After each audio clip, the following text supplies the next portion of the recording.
choke on the words in my mouth. Will you help me get them out? You know I'm always worried about if I told you that we could have a better life. Would you bring the old you? Or is that person still alive? If you took him off the shelf, Would she even be herself? If I told you that we could have a better life.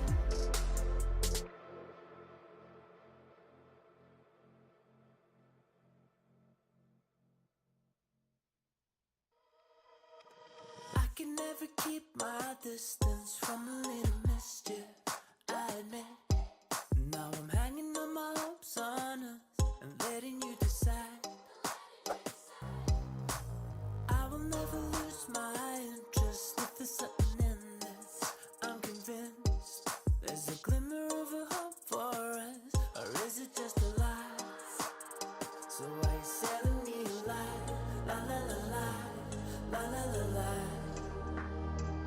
Are you selling me a lie? La la la la, la la la la. Show me a way to get lost, to run from all I want.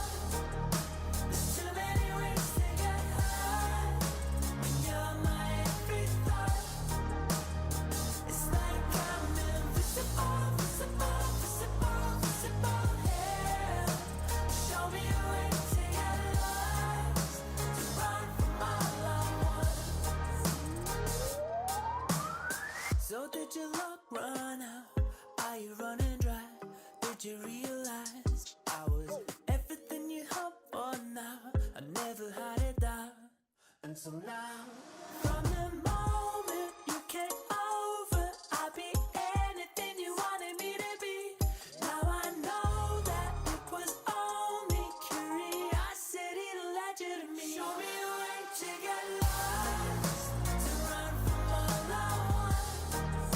There's too many ways to get high, when you're my every thought.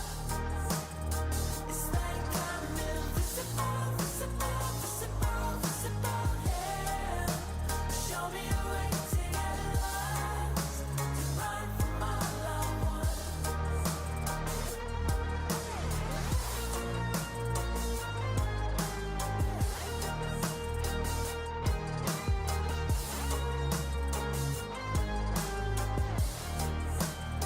So are you selling me a lie? La la la la, la la la la. Are you selling me a lie? La la la la, la la la la.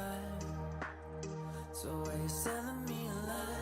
La la la la, la la la la. Are you selling me a lie?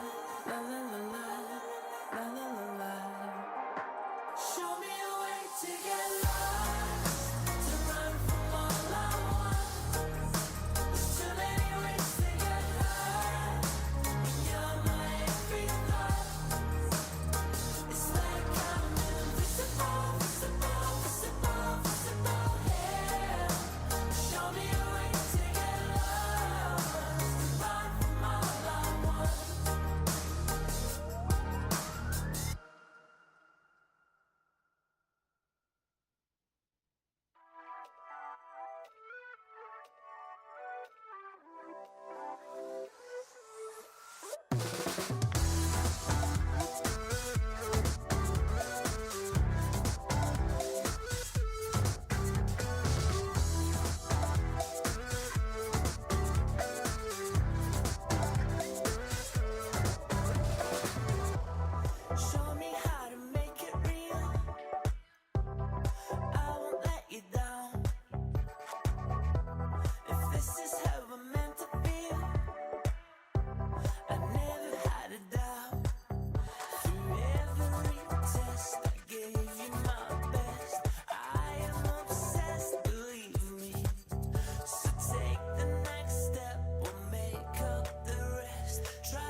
take me for a ride.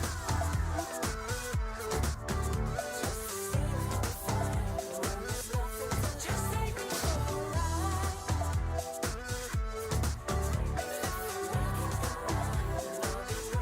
Just take me for a ride.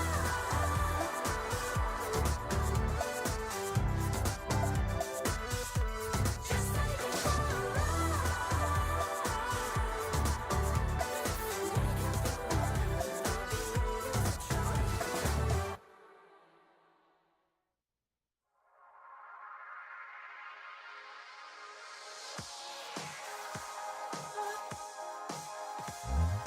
I don't know.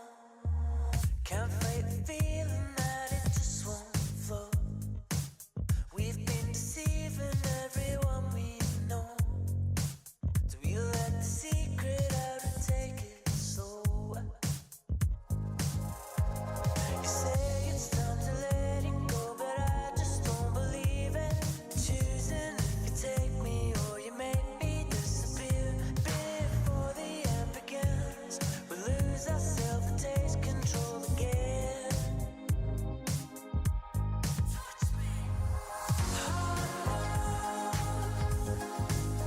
It's keeping us hanging on, and we know we'll never hold out. We just wanna try some more. This can't go on forever. Can we escape and start again when no one can get us? Now you say that the most we can be is a memory where we are.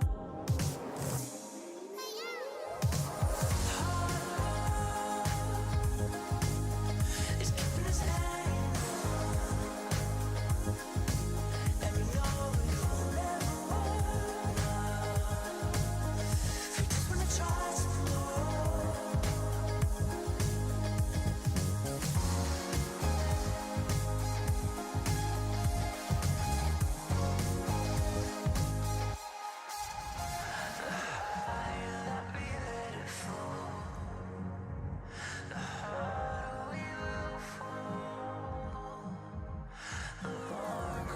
We sing it out, the more we wanna know.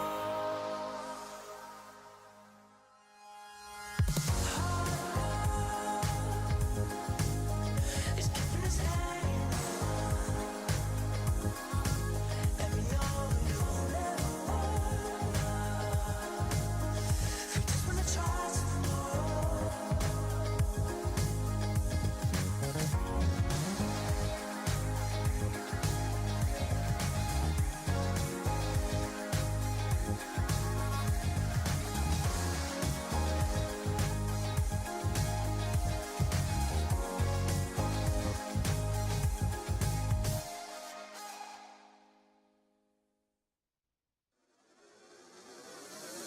It's the small things that you do to keep reminding me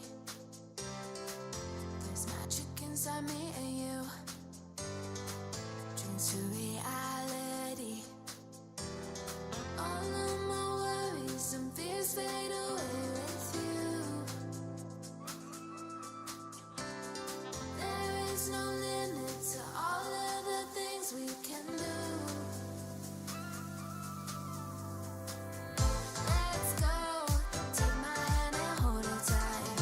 I won't ever stop dreaming.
Gotta show them how bad you want it.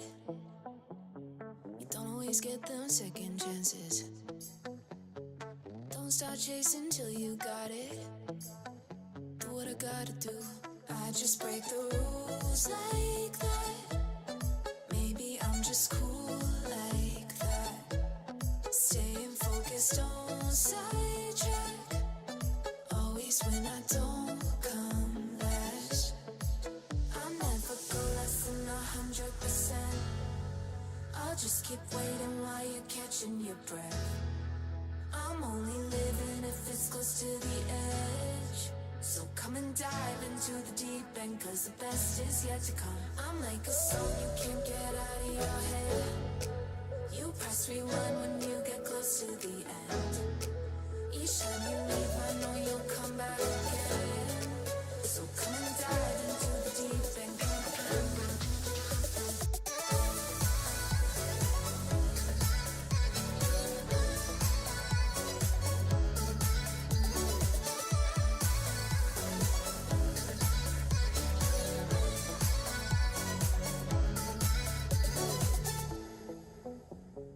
You think I'm done, but I just started. I'm the fire that lights the darkness. Don't get strong, confused with heartless. Do what I gotta do. I just break the rules like that.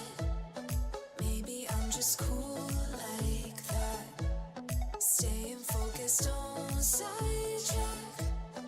Always when I don't come last. I'll never go less than 100%. I'll just keep waiting while you're catching your breath. I'm only living if it's close to the edge. So come and dive into the deep end, cause the best is yet to come. I'm like a song you can't get out of your head. You press rewind when you get close to the end. Each time you leave I know you'll come back again.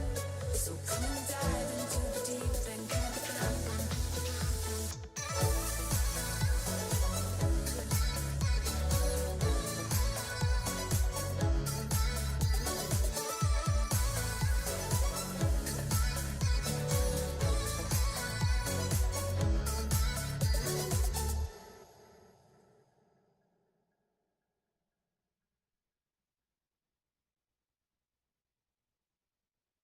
Underneath the neon, in them jackets you can lean on.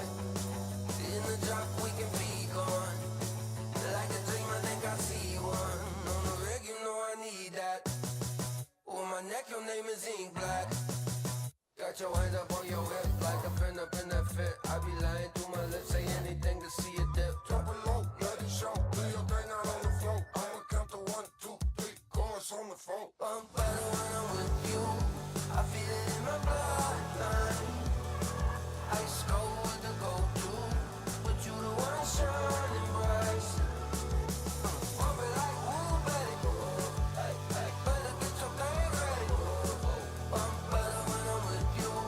So would you be mine tonight?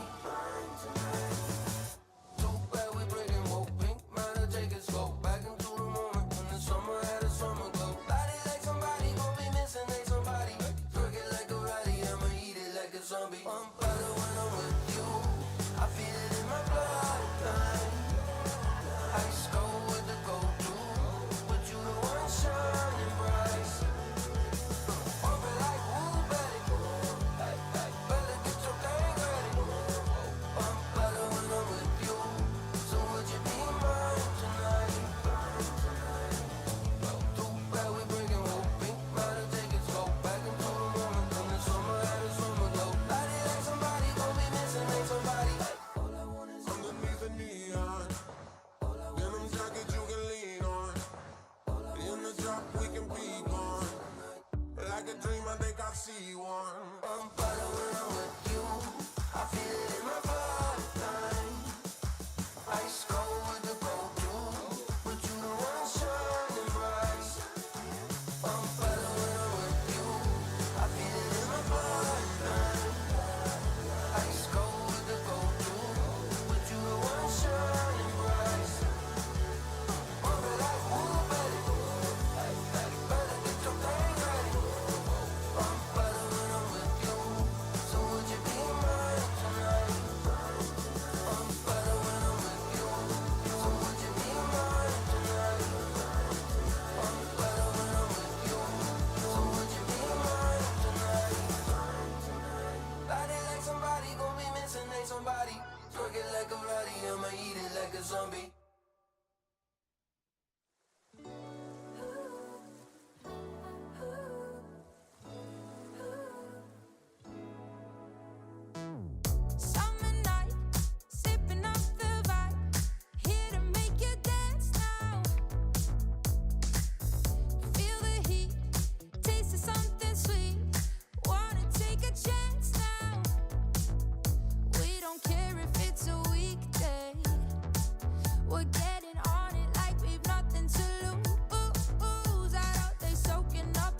track, it's us, no looking back. Your love ain't no race, but baby, if I win, then you win too. I close, there's always lose. Your kiss, I can't wait to taste it.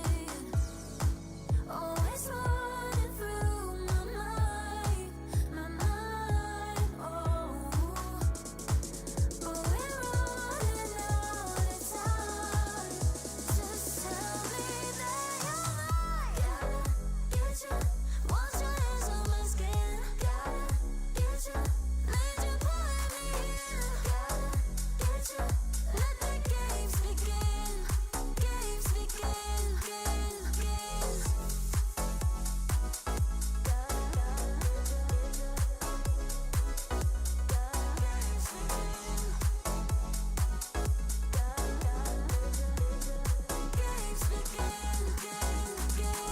green light, it's overdue, but right, don't leave me blue. We go mad in this and training. If I win, then you win too. I'll close, there all we lose. Your love ain't no race, but baby, ooh, always running through my mind, oh. But we're running out of time. Just tell me that you're mine. Gotta get you, wash your hands on my skin. Gotta get you, need you pulling me in. Gotta get you, let the games begin. Games begin,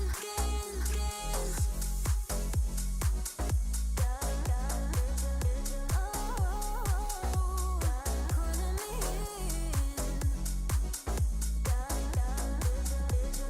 Games begin, games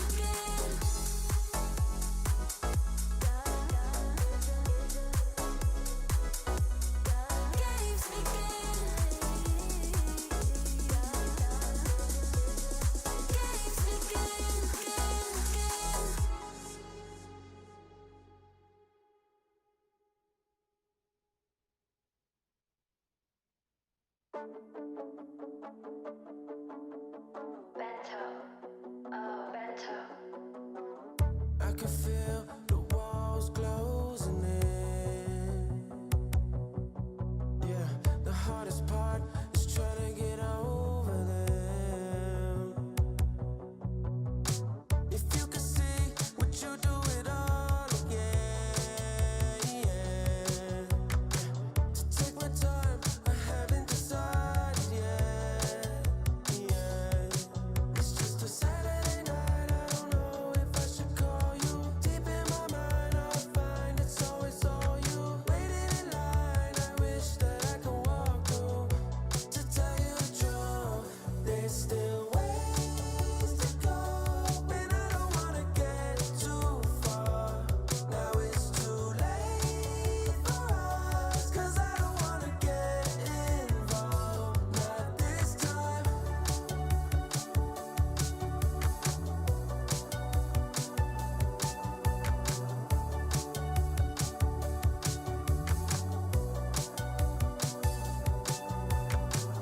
There you go, telling a lie again. Messed up my mind, you want me to try again. The next Saturday night, I knew I didn't want you. Deep in your mind, I hope I always sought you. Waiting in line, I wish that I could walk through. To tell you the truth, there's still ways to go, and I don't wanna get too far. Now it's too late for us, 'cause I don't wanna get involved. Not this time.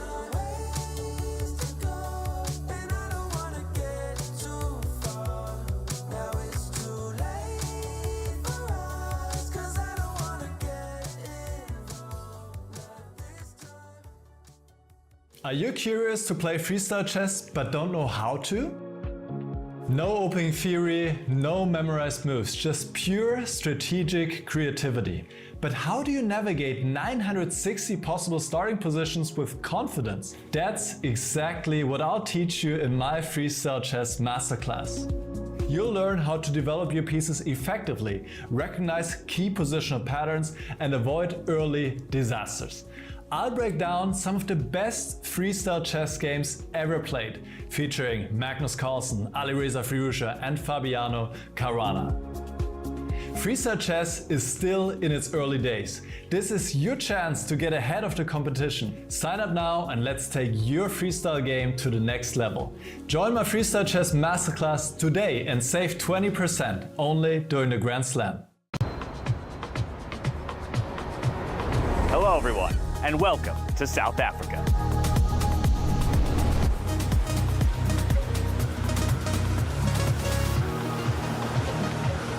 The best players from around the world have come here to fight for the title of 2025 Freestyle Chess Grand Slam Tour champion. After an incredible journey, Weisenhouse, Paris, Las Vegas, it all comes down to this. With this as our backdrop, you can really feel the energy of this place. It's powerful, just like freestyle chess, full of emotions, creativity, and surprises. From here, we're heading south to one of the most beautiful places on Earth. A place where luxury meets nature and where the 2025 champion will be crowned. Welcome to Grootbos Private Nature Reserve, the home of the Freestyle Chess Grand Slam Season Finals 2025. It takes your breath away. The perfect place for the grand final. Where strategy meets beauty and champions are made. That between mountains, forest, and ocean, Grootbos is not just a location, it's a world of its own. It's the perfect place to celebrate the beauty of nature and the brilliance of freestyle chess. Who will win the Freestyle Chess Grand Slam in South Africa? And who will be crowned the champion of the 2025 Freestyle Chess Grand Slam Tour? Get ready!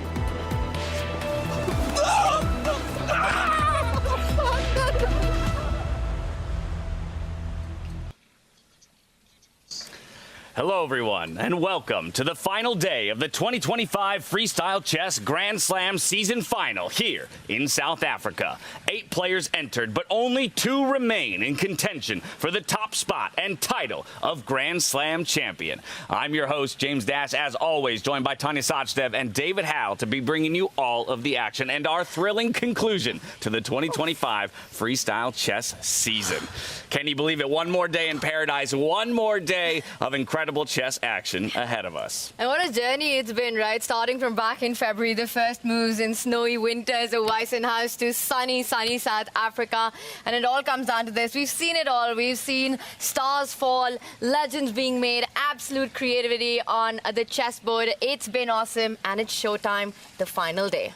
I can't believe it, James. We only met for the first time in February, and here we are now. And now we're best friends. Exactly, roomies. Who would have thought? Get a room, guys, get a room. Who would have thought? But we do have one more day of chess action coming your way. Of course, that grand final will be the marquee matchup, but let's reflect on what we saw take place just yesterday in our semi-final round. Let's pull up the bracket because all 8 players in this tournament are still in contention for something. We're playing for 1st, 3rd, 5th, and 7th place, respectively, but it's those 2 guys right there, Magnus Carlsen and Levon Aronian, who are duking it out for the top spot and the title of South African Grand Slam champion. From here, we can jump to the lower bracket just to get a picture of it all. Vincent Keimer and Javokir Sindarov, who fell down yesterday, they're going to be fighting for a podium finish and 3rd place. Fabiano Caruana, Arjun Erigaisi, they're locked in battle for 5th, and then Parham Magsudlu and Hans Niemann, they're fighting it out for 7th.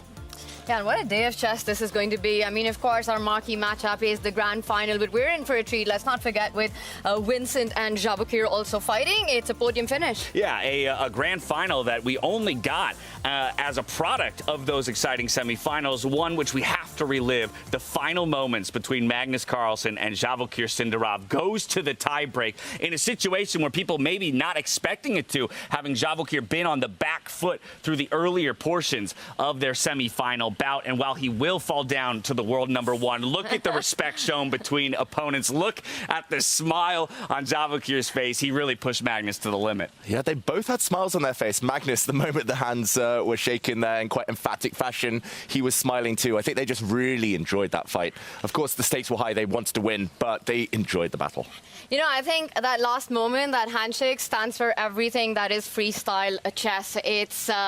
It's creativity, it's courage, and it's clutch nerves. Yeah, and it's about, as you mentioned already, new stars rising to challenge old legends of the chess world. Magnus Carlsen, while he is still going to prove himself to be a near insurmountable force, he beat Javokir Sindarov there to go to the grand final. He's already secured himself the 2025 Freestyle Chess Grand Slam Tour Championship in terms of the year-long title. Impressive to say the least out of him.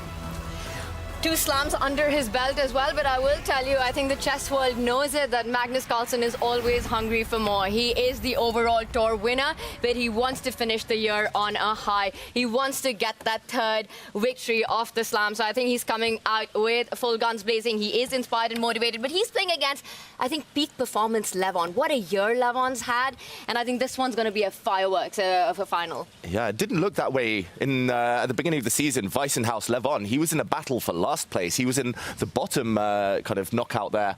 And yeah, it's just got better. Even for Magnus, Weissenhaus, a bit of a struggle losing in the semi-finals. Paris started a bit shaky, but both of these 2 legends, as the year's gone on, they've got better and better.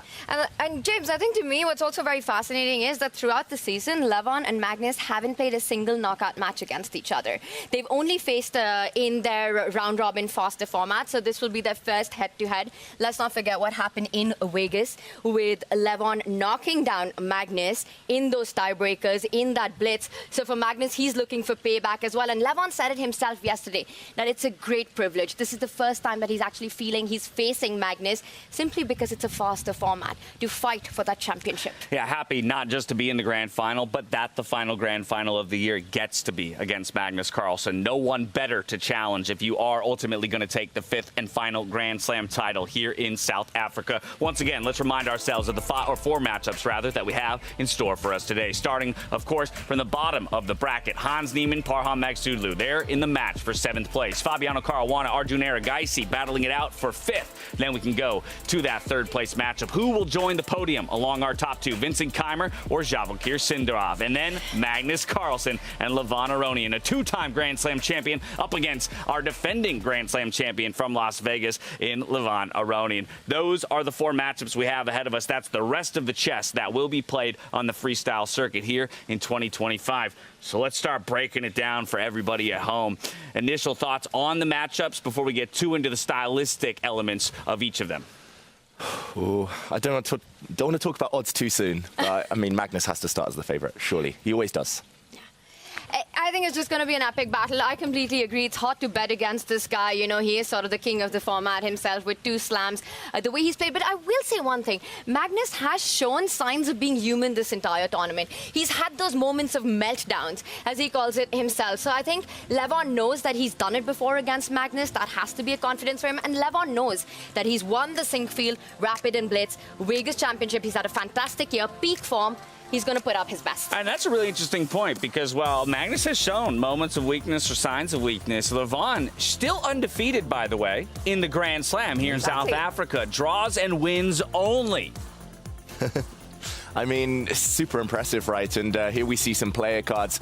I gave Levon, before this event, a very high score for intuition. He's shown it in the tie breaks, defeating Hans Niemann, defeating Vincent Keimer, reacting. Yes, sometimes relying on luck, but always there, always fighting hard. When he gets a chance to attack, of course, he's fantastic. He will need every ounce of power, though, all of his energy to fight Magnus today. And it's so much about how stylistically inclined these 2 players are. You know, we often speak about the artistry and creativity of Levon Aronian. And I think if he's able to get those kind of battles against Magnus, he will have his real shot. When it comes to positional battles, it's almost impossible. We saw what Magnus did in Game 1 against Sindarov. He just outclassed him when it was a strategic fight. So I think for Levon to try to get those positions out of the opening, the first 10 moves is going to be key. I think it'd be wise for us to remind everybody at home what these players are playing for. Points, prize money, and, of course, overall tour standings. Yes, we mentioned that Magnus Carlsen has taken the top spot in the year-long battle, but there's still a competition for 2nd and 3rd there. So today is all important. That battle for 1st place is a difference between $200,000 and $120,000 just here in South Africa. Right? In 3rd place matchup, 80K, 60K, and, of course, those circuit points. Again, I think a lot of people might feel that those aren't relevant anymore because Magnus has already locked up the top spot, but 3rd place and second place in the overall tour get 50 or 25 and 50 respectively. And there's still 3 people in the running for those 2 spots, David. Exactly. For Levon Aronian, it's simple. Win today against Magnus, he locks up second place. So not only the 80,000 difference between first and second for this tournament, but also that 25,000 difference between second and third on the tour. So today for Levon Aronian, worth over $100,000. Yeah, and Vincent, of course, and Fabiano are actually still in the running for a second or third place finish as well in the overall tour. There's a lot of possibilities, so we're not going to break all the different avenues for each of those players down for you just now. But here are the overall tour standings, just so you can take stock of everyone's current point totals. 85 points there for Magnus Carlsen coming out of the round robin. He's already locked up the top spot. It's Fabiano right now in the number 2 position. And then you're looking at the likes of Vincent, currently in 4th, and Levon, currently in 5th, trying to leapfrog their way up the standings and take home just a little bit more prize money. Why not, right? The players, they want to win at the best of times, but they have so many extra reasons, especially here at Freestyle. And you know, this battle, this generational battle that we see in freestyle chess, I mean, you can see the end, the tour-long standings that we've got here. You've got the big 3s, Magnus, Fabi, Hikaru right at the top. That just goes to show how much experience counts. And it's also been a stage, a platform for the younger generation to shine. And 2 of them who kind of surpassed the others, you know, we had Nodabek, Gukesh, Arjun, so many of them have been actually Vincent and Sindarov. Vincent winning Weissenhaus, Sindarov impressing us in the round robin there, his performance here, and they fight for 3rd today. All right, let's dive into the head-to-heads now as we narrow towards our position lottery. We'll start from the bottom. We'll work our way up. It's that battle for 7th place. Hans Niemann, Parham Magsudlu. Quick thoughts there. Parham still struggling throughout the tournament, but Hans is also a person that now looks vulnerable in that 7th place matchup. Yeah, it feels, of course, disappointing for both, but it does feel like Parham hasn't given up hope. Yesterday, he finally got a result, at least. He made it close against Fabiano. He got a draw. And, yeah, Hans, it does feel like, okay, if it wasn't going to be first place, maybe he just doesn't care as much anymore. So I'm going to say this is actually a 50-50. I think Parham is over the worst, and he puts up a real fight. You know, both very streaky players, I would say, and I think I love watching Hans prove himself over the board, but Parham, with the performance he's had, my heart, my mind is rooting for him today, and I think it's going to be a close battle, but I hope Parham does it. All right, from there to the 5th place matchup as we see Hans and Niemann making his way into the playing hall just moments ago, adorning that hot pink jacket and hoping to put on a hot, streaky performance here for us today. But it's Fabiano Caruana and Arjun Erigaisi in the 5th place matchup. That might surprise some people based on the performances these guys have put up in past Grand Slam events. I would venture to guess that Fabiano is considered a favorite just because he's Mr. Consistency of, you know, times past. But Arjun is exactly the kind of guy and exactly the kind of player I feel like that can absolutely throw Fabi early in this round. And I would say that Arjun's found himself in these 2 knockout matches pretty well, you know. He's fighting for these for the 5th spot right now against Fabi. They have a bit of history against each other. We see a scorecard that's pretty similar, 90 to 91. Their strengths as well, calculation, creativity. I think this is going to be quite a battle. Fabi a favorite on paper, but Arjun, he's capable of taking anyone down. Exactly. He played really well against Hans yesterday, it has to be said. I went back, I looked at the games, and actually Arjun really brought his A game against Hans. So if he could do the same against Fabi, he's got a fantastic chance. All right, well, now we can slow things down and talk about the 4 players who are fighting for podiums and better. Starting with our 3rd place matchup, 2 from the younger generation, is Javokir Sindarov up against Vincent Keimer. It's our first Grand Slam winner of the year. He showed us what he was made of in Weissenhaus. He showed us what he was capable of. Has not eclipsed that performance, of course, throughout the remainder of the year. And Javokir seems to be the opposite story. A slower start to his 2025, but ramping and peaking at exactly the right moments after the challenge that he put up to Magnus Carlsen just yesterday. I would hope he's still riding a high coming into this matchup. He must be right. He left the playing hall with a smile on his face despite the result. He left the playing hall with his head held high, knowing that he outplayed Magnus Carlsen more than most people are capable of. Those numbers are going up next season. That is a guarantee. But yeah, I think it depends a lot on the first sets of games, the longer time formats. If Vincent can assert his style, get a position, he was a bit unlucky against Levon yesterday. I think Vincent's still a small favorite in the longer games, but if it comes down to the speed games, no doubt, Javokir. he's going to get them. Yeah, that's Winston's best shot to wrap up the match when it comes to that longer format. I think there is a favorite when we go into the shorter one. You know, Sindarov 5.5 out of 7 in round robin, super impressive. Takes down Parham Maksudlu without any problem in the quarterfinals as well. But for me, the most impressive performance of him was yesterday. He lost the match, but making that comeback in game 2 and almost doing it twice against Magnus, it just shows what this guy is made of. He belongs right here, the youngest ever World Cup winner. And I will say it's also stylistically a bit of a clash between these two players. I think maybe given the form, Shabakir a slight favorite for me. Okay, now you want to start putting some numbers on it? Let's do You it. want to start putting some numbers Is it on 70-30 again? Is it a 70-30? Maybe a 60-40? Our favorite number, it seems to be on this broadcast. I'll go to you first, Tanya. Yeah, I think 60-40. 60 for Sindarov. 60 for Sindarov. Okay. I'll go 55-45 for Kayma. Ooh. I'm going straight up 50-50 in the longer time controls. If it goes to tie breaks, I give it to Sindarov, and then I'm probably going 60-40 in his favor. And so my 50-50 indicates it will. I guess in the end, I am giving it to Sindarov, following my own logic in this moment. Okay, our marquee matchup, the fight for the top spot, the world #1, Magnus Carlsen. He's already done it twice. Levon Aronian, though, in peak form as well. He's done it once, and he's done it more recently in Vegas. Let's talk about these two and what we can expect on the stage today. It's so tough. I was playing through various kind of scenarios in my head. I was thinking, okay, if it's the longer time games, I can't see past Magnus. I don't think it's going to be easy for Levon to beat him, unless maybe with the white pieces, Levon can get a start position where he is able to attack, able to make it a bit crazy. In the shorter games, I think it becomes much closer. So I think for Levon, 1-1, move on to the tie breaks, that would actually be a step in the right direction. You know, today is our last day of broadcast for the season. It's our final showdown of the Grand Slam Tour 2025. It's emotional, it's historic, and I don't think we could have asked for more than this final that we've got. Levon Aronian, with everything that he's been bringing on the board this year, Magnus Carlsen just being Magnus, no one needs to say anything more than that, just his name.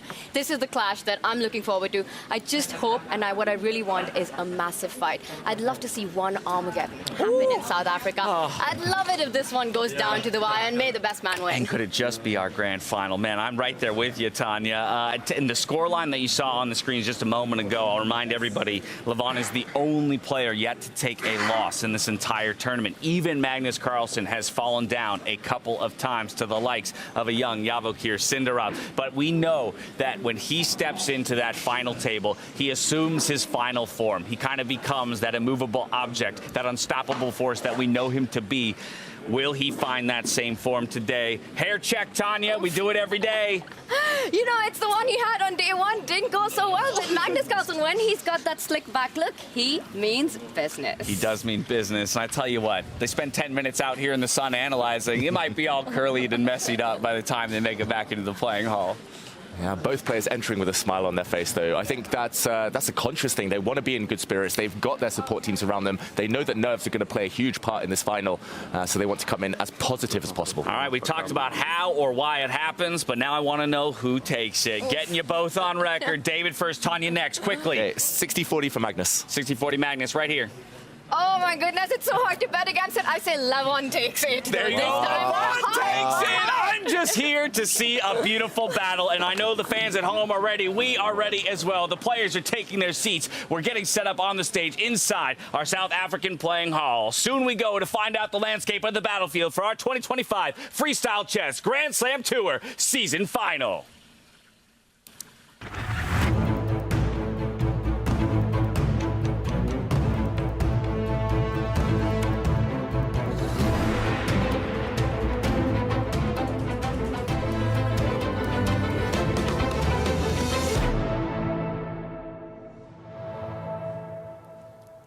Hello and welcome to the grand final of the Freestyle Chess Grand Slam season finals here in stunning Groot-Bos.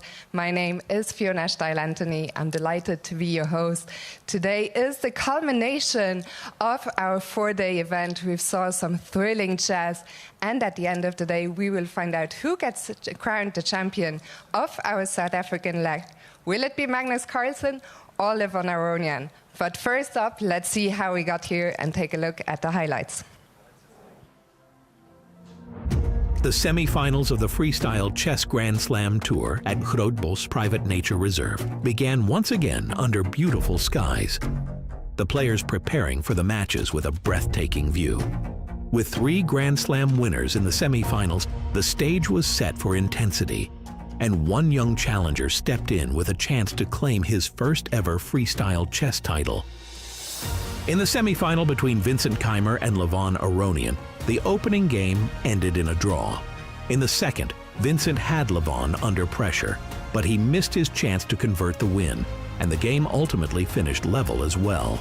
Our first Grand Slam victor and our most recent Grand Slam victor. They don't know how to be in the final and not win the whole thing. In the tiebreaks, Levon held his nerve and prevailed in both blitz games.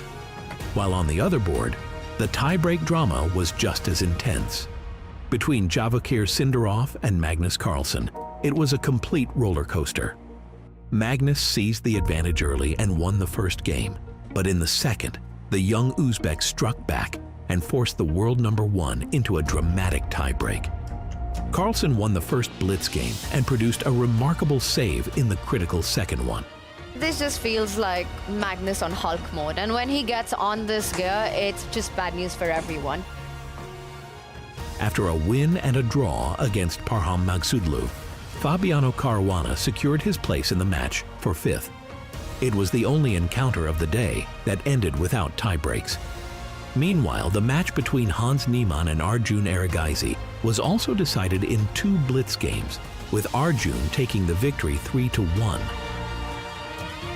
After a whirlwind of pressure, precision, and breathtaking endgames, only 2 remain. The pairing for the final is set. Get ready for the final day of the 2025 Freestyle Chess Grand Slam Tour. All eyes are on the showdown between Magnus Carlsen and Levon Aronian, the winner of the Paris Grand Slam and the Grenka Open, facing the champion of the Vegas Grand Slam.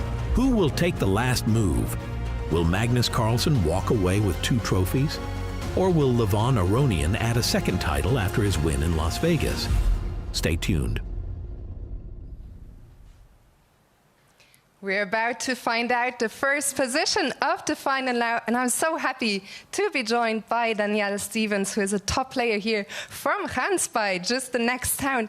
Danielle, tell me, how does it feel to be seeing the best players in the world playing here so close to your hometown? It's really exciting, and I honestly think it's amazing. It's a huge honor to be here in front of you guys, and thank you guys for coming. It's really amazing. We're so happy to have you here, Danielle, and you will have the honor of picking the first position. Are you ready?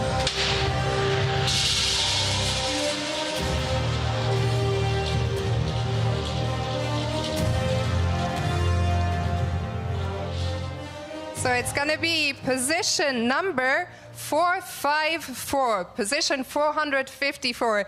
Thank you so much, Danielle. The players will go to prepare now, and to the fans for the final day. Have fun.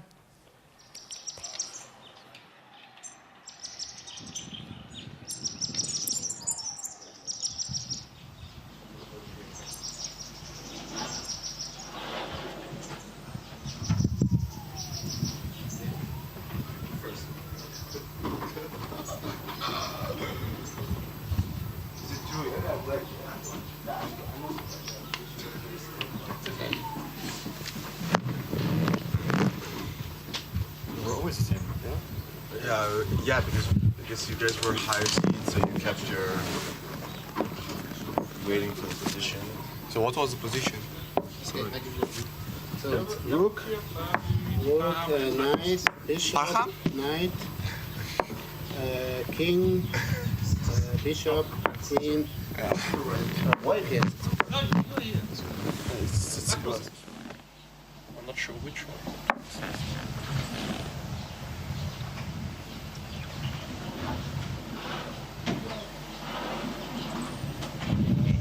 Six is wrong. Six. Wanted e4. 5. Come on, yeah, Here? Bishop f4, c6. Knight b6, huh?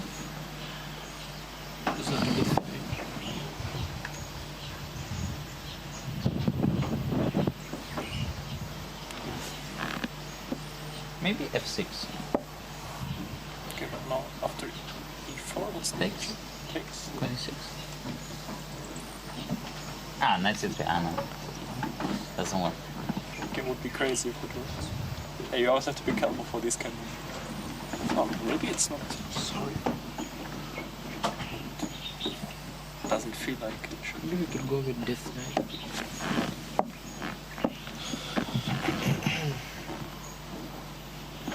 And after f5, you want to do the same thing? Bishop f4, you can definitely go to It's nice, yes.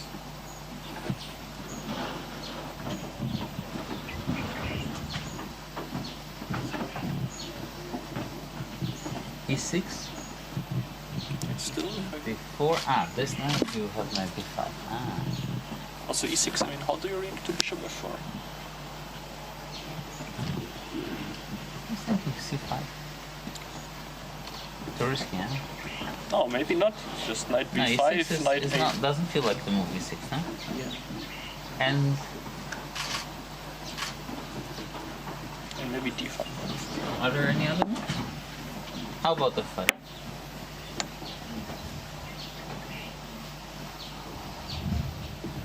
Yeah, f5 was natural, yeah? Still knight. Yeah, but now you at least don't have before, yeah? Could be kind of very bad for Leningrad. Like if you go g4 and you take with queens. Yeah, I was thinking about g4. Yeah, something like this. But maybe. Wasn't there a position like this in Grand K? No, I don't. Yeah, there was something very similar like this. There was something. Your game against Serrana. No, yeah, I understand. Also, yeah, I played very similar, but queen was not on g8. That was similar. Yeah, where was the queen? It was like in e8, something like this. I don't know. I cannot remember. So how do you? I mean, d6 looks strange to me. Why not knight? When it's like a bishop b7, no. Yeah. Wait, why not knight c6? Yeah, they cannot play like d3 knight e5 also. d3 knight e5. Yeah, I mean, it should be not bad. Yeah, d3 knight e5, knight e6. Huh? Shouldn't be bad. But maybe like this c3 knight e3. But I don't like committing to this. Like the bishop. I want to keep. You want to keep the bishop on f4. Well, no, but this I thought was very annoying because you play here and then here. At least it's. No, I want to put bishop to c5. Why you? Okay, bishop c4. c3 a5. Yes. I mean, just to tell. Okay, let's see first. No, e4 is like looks not. Looks normal. Yeah. Maybe d4. So you think d4 f5 is something? No, d4 d5 by f5. Still. Or knight c3 first, followed by f3. Maybe. No, knight c3, yeah, also. c6, e6. e6, bishop f4. That looks good. Yeah, Or 64. e4. Yeah. Actually, yeah, c6 is also. No, but wait, maybe it's d5 is. Maybe f5 is correct. Yeah, maybe 5 is correct. Yeah. Okay, I think we should need to put. F3? No. F3 for sure. Huh? No, okay, we should need to put something Yeah, like this. Bishop c4, quick. c4 feels more correct, yeah? So let's check this. I think it's interesting. Because d5 is, I mean, if it goes wrong, it can be very risky now. Yeah.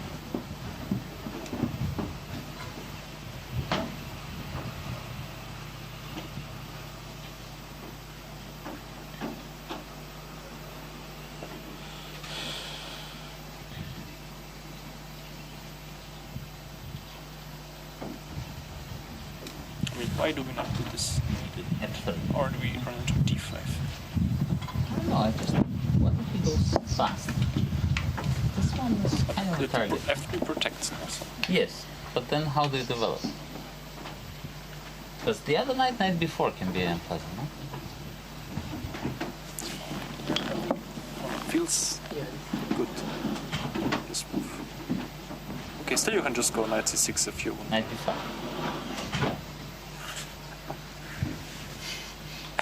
You don't believe it?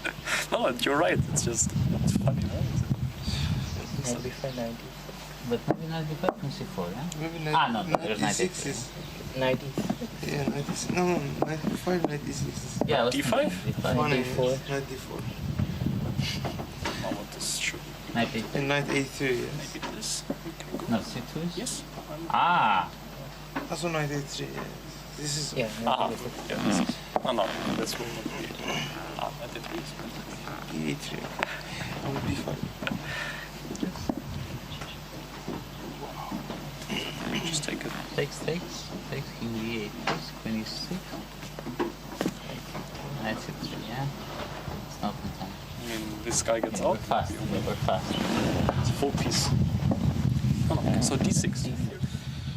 But that's only Position 454 for our first game of the day. And how about that? A striking similarity to a standard classical chess position with only two pieces trading their starting positions. It's the queen and one of the knights here for all of our players on the back rank that will hop and trade spots.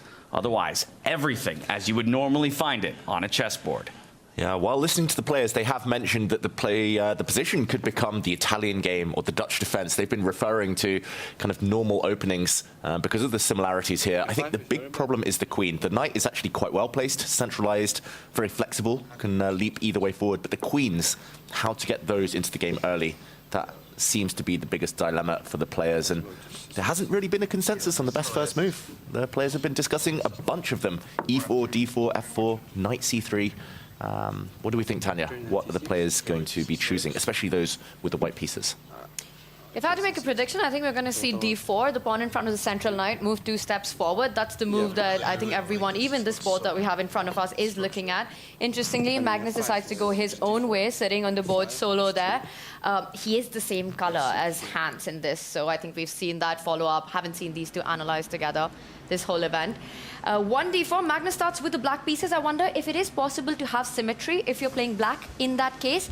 Vincent mentioned that if black was to follow up with the d pawn as well moving ahead, it could get very dangerous quickly for black with one of the adjacent pawns of white moving 2 steps ahead with a pawn gambit early on for piece activity. White could start throwing some pawns forward in the center. And a lot of the players with black have been discussing pushing the f-pawn just to get the queen out, or at least the queen has an open diagonal suddenly. It definitely feels like the players are having fun. Smile from Fabiano. I wonder who gets there first. Like, if it's Hans sitting down first, does that mean Magnus has to analyze alone? If Magnus gets to the table first, does that mean Hans has to analyze alone? Is it just a race to the tables? Because it looks like they've swapped roles as the tournament's gone on.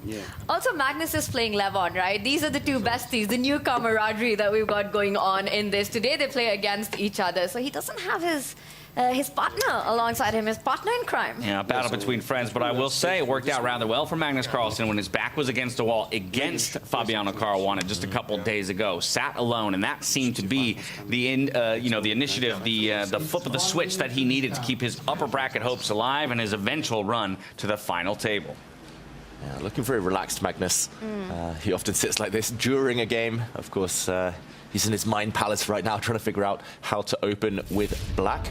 I think if he survives this game with black, then he'll be very happy, Magnus. But of course, it's one of those positions hard to make firm predictions. It's been an incredible journey all year long that brought us here to the South African coast, where 8 players battled it out over the course of the last 3 days to bring us to this final. Magnus Carlsen and Levon Aronian about to stare down each other across the board in a best of 2. Who will take it? Who will be your South African Freestyle Chess Grand Slam champion? Moments away now. It's fitting that Levon's in the mostly white shirt with the white pieces, Magnus in the dark shirt with the black pieces, and soon the action will get fast. It's going to become very, very serious in that room any moment now. And we've been talking about the similarity to the traditional chess position that we have handshakes, and we are off. It's game 1 of the grand final. He does start with the d-pawn moving ahead. This is definitely something that Magnus was also looking at, thinking about how quickly will he respond. And I wonder, the familiarity of this to 518, to our standard chess, who does that benefit more? Levon, he loves freestyle. I think he likes it a bit more chaotic, a bit more mixed up. Is he happy to see this pull of draw? Not against Magnus Carlsen. No, I don't think so. If anything, this, I think, works in favor of Magnus. But this is all just assuming that the flip of the queen and the knight isn't enough to make things messy. And we know that sometimes as simple as a single move, a single piece placement can completely warp a game. Exactly. All it takes is to neglect one piece, especially the queen, for a few moves, and suddenly you find yourself in trouble. I will mention that Magnus has been doing very, very well with the black pieces in the knockouts. He's been losing with white. He lost against Fabiano with white, he lost against Javalkir with white, nearly lost the second time with white against Javalkir. But with black, it's been business as usual. He's been quite efficient. He's been a bit of a counter-puncher, Magnus. So he's probably going to try and do the same thing, which normally means keeping tension and pouncing only later when the game gets towards the ending. And right now, Tanya, what moves are you predicting? What do you think is going through Magnus's head? I like what you mentioned early on, trying to go for some sort of a Dutch defense, as we call in standard chess, pushing that f-pawn forward. Magnus, he does everything he can to get the queen as quickly out into the game as early on. I think that move also controls the center of the board. It's something that has been chosen by Magnus Carlsen. Yeah, it's very interesting because the Dutch defense has a slightly dubious reputation in, at least at the very top levels in traditional chess. And there it makes a lot of sense as well. The black knight normally starts on the g8 square. There it can come out towards f6 and control the center. Here, the knight's maybe less well positioned for that, but it's just about the queen. I think it's purely a kind of, it's a two kind of shot thing here. You control one square in the center, and you control a very important diagonal, and that's enough. Where would the queen normally be in the Dutch defense in terms of, I mean, obviously I know where it starts, but where does it normally go? It normally takes a while to get into the game. Normally black has to push a pawn forward, whether it's the d pawn, the e pawn, and then the queen might come out on this diagonal, and maybe she develops this way, maybe she slides across later, and then comes into the game. But here she has immediate access, and Levon does the same. Exactly. I think that question really directs that, right? In this position, the ideal spot for the queen can be achieved so quickly by placing it on that f7 square. You want it on this diagonal, while in the traditional Dutch, it kind of takes a little bit of a time to make that happen. So it makes a lot of sense, and Levon going for the most direct approach here. He wants to break in the center. He wants complete control. And I wonder if this is the moment that you need to close that down if you're black and take a committal decision by trying to now transform from the Dutch to the stone wall with pushing the d pawn 2 steps forward and saying, I'm not allowing that central break just yet, Levon Aronian. Oh, Magnus adjusting a piece. Jadoub. Jadoub. I adjust. And he's doing it again. He's picking up a piece to maybe get rid of some dust, a hair. There has been controversy in the past when Magnus kind of touches those pieces without saying anything, clearly just adjusting it, but yeah, sometimes touch, move, piece. Yeah, touch, piece, move, piece. That's what they say. They do, right? But Lev's just not the kind of guy who would make a scene out of it. I mean, I can't imagine. He would never hold him to that. No, no, no, no, no. Okay, and Levon leaves, maybe to the confessional. Yeah, perhaps. Here's my next question. With these early pawn moves made by both players on the right-hand side of the board, have we both already shown our hand in terms of which direction our king is eventually going? Ooh, I think not yet. Not yet. Maybe soon. Okay. It very much depends on a move Tanya mentioned. If white does try and break out in the center, maybe there'll be some pawn exchanges, especially if the queen does step forward. There'll be an open line, and it's going to be difficult for white to castle through that. So if Levon kind of keeps his cards close to his chest, doesn't push forward in the center, then it's still more likely that he might castle towards the right. Very possible the players castle towards the other flank once the knights get out as well. Still flexible, I think, for now. One of the things that we've seen Magnus do really often is to sacrifice a pawn just to get pieces active as quickly as possible. We've been talking about Levon striking in the center, and I wonder if on the radar, Magnus is thinking about being the first to get there, to the party, to open up that bishop next to it, to try to destroy the pawn formation in the center. Is e5 a move? And I do take a peek at our engines here. It is the top move suggested right now. It's very low depth for me, but the pawn sacrifice on the cards. Yeah, it's interesting because something very similar was mentioned by the team with the white pieces when they were outside analyzing. Hard to know what was going through Magnus's mind since he was sitting on his own at the board beforehand. But the players with the white pieces were looking at something close to this via a slightly different move order. And just to put that on the board, and as Tanya mentions, the idea would be a capture here, and now for probably one of the black knights to come out to try and regain the pawn. And if white wants to keep it, then you might be forced to commit to moves such as this one, moving a pawn for a second time And normally in chess, they do not advise that. Now Magnus would be able to break out with the d-pawn, with the g-pawn. I don't think we'll see that, simply because it's high risk, but it's possible. D5 and E5, the two top moves at a much greater depth here. And as Levon retakes his seat, I can confirm that he did make a trip to the confessional. So let's waste no time. Let's hear from the man. Let's do it. This position looks like real fun. Yeah, I didn't really feel like knight dc3 is the move, because it felt, I mean, we analyzed it, but it felt kind of artificial. So I'm thinking, you know, just to keep the position flexible, because generally I feel that I'm going to play with f3, so why not play f3 first? Yeah, I'm expecting some sort of e5 at some point, maybe some Gambito style thing, and I think the position is kind of interesting because there are many options for both sides. So Levon right there calling out the possibility of an e5, whether it be now or later, and saying this is a fun position, which that to me comes as just a bit of a minor surprise, given the conversation we had earlier about its closeness to a standard position. But like you said, right, the queen and the knight swap, what does that really mean? And he mentioned he wants to keep that knight development flexible as well. He's not going the traditional route by putting it on c3, finding other avenues for that piece. And I will tell you one thing, if Magnus does decide to go e5, the more he thinks, the more I think we might see that happen. Forget 5-1-8. We're in freestyle territory, if there ever was. And Levon looks very comfortable. And yeah, very interesting that he was analyzing with the white team. He had ideas like this on his radar. I think Magnus perhaps just caught a bit off guard by this last move. Magnus doesn't like it as well when his opponents are flexible like this. He prefers something a bit concrete, so he knows where the groundwork is, he knows the skeleton of the position, then he can start kind of outplaying his opponents, start showing his strategic hand. Here it's still so so many options open for both sides. It's hard to know exactly what is going through his mind. All right, guys, predictions. e5, does it happen or not? The pawn sacrifice, the pawn gambit. No, I think d5 instead. You know, I like d5. It was really the first move that comes to mind, especially when your opponent plays f3. You want to control that square. But it does leave behind a really juicy post for the white knight to eventually find its way on e5. And I think this is what also Lev means when he says keeping that flexibility via f2 to d3 to e5. So you have a really nice path now towards the center of the board. You know what? I'll take you guys on. I think Magnus goes for e5 here.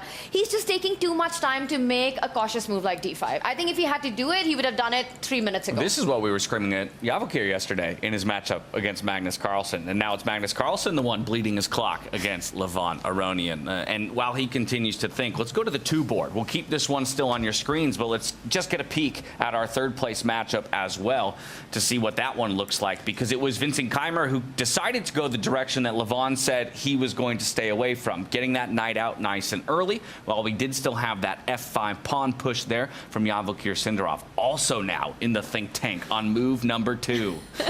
It's fascinating. Vincent spent his customary few minutes in the first 2 moves, and now Javokir's doing the same. And yeah, it feels like it's going at a snail's pace, these 2 boards. Only 2 moves for white, only 1 move for black, and we've already been playing for over 10 minutes. So we'll see. I'm predicting d6 for Magnus. And I love that. Only happens when it's Fischer random, when it's freestyle chess. You've got the best players in the world, head in hand early on in the game. Again, the idea for Vincent, that's the right side of our screen, is to strike in the center with that e-pawn moving forward.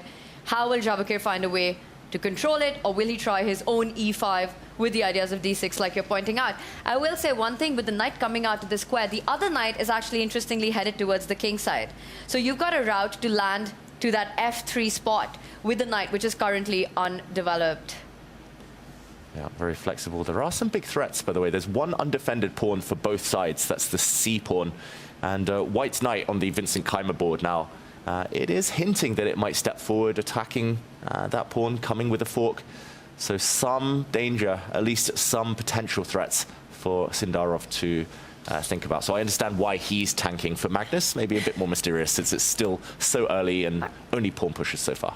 True, but if it was to happen, then we'd understand it. Because there's no direct refutation, and I want to get our chat involved on this. What do you think? Will Magnus take the fight here with the black pieces, sacrifice the pawn early on, or will he choose another option that sort of keeps things under control? It's only a best of two, right? Yeah, which camp are you in? Tanya with the E5, me with the D5, or David with the D6 for Magnus Carlsen? That's the big question. Yeah, will he go direct? Will he play a bit more principled, or will he just play a really slow move? Yeah. Or does he say, no, you all know nothing, and goes with a fourth mysterious option? He'll move his queen. He always moves his queen on move 2. It could be.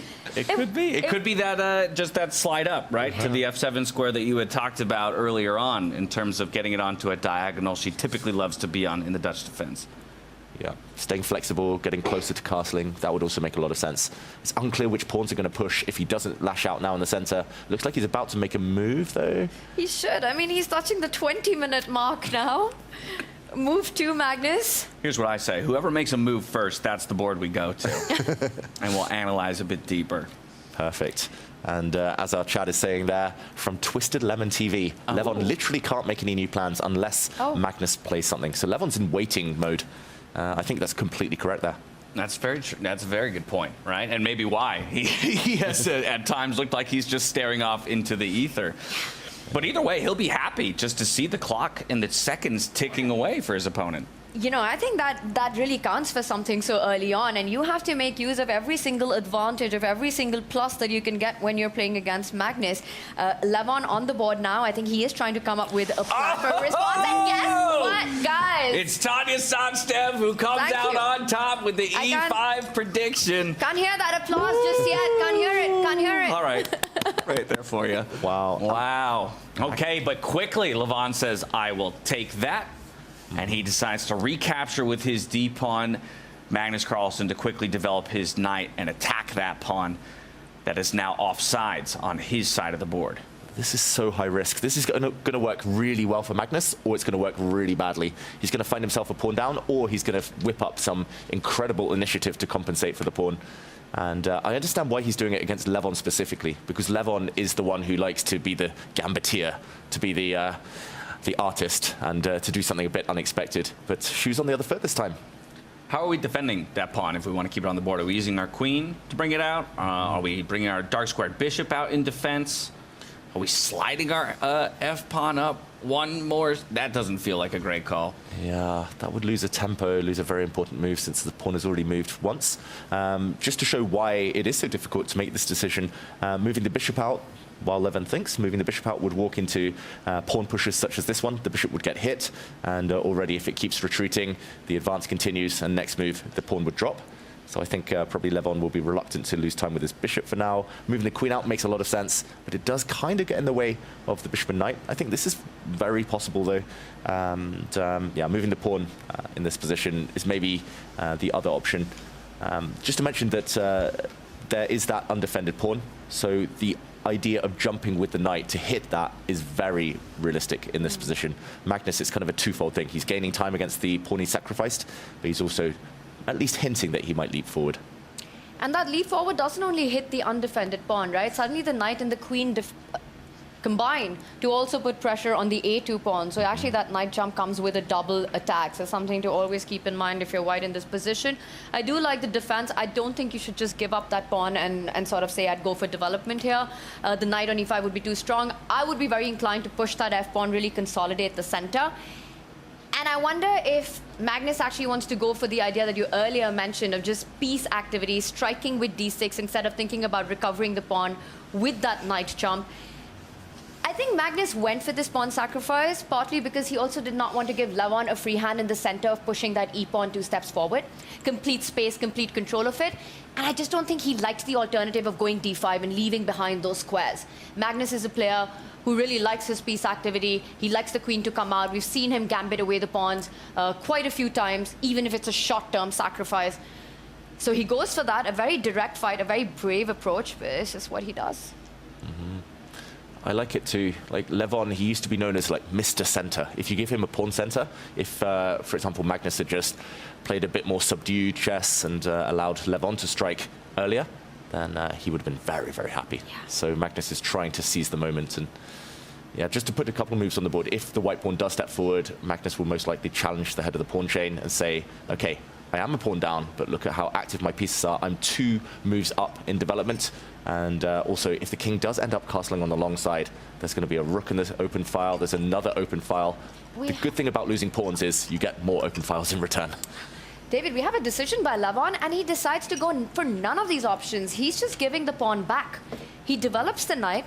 He's inviting Magnus to capture on e5, which potentially could lead to pins along the E line. Yeah, and it actually looks like this variation was played in another game. So we did see Magnus looking off at a big screen. That was the 5th place playoff between Arjun Erigaisi and Fabiano Caruana. And in that one, just to continue a few moves down the line, knight takes pawn.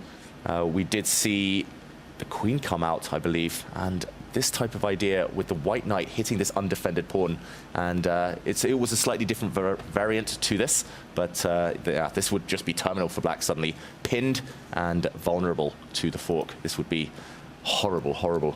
So that was a slightly different idea, but slightly different move order, but same idea. And that is maybe why Magnus now looking at the screen again before he settles back in for a think. Shouldn't be touching this pawn yet. No, that would just be game over if you went for that. Allowing the pin and the knight to jump forward, that would be a miniature. So if not that, Magnus has to continue playing with development here, trying to get his pieces out.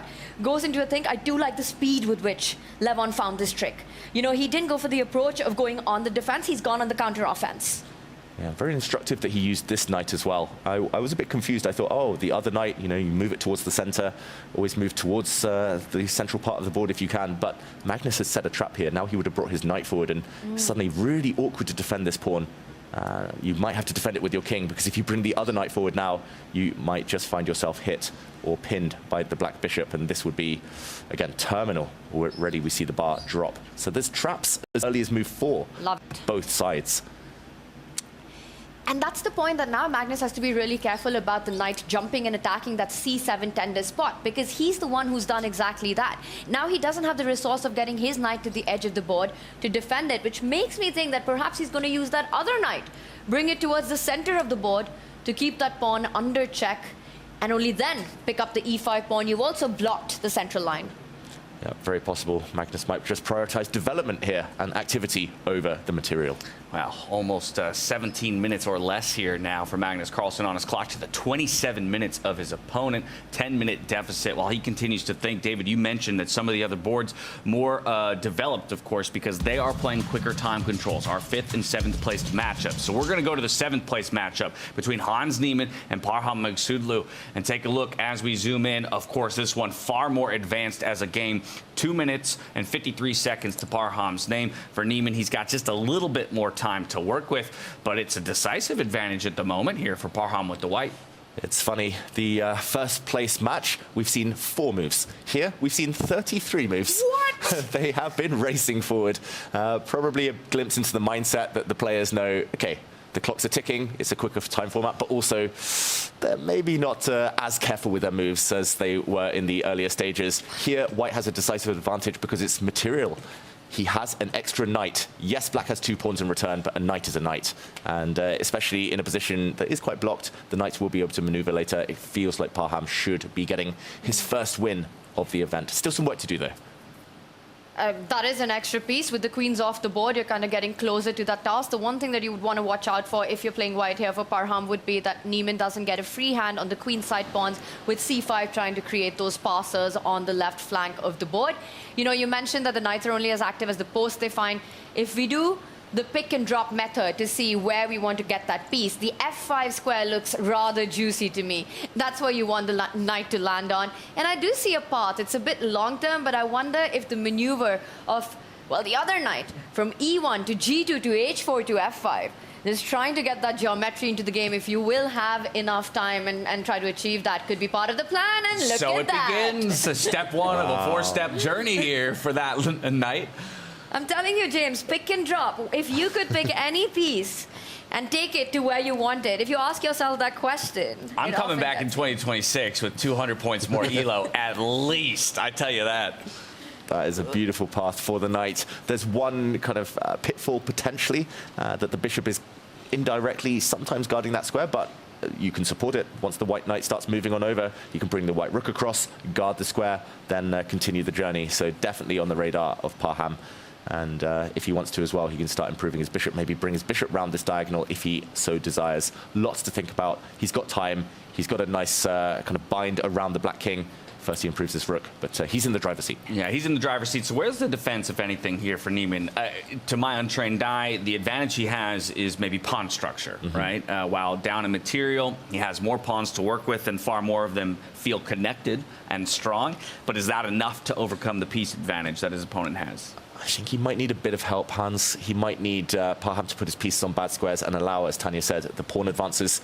At the moment, it just feels impossible. The white bishop is staring at this pawn, meaning that the black structure is a bit fragile, a bit brittle, especially because he's had to put 2 rooks passive to defend a mere pawn.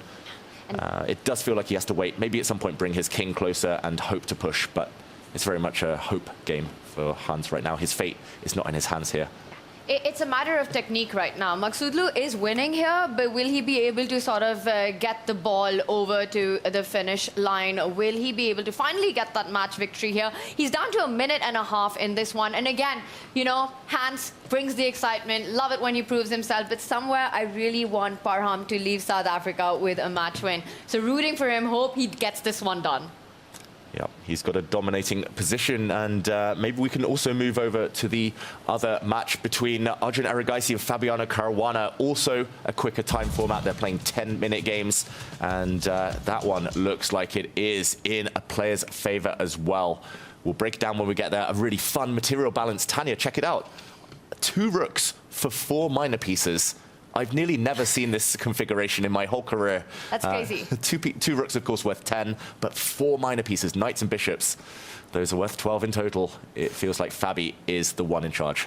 Yeah, but you add the extra pawns in that mix as well. Let's not forget that Fabi does have, doing the math really quickly, 2 extra pawns to boot in this position. Did I do that? Arjun's got 2 extra. Arjun, sorry, has got 2 The 2 is extra correct. pawns. The 2 is correct. So that means that it's a 12 versus 12 battle, really. So quite balanced like that. This is a position for all 3 results, but a big blunder there by Arjun. The 4 pieces, usually super strong. At the very minimum, Fabi can give a check with his queen. There we go, and get the queens off the board now.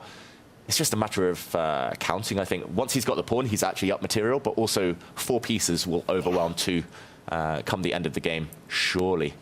Fabiano doesn't even necessarily need to trade queens, but he does. I mean, that makes a lot of sense. With the majors, you just want to make sure you're not getting checkmated. Arjun has to just go for tricks in this position. He pushes the pawn. He's getting rid of the knight. I think once the queens are off the board, again, a matter of technique, Fabi will be up for it. Yeah, and the key is that the knights are stable. He's going to get the queens off the board. He's going to move his bishop to safety. The knights are on very, very decent squares. The pawns will be blockaded, and it's difficult to imagine the rooks ever getting into the black camp. So Fabiano is, yeah, he's dominant right now. The only time you've got an advantage with you when you've got this kind of a material imbalance of 2 rooks versus 4 minors is if you're checkmating your opponent's king. And that's not a reality in this position, nowhere close. Yeah, black's king can easily hide if it's given any checks. We'll see that play out. Can even step forward if you feel brave, because the queens are coming off next move. Looking good for Fabiano. Looking very good for Fabiano. Just has to put the finishing touches on it here with both players. About a minute on their clock or less to work with. Arjun Erigaisi actually down in those low double digits. Now we see the queens come off the board. Yeah. Watch out, forks in the air. There's going to be so many knight forks. There's going to be so many pins with the bishops. It's going to be hard to keep those rooks alive. I mean, even if you have 3 minors against 2 rooks, you're looking at full compensation. Exactly. Yeah, it's 4 of them. 3 minor pieces, they often match a queen or they match 2 rooks. Yeah, it's just almost impossible to think Arjun's going to survive this. Meanwhile, as the queens come off the board in this one, time's coming off Magnus's clock big time here. He's down to almost 10 minutes. And Levon has 27 minutes against putting 10. Pressure. Yeah, we'll have plenty of time to recap what's happened there. Only a few moves made since the last time we were there. 13 seconds for Arjun, and the clock isn't the biggest problem here for white. He pushes that B pawn. And look at the way the minors just take care of any infiltration squares for the white rooks. You're not being able to put pressure on a single pawn of Fabi here. He's the one going for the pawns. He's the one who's going to pick them off, the white rook. That's a really clumsy square, but it does go into defensive posture there. And yeah, it's just a matter of time before the pieces combine. Arjun hesitating first, puts it on b3, then changes his mind on d2. Just no good moves in a bad position. No reaching for answers here against Fabiano Caruana, but knows that he's in a near dead lost position. Fabi will now start to bring those minor pieces forward, get them off the back ranks, get them a little bit more involved in the game. The white king's going to slide up and try to lead from the front, perhaps, but it's not going to be enough. Just waiting. That's all he can do. Arjun, just wait. No real open lines for the rooks to use. And even if the rooks get to those open lines, the infiltration square's covered. We'll see the black bishop, the dark square bishop now finally enter the fray and pick off a pawn. And once he does that, connects itself to f4. The knight will move forward to h4, pick up the g pawn as well. Look at that. Oh, wow. Just throwing away pawns at this point, looking for something. Anything. Yeah, that's a good gamble, though. At least he's going to get one rook into the black half of the board. Nice trick from Arjun, but it's not going to pay off. Fabiano moves his king forward. Now he can even take the central pawn. There we go. And all the checks are covered. All the pieces defend each other. This is beautiful harmony by black. I think Arjun's just going to resign, if not now, in the next couple of moves. Very little left to play for here. He does try to double down on that b5 pawn, maybe looking at sliding the rook over, but you've got so many pieces to defend everything. Yeah, showing some fighting spirit, but it's not going to be enough in this one, so he'll go down 1-0 against Fabiano Caruana, and he'll look to fight back in the second game and force a tiebreak. He could have forked the two rooks in the last move, Fabi could have. Yeah, he doesn't need to. He's going to skewer those rooks instead. We'll see resignation any moment. In the meantime, Parham Magzulu has finished his game. That's right. He gets the victory, his first victory here in South Africa up against Hans Niemann. So he'll go into their second game advantage as we see the handshake between Fabiano Caruana and Arjun Erigaisi. So 1-0 for both of our lower bracket bouts, 5th and 7th place. So what did we learn? That's the big question from these quicker time formats in the same position that we can apply to the slower time formats of our top two boards, 3rd place and 1st place. Let's check back in with Magnus Carlsen and Levon Aronian. As you mentioned, it's the time, I think, that is the story of this match more than anything. 8 minutes against 26. That is a world apart in terms of the clock here. Magnus is also still a pawn down as we jump back in. We've only had a couple of moves. 6 moves in total. Wow. We saw 40 plus moves in the other games. And yeah, just to recap, we've only had a few moves since we were last here. We did leave with Levon's knight jumping out. Tanya did correctly predict that black's knight would also leap forward, defending the slightly tender c7 pawn. Now a break in the center from Levon. We see a trade, and Magnus slowly, calmly, very slowly on the clock, pushes his pawn forward to b6. He's going to fianchetto, and he's pretty much declared that he's going to castle on the left side of the board now. But maybe a bit too slowly. Just the clock situation is terrifying, and while Magnus does that, I think Levon's stepping up ideas of his own. I won't be surprised if we see white as well do exactly that. Get the knight out of the way now that there's a square vacant. The other knight will jump to c3. Levon looking at a bishop development. Get the king over to the other side. The rook lined up on the open line. Even if Levon loses, which he will, that e-pawn, I think just better piece placement. You're looking at the f1 bishop sliding over to either c4 or to b5. I am really liking the coordination and the central control with the white pieces here. Yeah. Step 1. Brings his knight out. Bishop coming out next. King castling. The other bishop next. Just perfect development. This is a dream start for Levon Aronian. James, you mentioned what we learned from the other battles. They were all quite chaotic. Hans Niemann losing a piece early on. Arjun giving up 4 pieces for those 2 rooks. And although they were quicker time formats, it shows that this start position didn't lend itself to equality, didn't lend itself to any symmetry or peace. This one is going to be a real fight. Just now reaching our 7th move of the game here between these top 2 competitors. If you can believe it, our 3rd place matchup hasn't even eclipsed the 3rd move of the game. But that has meant Vincent Keimer has had plenty of time to dive into the confessional booth and share his thoughts on the position and his 3rd place matchup. Take a look. I think the starting position was quite dangerous for black. It seems like they decided to play f5 against d4. And then they had And we had, it's quite interesting whether to play f3 or knight dc3, and I'm not exactly sure which is better. I'm quite happy. I mean, he spent a lot of time after my move, and d5, f3. I'm now planning on playing e4. Knight c6, there are always some issues with knight b5 in some moments, so I'm not exactly sure what his move is going to be. Generally, I'm quite happy with the outcome of the opening, both from a position and also from the clock. So I think so far things are going quite well, but of course we just started the first few moves, so there will still be a lot more to play for.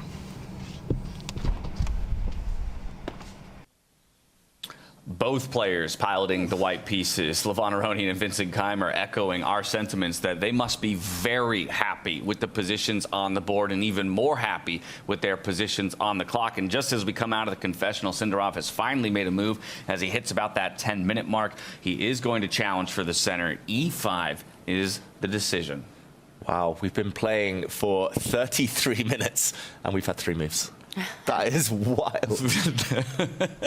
We've had 3 moves, and on both our top boards, we've got a pawn sacrifice at the center. So I think taking that time, and both players who are giving up, who are going for the gambit, are under 10 minutes now, or around. So it goes on to show how complex this is, and Sindarov with a similar idea to what Magnus wanted. But first, he did take control of that e4 square. He's also committed with the d-pawn. What do we make of this sacrifice? This is a proper sacrifice. It's no coincidence that that both Magnus and Sindarov spent the bulk of their time usage on the e5 move. Magnus spent ages before sacrificing the pawn. Sindarov's done the same. And let's just show on the board while Vincent thinks what would happen if the pawn is captured. I think it will most likely be taken. What else? But the idea, just like Magnus, is to bring a knight out to hit the pawn in the center. And if Vincent wants, he can cement that pawn as a passed pawn for the rest of the game by playing the move f4. There's no way you're getting that pawn back anytime soon. Unlike Magnus, who could challenge that pawn with d6, the structure's more locked. But I think the idea is to break out with this move, pawn to g5, and to fight from the side. And this opens up the black queen. If you take the pawn now, then the central pawn might fall. It is chaotic, though. And, OK, d4 as well, maybe a strong idea, either here or on the previous move with the black queen coming towards the center. I mean, he's going for it. He's arguing that white pieces are all still at home while the action is really exploding in the center. So this is Sindarov really trying to fight on the front foot. But, I mean, it looks interesting to me. It feels a bit dodgy. But if he spent 20 minutes and he still believes in it with black, then I trust him. I trust him. I like this approach in general because it's also Sindarov's style to create this sort of a chaos in the position. He does accept the sacrifice. Vincent does. The knight comes out immediately, hitting that pawn. We'll see if the line follows up. But I think it also plays stylistically against the nature of positions that Vincent likes to be in. You know, more strategic fights, more principled battles, where things are more under control and in his own control. But right now, I think none of that's going to happen. Knight c6 on the board. Kind of liking how this is being handled by black. The other knight can jump over to the e6 square as well at the right moment, but you have to be a little careful. The d-pawn, tender, so watch out for that. And it's fascinating. This is another big difference between traditional chess and freestyle. If the players had been given computers to analyze, you would see e5 played instantly. Vincent would come up with an immediate response, and this would be a 20-move variation, bang, bang, bang, and probably it would just fizzle out towards a draw. But here, the players are really just on their own. They have no kind of patterns to just fall back on, nothing to compare this to in traditional chess. It's a wild position. Just 2 pieces switching places at the start, and fresh position, move 4 now. And hard to predict what's coming next. d4 in the air, g5 in the air, pieces flying out. This is going to be wild. I'm going to take us back over to our marquee matchup, the battle for the top spot, Magnus Carlsen, Levon Aronian, because we have our first question mark on the board. Move 8, Magnus Carlsen goes for the long castle. Computer doesn't love it, and you'll see the bar creeps ever so slightly in favor of Levon Aronian. Ooh. Levon isn't losing his pawn back anytime soon. So he's going to have that extra material on the board. Look at the beautiful central control. Not only just the pawns, but the knights consolidating each other. And I'm just expecting him to bring his bishop out, do exactly what Magnus has done. But that's not going to be a question mark. I think that's just going to give him a really good advantage. Healthy position, no weaknesses, no direct attack on any of his own pawns. Where is Magnus finding his compensation here? Yeah, Magnus has to be really quick now. He himself has said in interviews and kind of post-game press conferences, if you're just 2 moves away from castling, normally you can get away with pawn grabbing. If you're 3 moves away, that's when the danger is. White is only 2 moves away here. Bishop out, castles. White is safe, pawn up. I don't want to say game over, but almost at this level.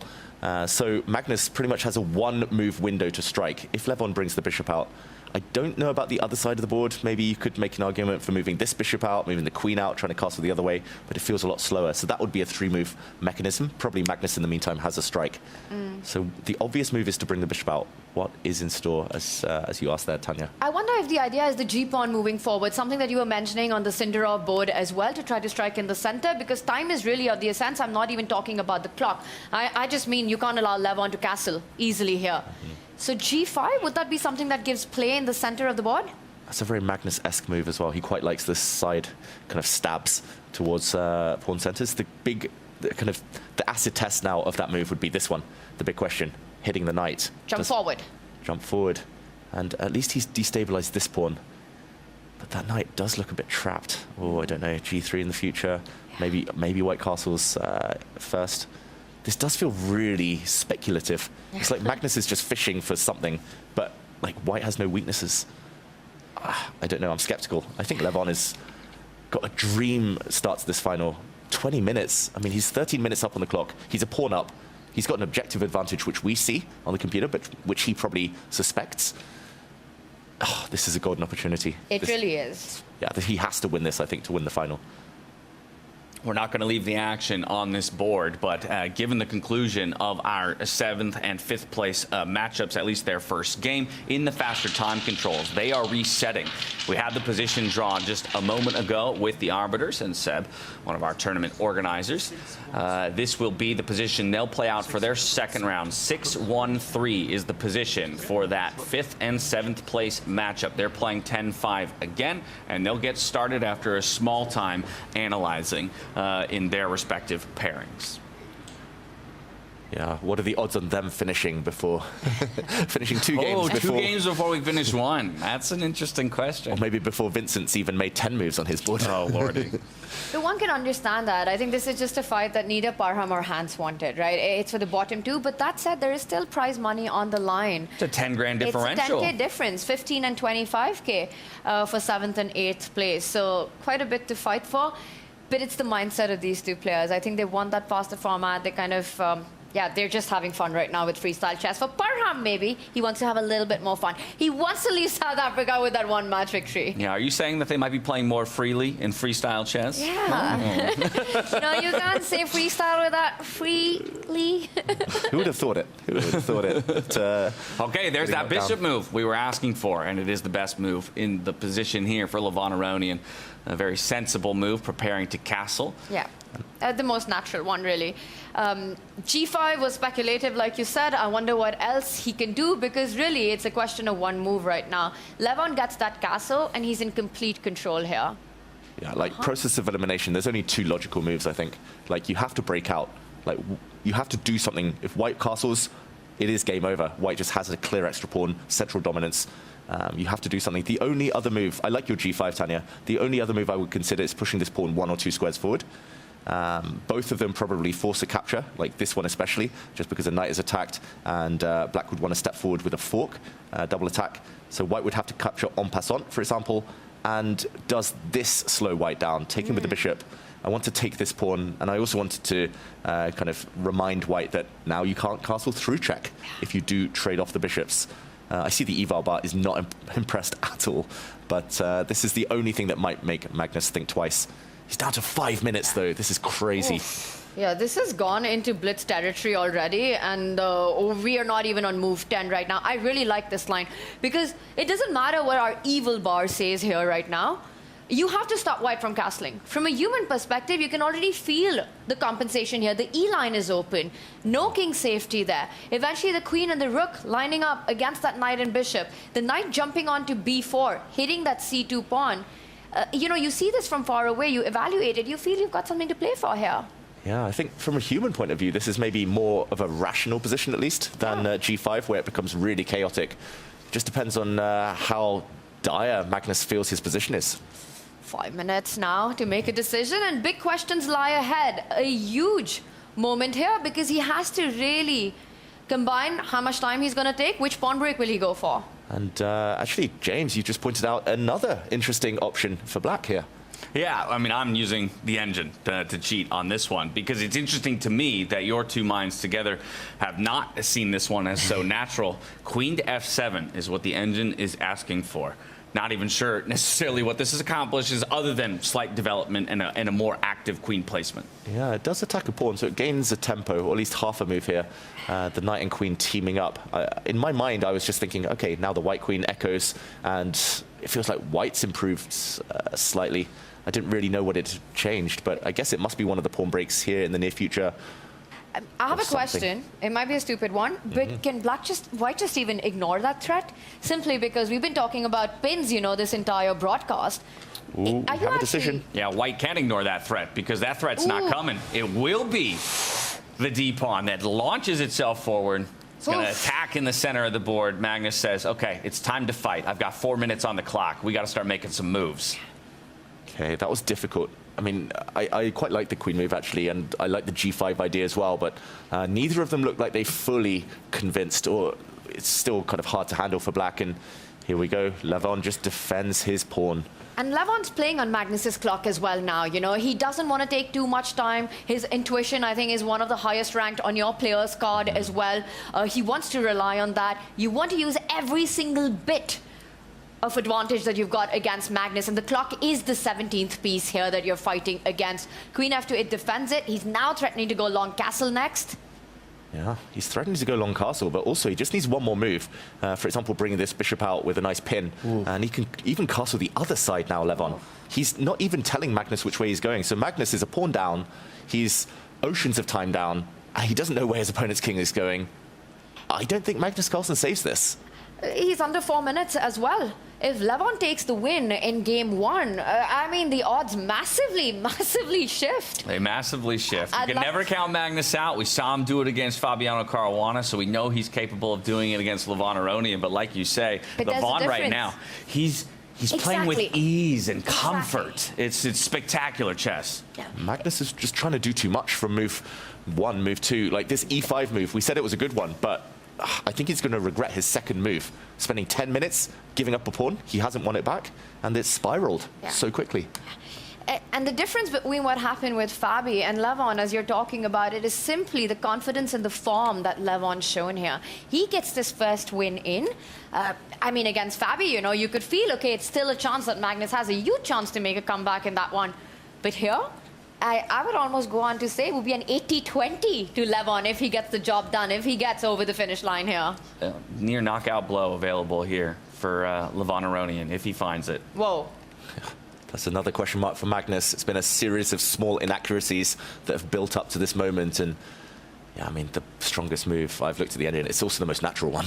Yeah. It's the first move that I think would come to anyone's mind. You already called it out as a natural move to follow, which would be that light squared bishop. All right, let's get all of our minor pieces into play. Let's go ahead and lock that knight up against the queen on that diagonal, and then again, still have two options of which way to go with castling. Levon, no surprise, he finds it within seconds. Amazing stuff. What accuracy are we on is what I want to know for Levon Aronian right now. Guess first and then I'll tell you. Oh my goodness, you always put me on a spot. Okay, this has to be in the high 90s. Yep. I would say 97%. Even higher? No. Yeah. Oh my goodness. He's almost not missed a single step this entire way. 98.1% from Levon Aronian in a freestyle chess position. And perhaps more importantly is the 84.7% play out of Magnus Carlsen, right? That is uncharacteristically low for a player of his caliber. Yeah, it was the type of position. Magnus doesn't thrive in chaos. We've seen it so many times. He gets a bit nervous. He tries to do too much. He spends a lot of time because it's not his instinct. Levon thrives in that, like, loves that. And there's a big threat on the board. Firstly, this was natural because it stops black taking white's extra pawn. The f-pawn now indirectly defended, but knight to g5 is the big threat. Just overwhelming the black pieces on this diagonal. So Magnus is going to have to lose another move now with his queen. He just has to get out of dodge. There's also a threat of pawn to f5, winning the black knight. He's going to have to just, I don't know, queen e7, queen somewhere. And then Levon can castle, pawn up, active pieces. Magnus shaking his head. This is almost game over. This is crazy after just 12 moves. 12 moves in under 2 minutes and a lost position on the board. Magnus Carlsen, this reminds me of his round 1 against Sindarov. Same story with the black pieces. Yeah, Levon could go on a walk, come back to the table, and still have enough time to close this game out. He's not leaving the table. He knows that when you're playing against Magnus, you need to finish him off completely before you say it's game over. Because this guy just needs half an opportunity to come back. We saw yesterday, dead lost position. Magnus, he finds the only winning move, which was still, quote-unquote, losing by the computer's standard with a random A-pawn push, and he turns a game completely on its head and forces the draw to buy himself this final table.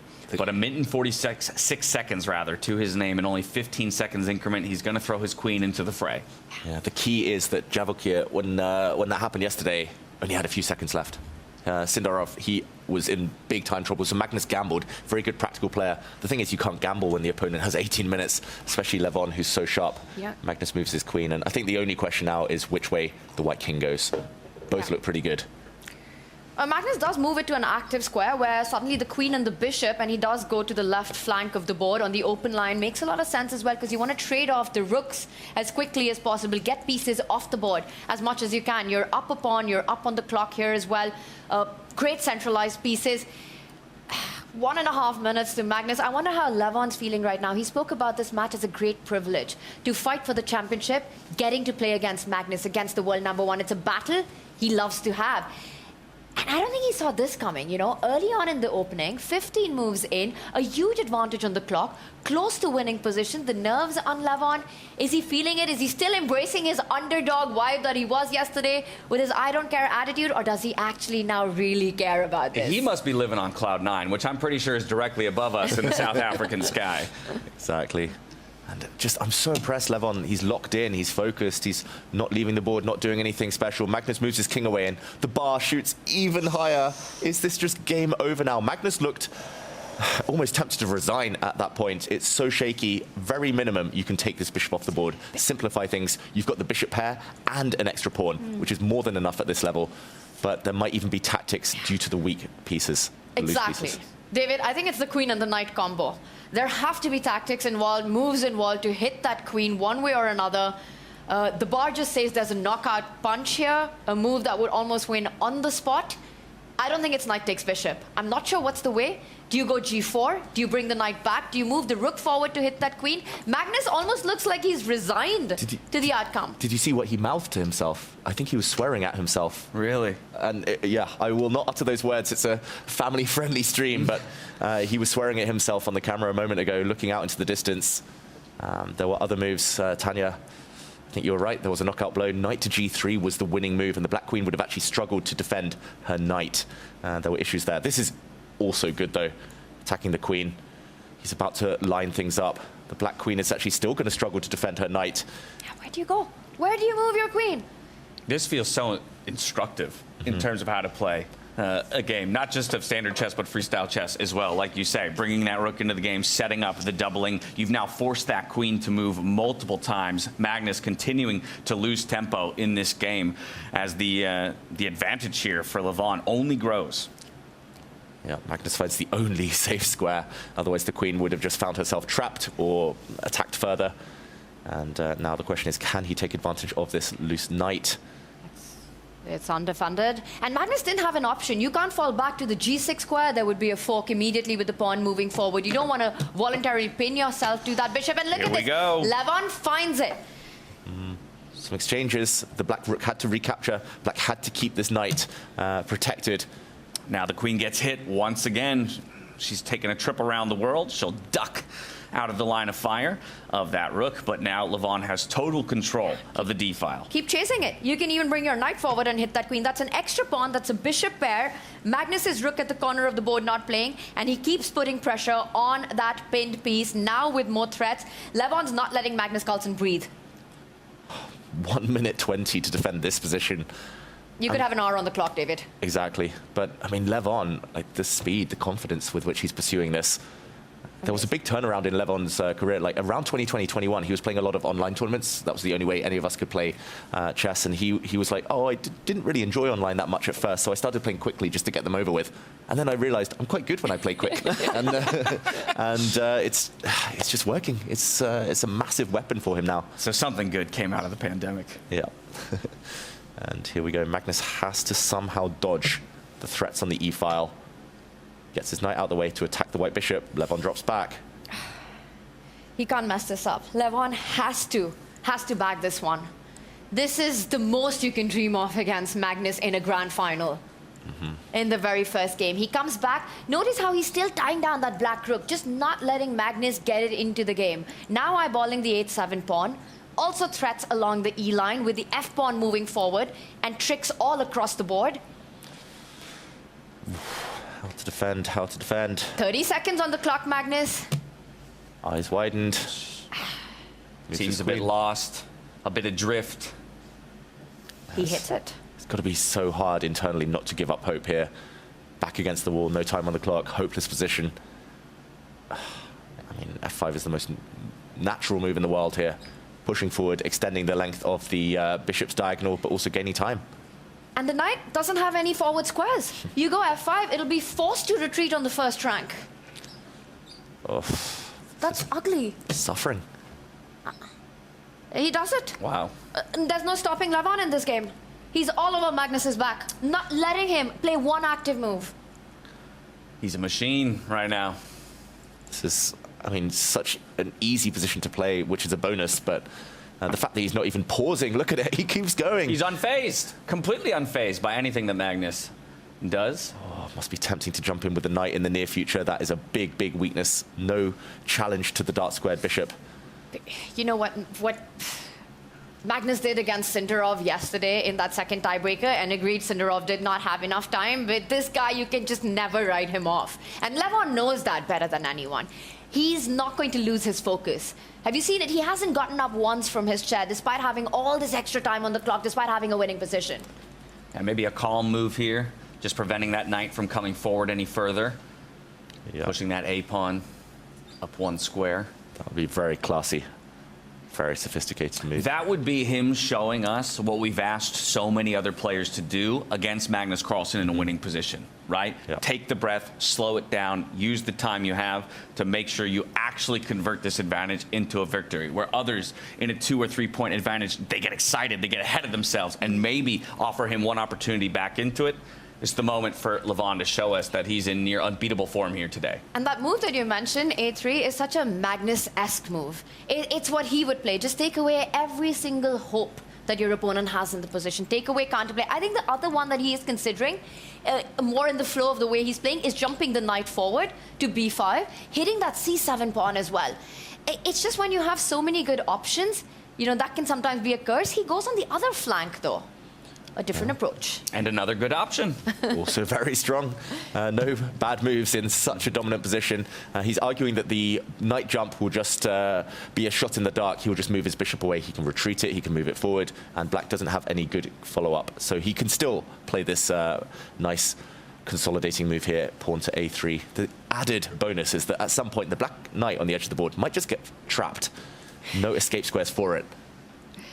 What Levon was just hinting at was pushing G5, F6, and queening that F-pawn. It's a 3 versus 2 on the right flank, and he just wants to keep that going. And now he makes that classy move, taking away any counter chances that Magnus can be hoping for here. That might be the clincher. That's crazy when a move like A3 is the clincher. That's when you know what a performance it's been. He took down Magnus Carlsen back in Vegas just to earn his bid into the bracket stage and ultimately challenge for the title and snag that Grand Slam championship for himself. Now he's here in South Africa looking to defend it, put 2 back-to-back just the way that Magnus did across Paris and Grenke. Yeah, and a nice try by Magnus. He's given a check. If the knight is taken, then the black queen can grab white's light squared bishop. Probably still doesn't help, doesn't get closer to survival, but I'm more expecting Levon to just not give any hope at all, not part with his beautiful bishops and just shuffle his king towards the corner. The black knight is off the edge of the board, but that's the only thing that can be said for Magnus's little trick here. Doesn't really get closer to saving the game. Levon pausing though, very professional. I mean, it's beyond a miracle at this point if Magnus saves this. He would also need Levon to rush, and that's why Levon, critical decision now. It's a fork in the road, pauses, and moves his king. Just best moves. That's just what this guy has been doing. There's one best move after another, just giving no chance. And there's Annie watching the action. Wow. I mean, the composure, both Levon and Annie, to kind of stay calm and know that it's not over yet, despite how overwhelming it looks. There's something to be said, right? Magnus and Levon are the two players who are here with their families. And here they are fighting out in the finals. Just how important it is to have that around you. Support system can mean everything. What happened to the dad tax? It used to be said that as soon as you have a kid, you lose 100 elo. These guys, if anything, they've gained. They've gained strength. Magnus, though, in big trouble. Levon keeping his bishops. Look how strong these bishops are. When we're first taught the game of chess, we're told, bring your bishops out to these diagonals. Magnus finally moves his rook. First time in the game. First time in the game. Lines it up with the queen, but there are no infiltration squares. There are still no counterplay that you're looking at right now. This is Magnus just waiting for a blunder by Levon, and it does happen. You know, we've seen it happen, and it usually does happen when Magnus is the one who's waiting for them. So he just keeps the game going. As long as it's going, there's always that hope, that possibility that your opponent goes wrong. Magnus at a cool 77, despite being busted on the board. Exactly. Magnus, better than anybody, right, at keeping games alive and laying little traps, leaving openings for blunders on the board. But Levon, not the type of player to fall into those traps. Oh, he's going for it now, though. This black knight is almost trapped. It only has one safe square. I'm not sure you really want to play that move, though. Going back to the edge of the board, that would just invite white's pawn to step forward. Maybe now on the next move to fork the two black knights. This is Magnus's attempt. He moves his bishop, moves his queen forward. If there's a queen trade, the rook will fork the two bishops. But there are tactics. There are so many tricks.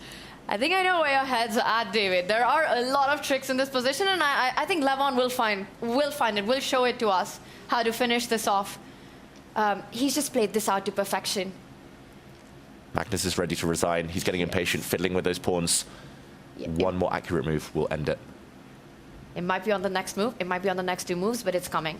Magnus is about to lose game one of the grand final. Levon Aronian, I think he senses it. This is the moment. B4, what a move that was. Also assisted by that A3 move, the classy one that we were talking about. The big assist. Look at Magnus. Oh, so distraught. Yeah, unhappy Magnus right now. He's just looking forward to the second game, a reset and an opportunity to strike back. This is really impressive self-control from Levon. I mean, he's definitely seen some very promising moves, but maybe there are so many of them that he wants to choose between. He's still kind of sitting on his hands here, yet to put anything on the board. He can move his queen, he can take the queens, he can go for some flashier options. Everything wins. What's he going to choose? The flashy one. Well, he gets the queens off the board first. And now, Levon, he goes in with a check. Just to mention for everyone at home, it was also possible to play bishop takes pawn check a few moves ago. Still possible. If the black king had taken, there was a nasty knight fork hitting the king and queen. That would have also been a game ender. But he doesn't need the fireworks. He's going for a more measured approach here. But here and now, he has to finish this off. You know, just don't give Magnus the possibility to keep the game going. I do like that idea of bishop takes pawn with the knight jumping in with the forking options. Still available. Is that the one that he'll go with? You could also hit that other knight on c6, which now is undefended with your own bishop sliding over. He does it. Wow. Don't take it. Ooh. Knight b5. And Magnus? Magnus does take it. Everything was lost anyway. Now we're going to see a knight check from Levon Aronian. The rook will fall. Magnus is about to resign any moment.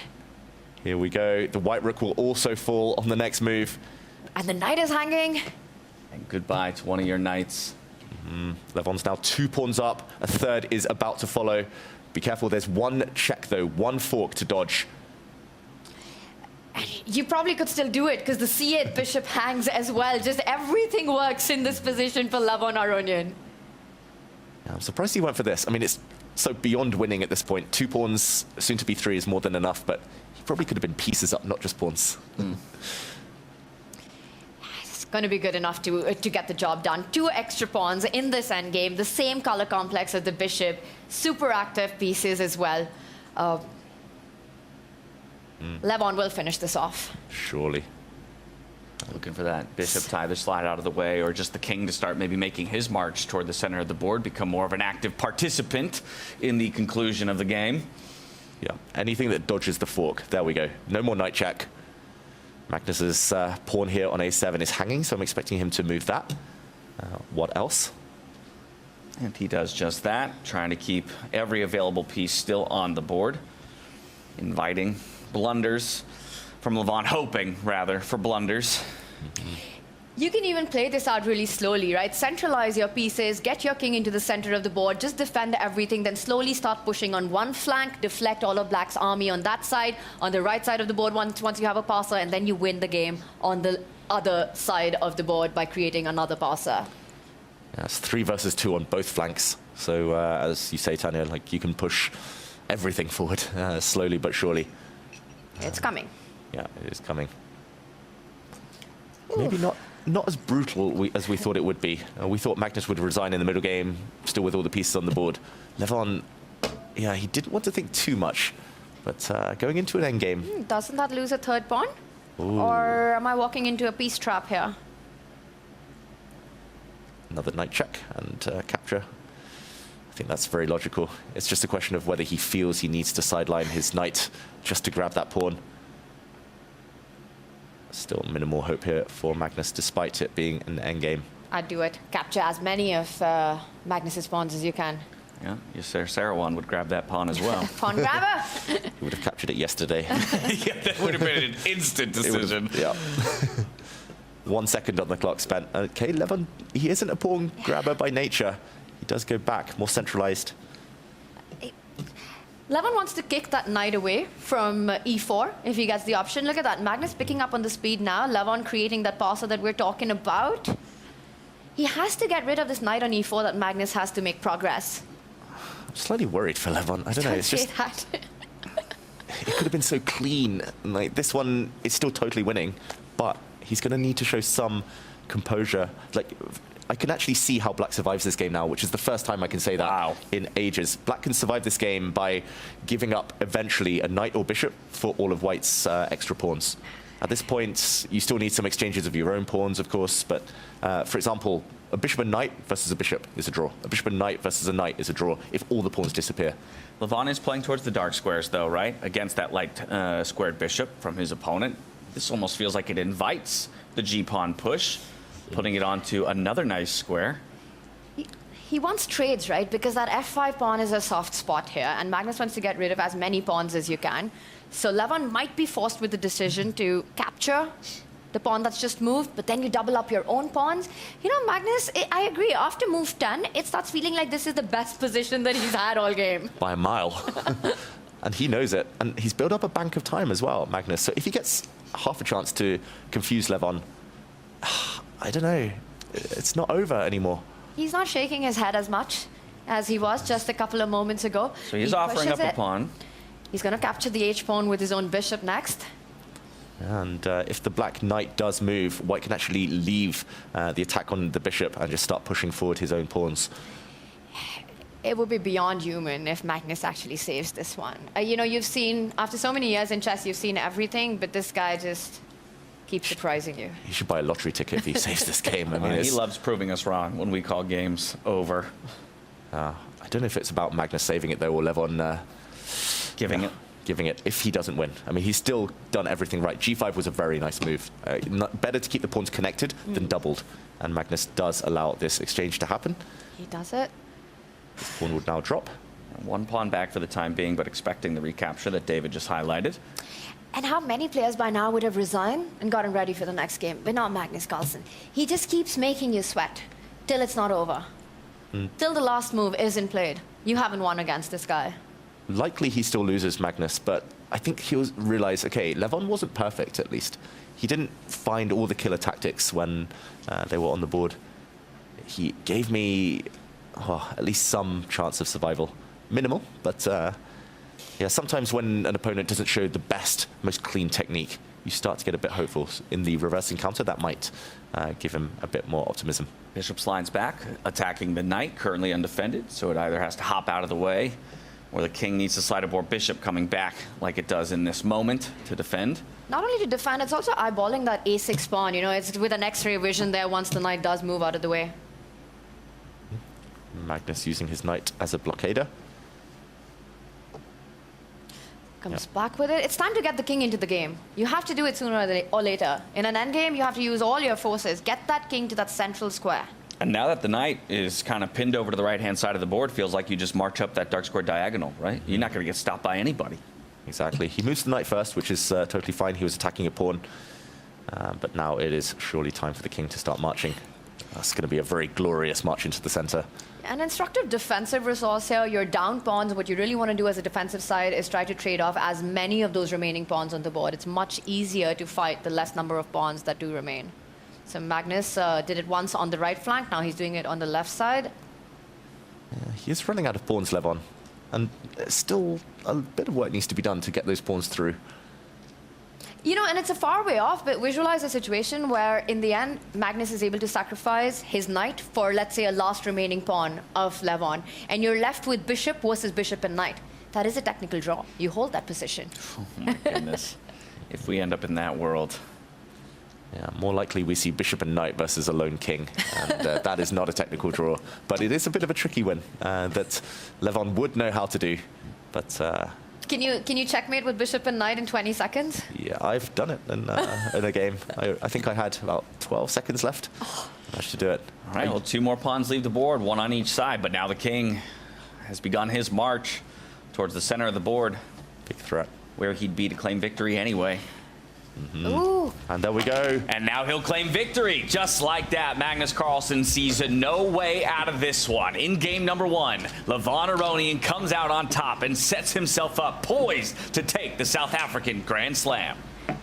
And what a performance, what a game it was. Levon Aronian on the front foot from the very start, out of the opening. Controlled performance there. This is the Levon that we've been seeing shine throughout the year. The Vegas winner gets the first win. And if you thought Levon Aronian was the underdog coming in today, think again. Yeah, the expectations have surely been flipped on their heads with this one. Wins that game with nearly 14 minutes still on his clock. And that was largely the story from the get-go. So impressive.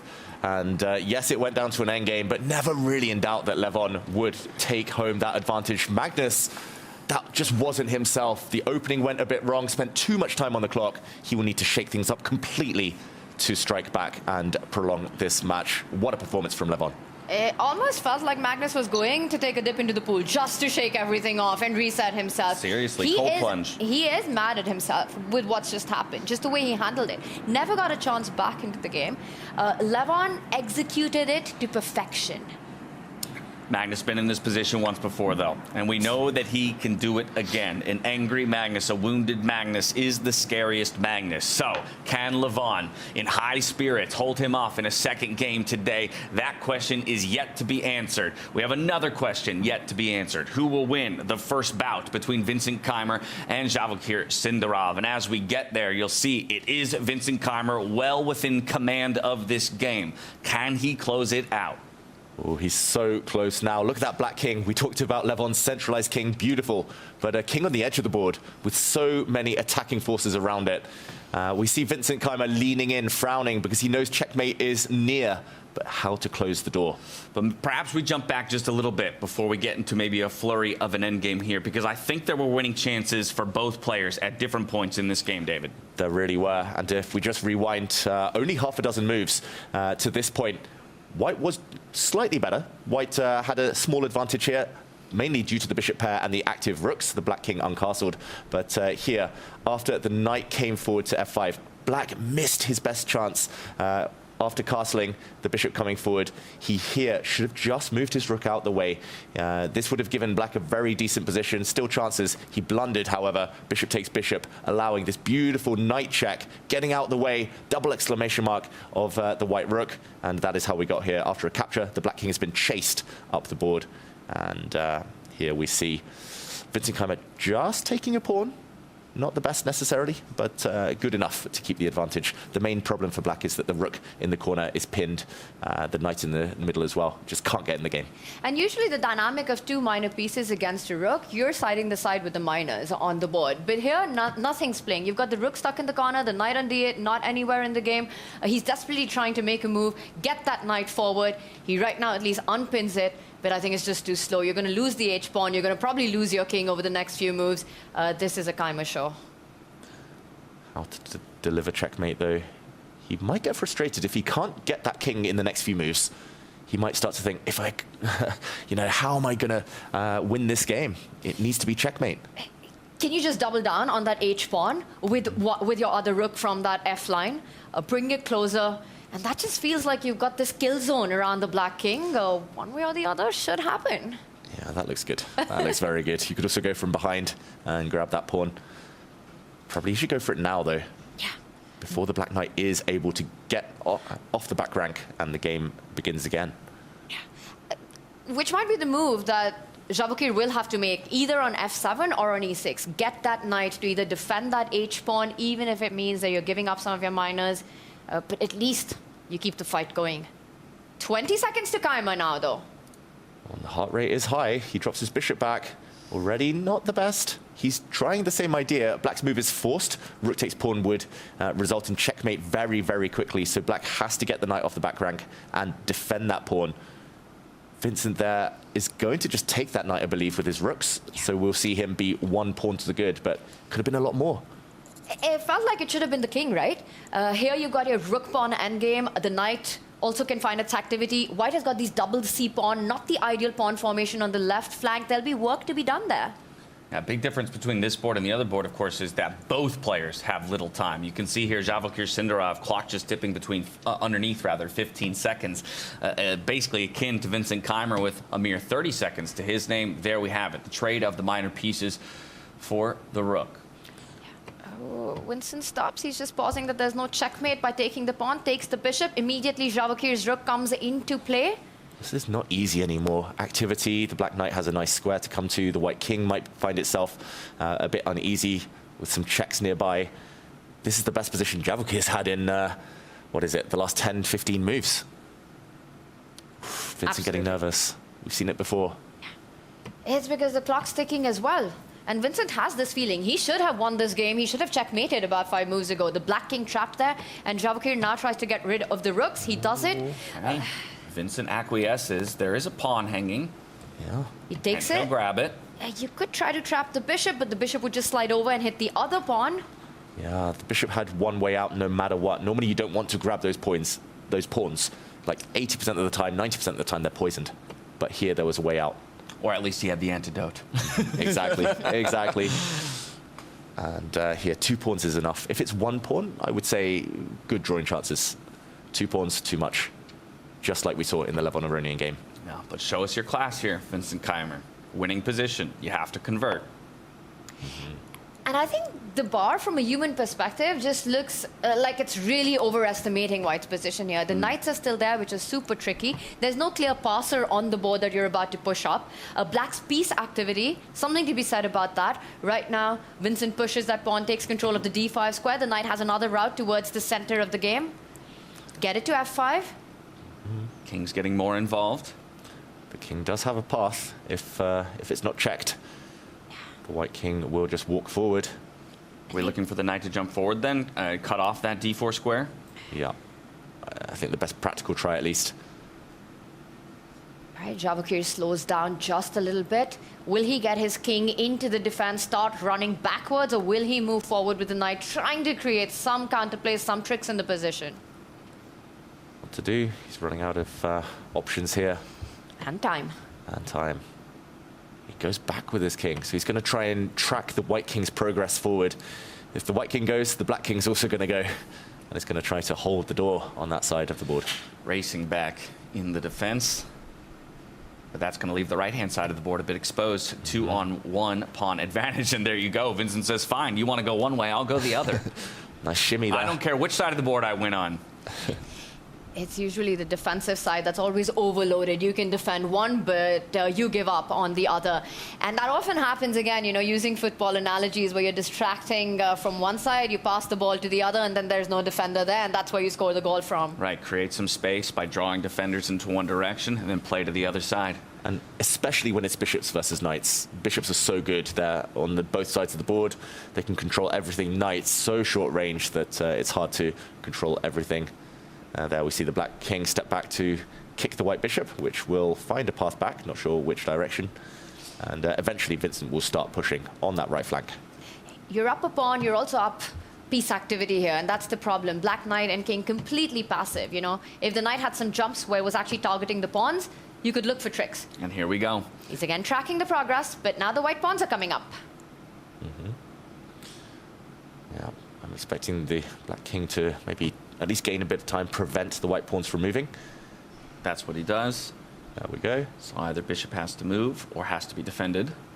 Yeah, we could see a case of Zugzwang where, for example, the black knight is about to be forced back to stop the white king coming forward, but now the black knight is frozen, protecting this square, and the black king is also frozen, stopping the white pawns moving.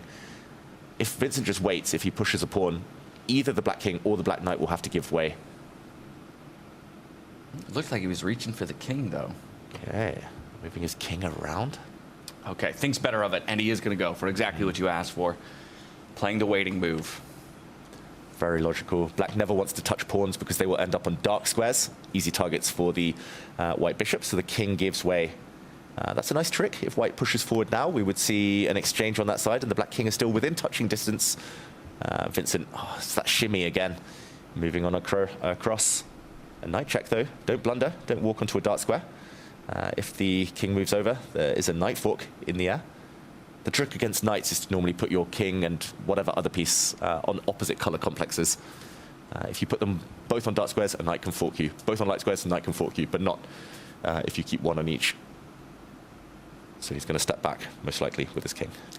At least that gives some hope to get your own king forward as well, if you're black right now. Sindarov will keep fighting. He does go back. King goes forward, stops g4 for now. And now he's threatening it again. You can see the difficulty, though, of the position still here for Vincent. And the knights, again, they're just so tricky, you know. We're talking about checks. It falls back. d4, watch out for that square. Hitting the king and the white pawn. It can be prevented by white's bishop dropping back, but first he gives a check. Making progress, and the king retreats. Doesn't need to take the pawn yet, because the bishop is hanging. Now Vincent will retreat his bishop. He's keeping it pretty tricky, because you retreat the bishop, and he hasn't traded pawns, right? Which means there's a check from g5 hitting h3 as well. Tricky guy. Sindarov, he saved some difficult positions at the World Cup through his resourcefulness. He's defending quite tenaciously here. Look at that, a bird. Made its way into the playing hall. Everybody wants a piece of the action. Bird's eye view, best seat in the house. Levon flying high. It's Levon's spirit animal. Oh, he's the lion. He's the lion. You're right, you're right. He's roaring here. He's roaring, he's soaring. He's doing everything right.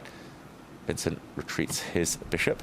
And it's funny because Magnus resigned in a position where he was also down a pawn on each flank in an endgame. But there, it was easy for Levon to push all the pawns. Here, the tricky part is that Vincent's pawns are doubled on that queen side. So it's not as easy to make progress as he would like. And very, very instructive that Vincent gives himself, keeps a corner pawn here, the H pawn. Knights are notoriously bad at stopping pawns. It also promotes on a dark square the same color as his bishop. That is a very instructive move. I was thinking he would take with the pawn, and actually that was not as clear-cut. Really nice decision there. And now a committal one by Sindarov. He really wants to get that knight to the center of the board, even if it comes at the cost of putting your pawn on a weakened square where the bishop can target it. But it needs to be done, otherwise white was just going to start advancing the pawns. He does it anyway. Yeah, I think it's just so straightforward now, like for white to push this pawn. He's going to grab this one. Yes, he's going to part with one pawn on the queen side, but that is not the most important. The black knight's still dominated. The two-square theory. You put your bishop on a two-square distance from a knight, and you take away most of its jumping squares. Exactly. Very important here. It's closer than ever, Vincent, now to the win. Chances. Wants to kick that knight away. Doesn't want to trade off any pawns. Keep those pawns for later, future queens. If you fall back defending the c5 pawn, the h pawn will continue its march up the board, threatening a check on e5. Sindarov is. You could continue trying to take control of the squares by putting your bishop on c7. That'd be very classy, very controlled, and that's Vincent Keimer in a nutshell. He does play the move. Just giving no chances at all. Yeah, bishops just dominate knights so easily on open boards. That's the problem. And now he's going to drop his bishop back, give a check, disconnect the black king from the pawn, and then start moving his own king up the board towards the left side of the board. You can also wait. Feels like you could just attack the dark squared pawn there as well with your bishop from behind. Very nice. Very nice. He waits with his king. He leans back. There are no moves. Black's knight has to get even more passive in this position. Yeah, if it drops back, then he'll move his bishop back, give a check, and only then will the white king start motoring on in. And as Tanya said earlier, the h-pawn's just a distraction, if anything. The black king can blockade it forever on a light square, but he does resign. Game over. Vincent takes the lead. Yeah, Javakir knows he must admit defeat in this position. Vincent Keimer, what a run he's made in the knockout stage. He proved himself in the quarterfinals, why he should never be picked when you have your choice. And now he's run all the way to the third place matchup against one of the hottest players in 2025. And he goes up 1-0. An up and down game, an absolute roller coaster this was, but Vincent Keimer, when he gets his kind of positions, he just doesn't let go. A beautiful convert there, but it was all eyes on this big matchup. And once again, Levon Aronian, the player of the moment, the player of the tournament so far. And the true story of the day is how he's already dispatched Magnus Carlsen in one of their 2 games in a best-of-2. He sets himself up for success. A draw or better in their next bout means he becomes the South Africa Grand Slam champion. I don't think Magnus has lost this many games in any of the slams as he has in South Africa. Losing to Sindarov in the round robin, losing to Arjun in the round robin, then going on, Sindarov bouncing back in their head-to-head as well, and the first game against Levon. Yeah, he's lost 5 games in South Africa, Magnus. He's lost every day of play at least once. Yeah. It's been uncharacteristic. Levon unbeaten as a parallel. Yeah. Definitely needs to shake things up, Magnus. On the plus side for him, he's had lows, but he's also had very good highs. There have been years when he hasn't lost 5 games, the entire year put together. And all of that's happened in South Africa. Look at this. The chess doesn't stop for those of you at home. Wow, the top boards have just a few more moments to rest before being delivered their position for the second game of their battle. You can see here the scoreline was evened up by Hans Niemann in their second game. So we are in tie breaks here for 7th place between Parham Magsudlu and Hans Niemann. We have 5th place decided in the meantime. Very, very impressive finish there. It was Fabiano Caruana who won 1.5, 2.5 over Arjun Erigaisi. All right, so 2 players already solidified into their positions with Arjun Erigaisi taking 6th. Fantastic performance by Fabi throughout the tour. I will say, yes, he never managed to clinch one of the slams, but let's remind everyone of the journey he's had, right? He finished runners-up, 2nd in Weissenhaus. He finished 3rd in Paris. He finished 5th in Vegas and 5th here as well. So that's been his, minimum finish that he's had. And that's a lot of money. I think it's been a pretty good season, a pretty good tour. And for a reason, Mr. Consistent, always very close. I think that one title is still missing. He's going to be looking for it next season. Eyes on 2026 for Fabiano Caruana and his fans. Oh, what happened here? Oh, no. A giggle out of both of our players. Is it a bird? Is it a plane? What's in the tournament hall? And they reset. Parham, yeah, at least he's got off the board, though. He's got that 1 win. Yes, he was pegged back in this match. But, yeah, can he refocus? I'm expecting him to try and bring his bishop out and get castled. Okay. The knight comes to the center. The bishop does come out following the plan. Yeah, you could see Hans's eyes darting around, following the movement there. But he's got to refocus. The bishop comes out.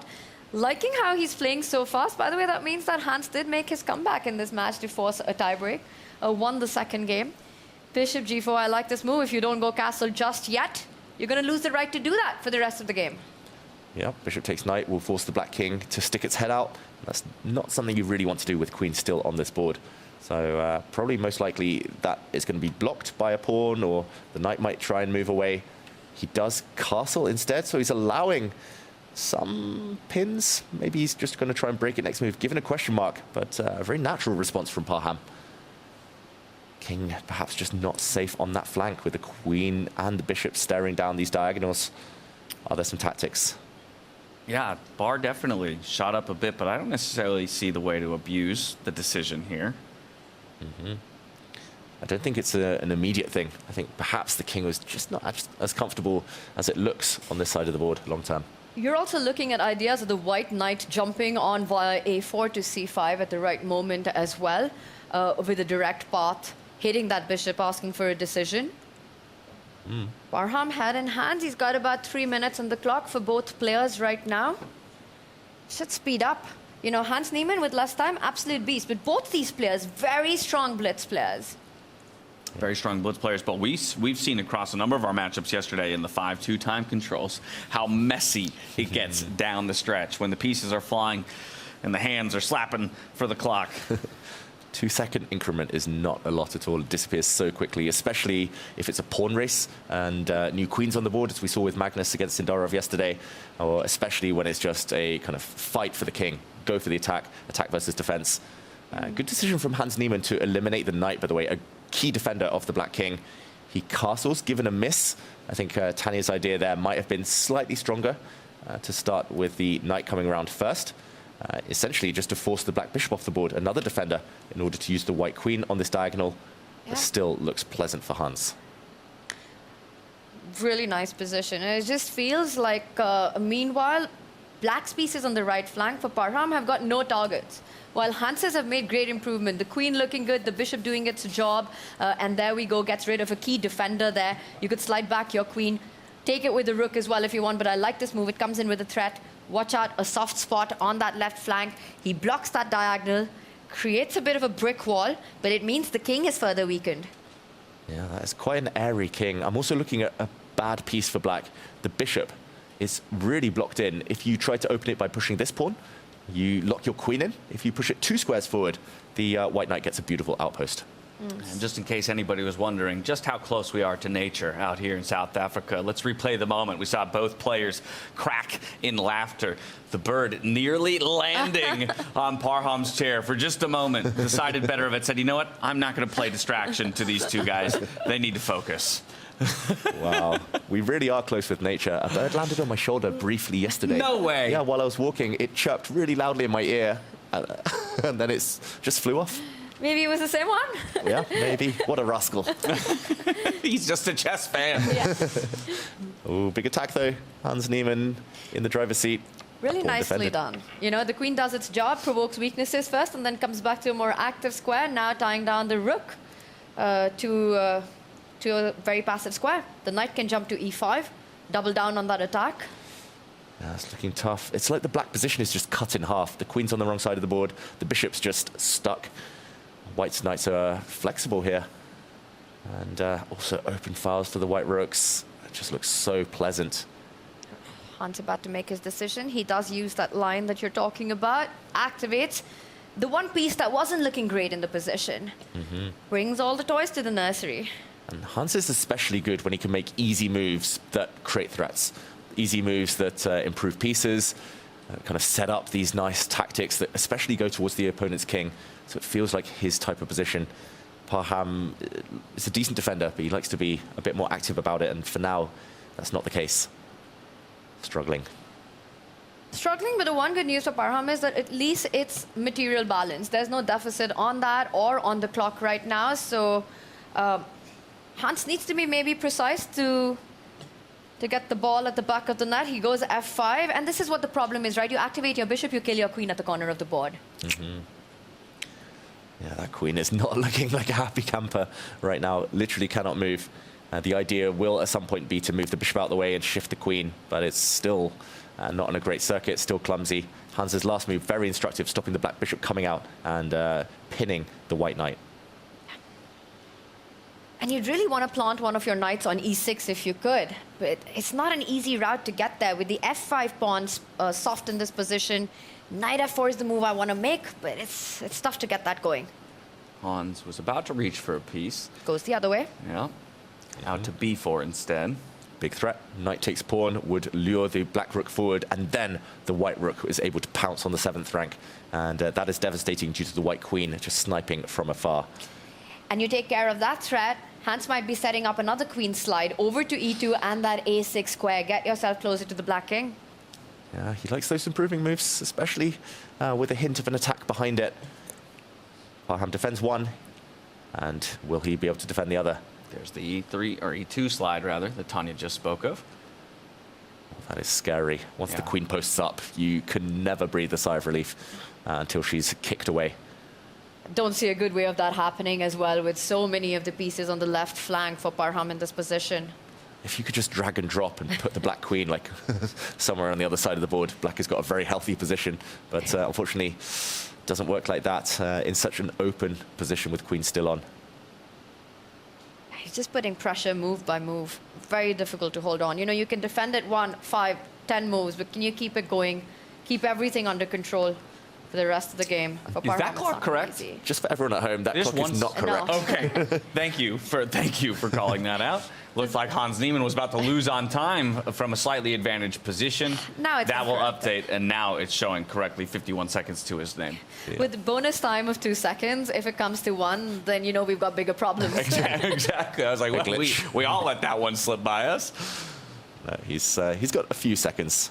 Whether it's 38, 51, or 1, he's got a few seconds left on his clock. And he brings another force into the attack. And this time it's a pawn. It's not going to stop there. Given the opportunity, a5. That's a tickle move. You just tickle the opponent, you see how they react. And maybe Parham might get uncomfortable. That black queen is just the biggest problem, though. It's probably the worst queen we've seen in a couple of days here. Freestyle chess. Black rook moves on over, though. I would give in. Oh, I was going to go in with the queen. He goes in with the knight, hits the rook, and now is he going to strike with a5? Is it the moment? Oh, he goes back. He comes back. Has he decided, has he changed his mind that the queen belongs there? He was just asking for a repetition of the position. But Parham says, no, I'm going to use that tempo to improve my queen. And maybe a small missed opportunity for Hans. He could have pushed his pawn, and now that option is not available anymore. A queen check, and the black king can just dodge. Sneaky queen move by Parham, defending that b6 spot in front of the king to make a5 possible, and that's progress by Parham. Huge progress. Hans there took his eye off the ball for 1 second, partly because of the clock. But if he'd pushed a5, if he'd got the white king off the back rank and swung the white rook across, that would have been deadly. Now it's a real scrap. He just has to do it all over again. And it comes back to that move where he went forward with the knight and took it back. I think he was expecting Parham to just repeat. You're worse, you should be repeating. Parham said, no, man. Yeah, we are about to be in a full time scramble, though, here. Yeah, and the clocks will ignore those for a second. Parham has not run out of time, ladies and gentlemen. Yeah. The white rook retreating in the meantime. They still have a few seconds left each, gaining 2 seconds after every move. Takes control of the G line, coming on over to the 7th rank next, and Parham improving all his pieces. I mean, completely different story from 7 moves ago, when half of his army was on the right side of the board. Yeah, the white rook has to stay on the 3rd rank, otherwise the bishop would take a pawn. There'd be a sacrifice blowing open the d-file. In the meantime, yeah, it just feels as if each side is threatening something, the other side reacts. Then it's my turn. Then you swap, you rinse, you repeat. They're going around in circles a bit at the moment. And now it's a proper time scramble, playing on final seconds. Oh, there was a trick. The black rook could not get off the 7th rank, and now he's moving forward. Hans Niemann, don't take that pawn with your pawn. There would be a knight fork. Oh, he could still take on c6 and jump in with the knight. This is starting to look dangerous one more time for Parham. It's creaking. The white rook is coming across. And that knight finally landing on that e6 juicy outpost. Oh, he's trying to trade it off, Parham, but that's not going to help. He's lost a key defender. He's lost a pawn as well. But f5, tender in the position. Picks it up. Now rook takes pawn. There are some tricks. Knight forks in the air. Be careful. Hans doesn't have time to calculate. He's reaching for the king. He drops his queen back instead, and maybe the moment's passed. Parham survived the worst, but still difficult. He does it for the 2nd time in this game, and now he's looking for piece activity, but a big blunder as the rook comes in. That's going to be a checkmate. He wins the rook. It's going to be checkmate. Yes, the black queen could have taken a rook, but resignation from Parham. Wow, game over. Everything defended. Hans Niemann wins. Wow. Shoes on the other foot all of a sudden. It was Barham who got the first win in their 10-5 matchups. Hans would equalize to force the tiebreaker and now gets himself up 2-1 in his matchup. One more game to go between these two to decide, 7th place. This was a crazy, crazy blitz game. I mean, so many ups and downs, and Parham finally did give in. He had his chances, but you got big chess coming up in the next one with a certain world #1 on the back foot. That's right, because midway through the day, it's Levon Aronian who's got the 1-point advantage over Magnus Carlsen. He did it with the white pieces. That's your grand final. Soon to do battle yet again to see if Magnus Carlsen can equalize and force a tiebreak scenario in that one. Let's flip to the lower bracket, where we would have a mirrored result in our 3rd place matchup. Vincent Keimer undoing Javokir Sindarov to be up 1-0 in theirs. Fabiano Caruana, he got it done against Arjun Erigaisi already today with a 1.5 to half a point win. He takes 5th place with Arjun slotting into 6th. And of course, as we mentioned, still 7th place and 8th place yet to be decided. The chess doesn't stop here on the final day, though. I mean, from that one, now we've got to start kind of reframing towards the 2 top bouts that will soon have a position lottery and go back at it. But it's 2 players with backs against the wall who need to craft victories here just to extend things and find podium finishes. Yeah, and what a start it's been. I mean, this is the final day of this season, you know, the year-long Grand Slam, the first ever freestyle chess tour coming to an end. And look at this. It's Levon Aronian who gets the lead against Magnus Carlsen. You call it at the start of the show, David, that it's a day worth 100K, more than that, for Levon as bonus money, and he needs only a draw to bag all of that. 1 draw away from his 2nd Grand Slam title. But do you play? This is the thing that always concerns me the most, is playing for a draw against Magnus, right?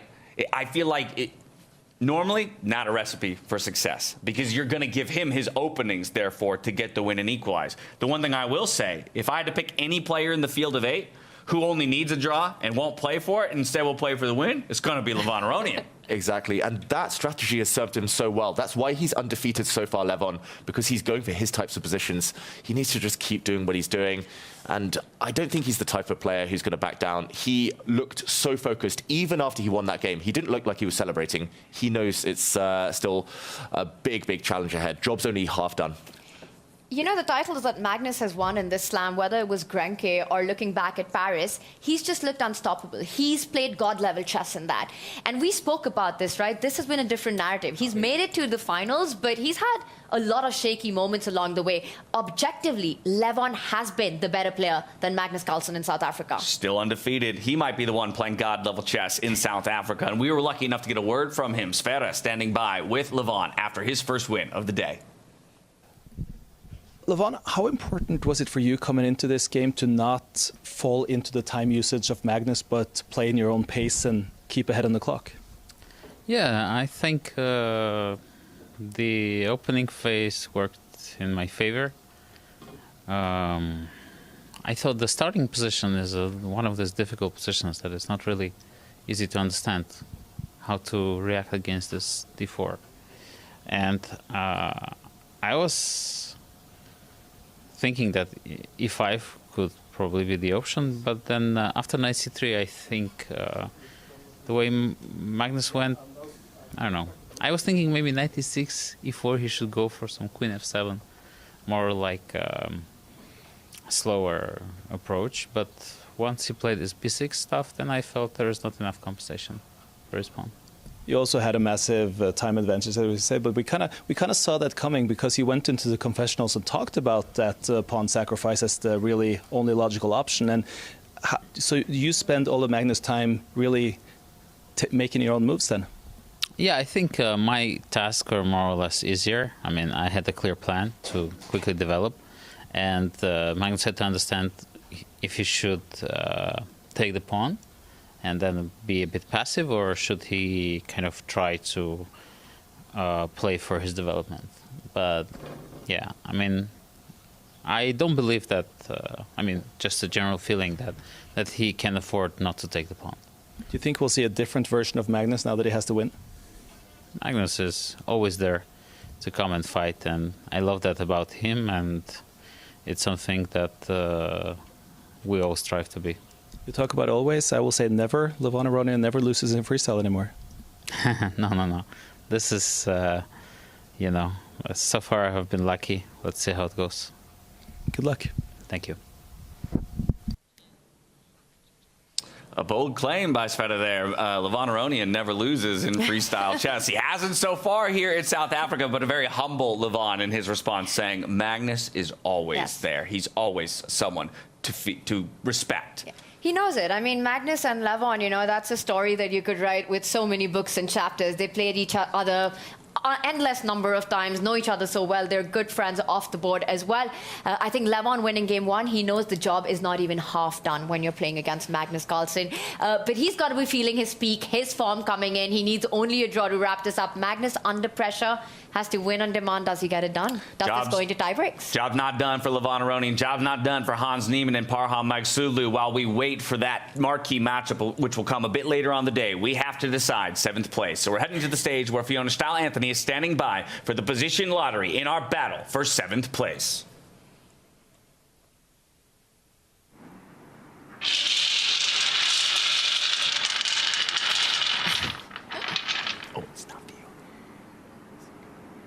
It's also a very different way of pulling a position. Tell me the number.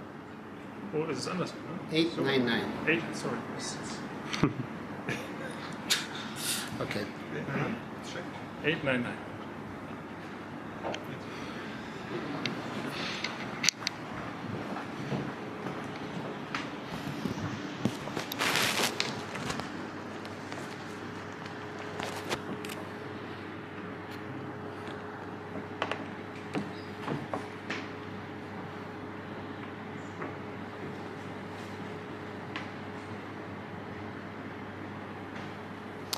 For the avoidance of confusion, position 899 will be the battlefield for our 7th place matchup. The tie break between Parham Magsudlu and Hans Niemann. Hans Niemann, currently ahead in this matchup. Draw or better gets it done for him here or now. For Parham, it's a win to force Armageddon, or he snags 8th place. What are we predicting? What are we thinking? Can Parham bounce back yet again from another disappointment? You know where my heart's at. You got to be rooting for this guy. I mean, everything that he's gone through in this tournament. I really hope that this does go down to an Armageddon. We're still to have that in freestyle chess so far in South Africa, so would love to see it. It's tough to get there, right? In 5-2 freestyle, it's just too many openings, I think, for decisive victories. While Parham is undoubtedly a player capable of taking the victory and forcing that Armageddon, I think Hans Niemann, just in these faster time controls, plays with a little bit more ease, a little bit more comfort. Yeah, especially the last 2 games. Parham started today really, really well, but Hans is suddenly kind of warmed up now. He was playing with speed. It always felt like he was the one kind of asking the questions in the previous game, slightly quicker than Parham as well. This starting position, though, with bishops already fianchettoed, I wonder whether it will give the ammunition required for Parham. Magnus has said he hates the positions with bishops already on the long diagonals because they kind of cancel each other out. Often all the bishops leave the board very quickly. Then it becomes more tricky, just about rooks and knights. And I love how when Hans is analyzing the position, you know, he's moving the pieces around while Parham's doing it all in his head. He's just looking at the options that he's got with the white pieces while he's sitting on the other side of the arena right now. Hans looking pretty chill, needs only a draw. He's looking at an early central strike. I like where his head's at simply because he wants to open up the long-range pieces quickly for white. With the pawn moving forward in front of the knight on the right side of the board. That's something that you want to do. The G pawn going up the board, the B pawn going up the board. There are 2 undefended ones that I see as well. What's the first move intuitively that comes to your mind here, David? Oh, G3. I don't know. G3 or B3. I'm quite timid. I like getting those bishops. Just opening up the diagonals, right? Especially with white, I quite like kind of asking the opponent which pawns they'll push in the center first and then reacting. But I don't know. It felt like Hans was looking at D4. How about yourself, Tanya? What are you predicting? First move. I'd be so tempted to push one of those central pawns, but the problem with doing that is that you're going to end up blocking one of your bishops long run. And, you know, if you go E4, the light squared bishop. If you go D4, the dark squared bishop. So I do like that. I like the idea of opening up one of the diagonals and keeping the center flexible. I'm also thinking maybe G4, so that your knight can jump to G3. Knights behind pawns seems to be a pattern that usually works out. Yeah. And we'll find out how aggressive Parham is feeling as he needs to strike back. Must-win situation. At least it would feel like some solace for him if he does get to the Armageddon, or does maybe even end up getting 7th place. We're looking at these two pawn pushers getting the bishops out on their long diagonals. Most likely, if one of those pawn pushes forward, black will play copycat. So if g3, maybe g6, and a bit of a bind how to get the remaining bishops into the game. You don't like g4, I see. Or g4. I'm just not as brave as you, Tanya. g4 also very, very much on the agenda. That's more of a Parham move as well, g4. You are in a must-win, so sooner or later he will look. And this is also the other thing, right? In traditional classical chess, when it's a best of 2 and a player has won a game already, it's so hard to imagine. You'll have to play something offbeat, something objectively not even close to good, because openings have been studied so much. But in freestyle chess, you're guaranteed a fight here. So though Parham has to win on demand, he knows chances will come very, very quickly. Less than a minute to go to game time here. Hans now maybe spending moments in his mind palace, looking to lock up a $25,000 prize over the $15K that goes to 8th place. Not a bad payday. Not a bad payday at all. And here we go. Will the birds interrupt the play this time around? Parham taking his seat. We'll see the handshake very shortly. And the games will begin. First, just adjusting the pieces, settling in. I think Hans is looking for those birds. And there he is. He's giving you a smile right now, David. He's like, I heard you, man. Not around right now. Only one piece needs to move in this position, right, for castling to become available on the left-hand side of the board.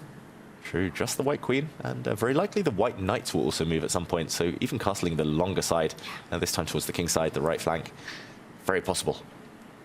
But I like that idea that you're mentioning, James, of getting the king to the left side really quickly. And I don't know if I like it anymore. Not anymore. Just like that. Instead of g4, it's b4. Also makes a lot of sense because you not only open up the bishop, but there's a rook lift potentially. Nice move from Parham to start this game, showing his intentions. Hans, as we predicted, would play copycat. He would open up his bishop if white opened his as well. It's now really tough for the cornered bishops to get into the game. So most likely it's going to be about pushing towards the center, maybe bringing some knights out in the next couple of moves. Bit of a weird one. We rarely see numbers as high as 899. I'm also surprised that, you know, with the time that they had, Parham saw b4. He definitely had to have this reaction that Hans has had on his radar. And with a 5+2, you don't want to burn so much time on move 2. Yeah, he's debating which pawn to push. I was going to say maybe the e-pawn, maybe some knights coming out first, but there we go. Hans copies. In some sense, it's easier to be black in blitz games. You just react, at least the first few moves. And I think he's getting ready to get the king to that right side, slowly but steadily. Also watch out for the queen coming out early into the game. Centralizes the knight behind the pawn. d5, a target as well. Near symmetry on this board. Yeah. 97, and we have a jam-packed E-line. Oh, congestion in the E-file there. I mean, it's also the most logical move, probably. So very possible that it's played. Hans is maybe just worrying what might happen if Parham lashes out in the center, but no, he does decide to copy. And just to highlight Tanya's mention here, the totem pole on the E-file stacked up, fully blocked. Love it, with perfect symmetry, with the pieces as well. It's pawns, knights, and rooks. Are we going to see a breakout in the center now with either the f-pawn or the d-pawn? It feels like now or never for Parham somehow. If he doesn't break out, if he just goes a bit slower, maybe pushes the pawn one square, gets the queen off, castles, then the moment might have passed. It might just become too symmetrical. So he wants something here. He wants action. And he's got to go for action, right? He's the one who's got to win on demand to take it to Armageddon. So he wants to dictate that. You don't want to be passive for too long. But I gotta say that I like the way he's handled the opening so far. It just looks like you're the one who's going to break the symmetry first. You're also controlling a c5 square. That b4 move to start with suddenly makes a lot of sense in this position. More space.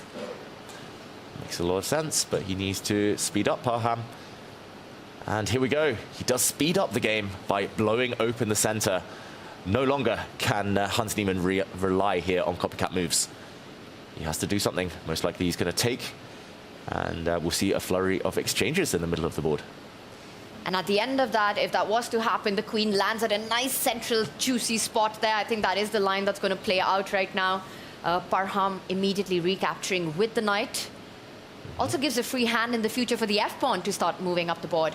Yeah, and if everything does come off as we expect, then white is the one who will be quicker to get the king across to the other side of the board to safety. Yeah, to castle. White's queen has ways into the game right now, where Hans's queen is still kind of locked in by her own pieces. Ooh, and Hans pushes forward. He's trying to open up the diagonal. He's saying, okay, the last set of bishops, I want those off. Not just that, but pawn takes pawn will be met by a knight recapture. And there is a pin on the e-file. The white rook undefended. He's seizing the moment, the only one that he had, to actually break in the center with that f-pawn, taking advantage of the placement of the rooks. Not making it very easy for Parham to go shock castle, to castle on the right flank just yet with pressure on the e4 pawn. If only Parham's b-pawn was one step back, then he'd feel safer about castling on this side of the board and just shuffling his rook over. Still a possible move, but now the b4 pawn kind of sticks out. And suddenly the black knight also eyeing the c6 square where it could start hitting that pawn and the queen. Exactly. Double attack incoming. Feels like it's been a success for Hans, this opening so far. He's not behind on the clock, and it looks like he's equalized the game. And he needs only a draw to bag that 7th place, to bag $25,000. And what's becoming a bit of a pattern here for Parham, once he realizes he's in a tricky situation, both the hands go to the forehead. He does make a decision. Danger though, the queen is attacked, the pawn is attacked, there's tension on the bishop. So you could remove that black knight, but I don't know, the bishop in an open position, you ideally want to keep it. He feels he needs to. Black recaptures, and Hans still looking very solid here. The one thing I think Parham is hoping for is to make it very difficult for Hans to connect his rooks. You've got to play against the king and the undeveloped nature of the majors in black's position here. Will he be in time? I mean, ahead in development, so it's really a game of momentum right now. If Hans consolidates, finishes his development, he's clearly better. The black bishop has a beautiful square to sit on as well. That would disrupt white's forces. So, yeah, he just needs one or two moves. Hans Niemann here, but Parham trying to figure out what to do here, and now has cost him time on the clock. He's dipped below the 2-minute mark. He moves his knight. Getting it forward. It's coming to f6, it's coming to e5 with threats. I mean, can the queen come out with the double attack? A check. On the king, yeah, a check. And then it might do now. Ooh, I was expecting that move, but just moves his king. Keeping it up his sleeve. I guess the knight was defended, so the white king could have just moved. He's kind of keeping it up his sleeve for later. Maybe the black queen has other angles it wants to jump in on. Might be time to jump in with a knight to f6 to take care of that threat. There we go. Also a big move coming in. If black isn't careful, rook e8 would trap the queen. Ooh, careful. Game-ending threat. So the black queen should just move. But I'm going to take a lesson from Tanya that she's been telling us all tournament long. We see an opportunity to pin a piece. We could have gone all the way to the h8 square and pinned it against the queen. He thinks better of it. What's the lesson called, to put pressure on the pinned piece. First, we have to create a pinned piece, though, in order to build pressure on it. Yeah, and you can still do it. You can still put the queen on the diagonal. Hans Niemann wants to get his queen in a different way, though. He's eyeballing this avenue, the black queen, on a long diagonal. Instead, he's opened up a file for the rook. Be careful, Parham. There's so many entry squares down here later. I'm going to get you to say it at least once on the broadcast, James. No chance. Watch this space, chat. Chance. There's no teleprompter for me to be Ron Burgundy, so I'm safe until next year at the very least. Okay, to take or not to take? I'm channeling my inner Sarawan. Well, You're going for it? Then there's no question. Then you go for it. Instantaneous. Very brave. Usually not a pawn grabber, David. Normally, only if I can definitely get away with it and live to tell the tale.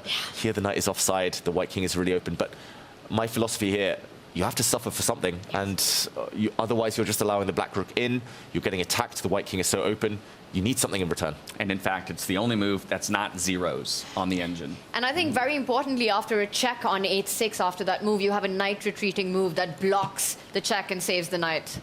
So possible. He doesn't go for it. He's not a pawn grabber, Parham Azulu. Shifts up his rook instead. But, I'm starting to get scared. This is a really awkward pawn. Sticks out so so weak here. And I wonder if the idea is to slide the rook over to the b3 square to keep that pawn defended. If that was to happen, instead Hans activating his queen, defending both d7 and f7 as he does that. The white queen almost feels overworked. She's on a lovely square center of the board. She's defending the knight, defending that pawn that ultimately could be attacked, and that crucial a1 square where the rook might want to come into. But still, play focused on the right-hand side of the board. But I like how Hans has done it. He needs only a draw, and now he's got 2 files to play for to infiltrate with the rook. The a1 control, he might shift focus to the other side of the board now. Yeah, full board awareness. He can start coming in.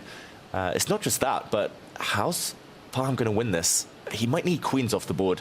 I'm thinking long-term, the knight does stand decently against the bishop. It's on a cemented square, outpost, protected. And maybe you could use a 2 versus 1 on the king side later with the absence of queens. But I don't think you can hope for more while the queens remain on this board because white's king is just too weak.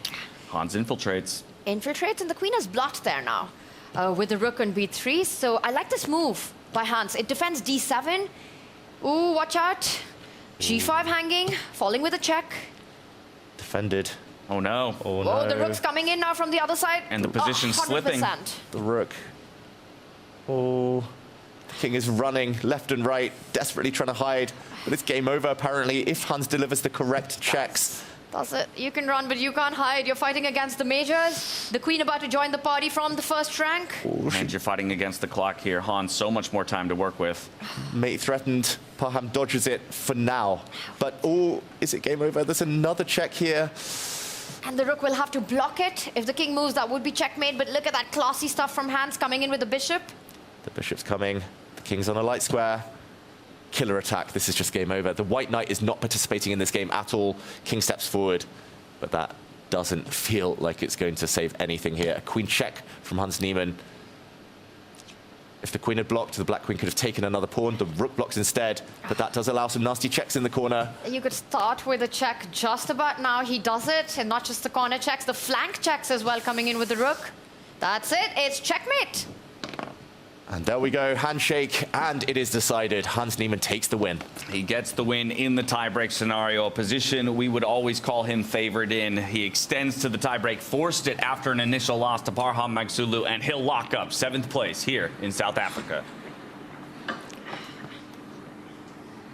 Hans there finishes the Grand Slam season on a high, a 2-0 victory in the tiebreaker, and he did it convincingly. I think for Parham, his best shot was in classical, but for Parham, he's just happy this is over, takes it as an experience, and I have no doubts he'll be back next year.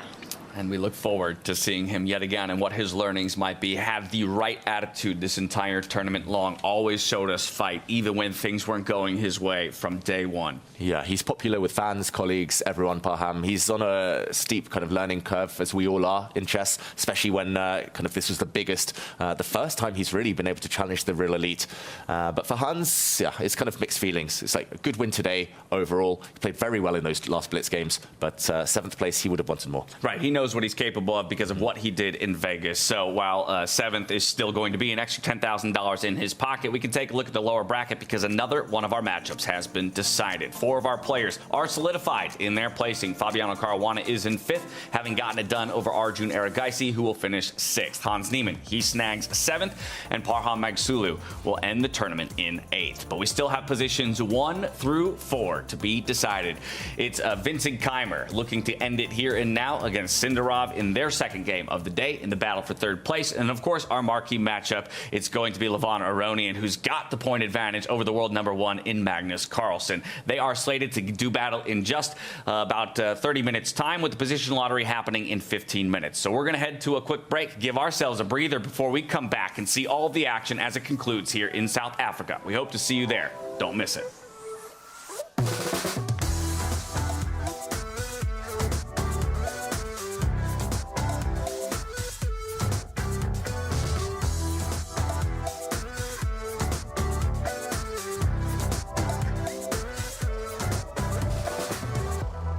Show me how to make it real. I won't let you down. If this is how we're meant to feel,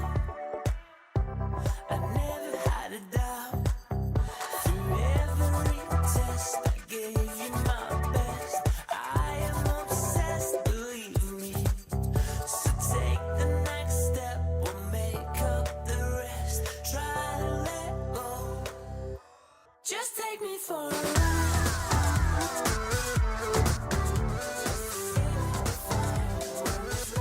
Just take me for a ride.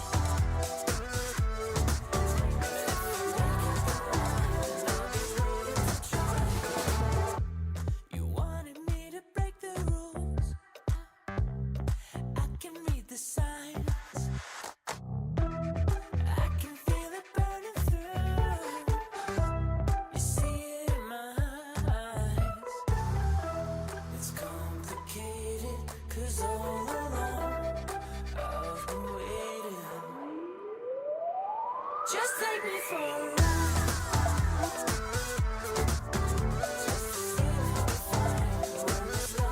Just take me for a ride.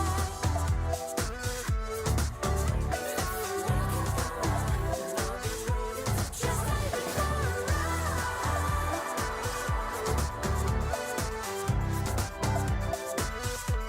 Just take me for a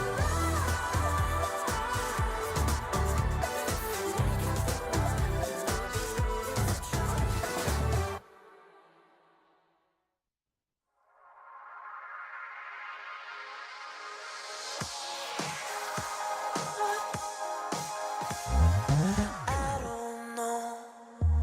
Can't fight the feeling that it just won't flow. We've been deceiving everyone we know. Do we let the secret out and take it slow? You say it's time to let it go, but I just don't believe it. Choosing if you take me or you make me disappear. Before the end begins, we lose ourselves and take control again.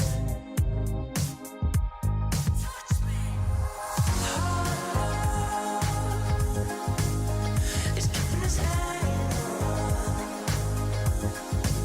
and we know we'll never hold on. We just wanna try some more. This can't go on forever. Can we escape and start again when no one can get us? Now you say that the most we can be is a memory where we are.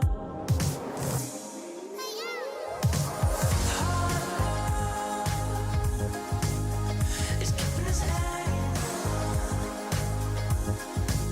and we know we'll never hold on. We just wanna try some more. Are you curious to play freestyle chess but don't know how to? No opening theory, no memorized moves, just pure strategic creativity.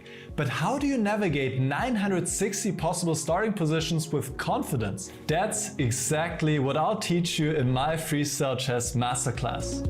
You'll learn how to develop your pieces effectively, recognize key positional patterns, and avoid early disasters. I'll break down some of the best freestyle chess games ever played, featuring Magnus Carlsen, Alireza Firouzja, and Fabiano Caruana. Freestyle chess is still in its early days. This is your chance to get ahead of the competition. Sign up now and let's take your freestyle game to the next level. Join my Freestyle Chess Masterclass today and save 20% only during the Grand Slam. The semifinals of the Freestyle Chess Grand Slam Tour at Grootbos Private Nature Reserve began once again under beautiful skies. The players preparing for the matches with a breathtaking view. With 3 Grand Slam winners in the semifinals, the stage was set for intensity, and one young challenger stepped in with a chance to claim his first ever freestyle chess title. In the semifinal between Vincent Keimer and Levon Aronian, the opening game ended in a draw. In the second, Vincent had Levon under pressure, but he missed his chance to convert the win, and the game ultimately finished level as well. Our first Grand Slam victor and our most recent Grand Slam victor. They don't know how to be in the final and not win the whole thing. In the tiebreaks, Levon held his nerve and prevailed in both blitz games. While on the other board, the tiebreak drama was just as intense. Between Javokir Sindarov and Magnus Carlsen, it was a complete roller coaster. Magnus seized the advantage early and won the first game, but in the second, the young Uzbek struck back and forced the world number 1 into a dramatic tiebreak. Carlsen won the first blitz game and produced a remarkable save in the critical second one. This just feels like Magnus on Hulk mode, and when he gets on this gear, it's just bad news for everyone. After a win and a draw against Parham Magsudlu, Fabiano Caruana secured his place in the match for 5th.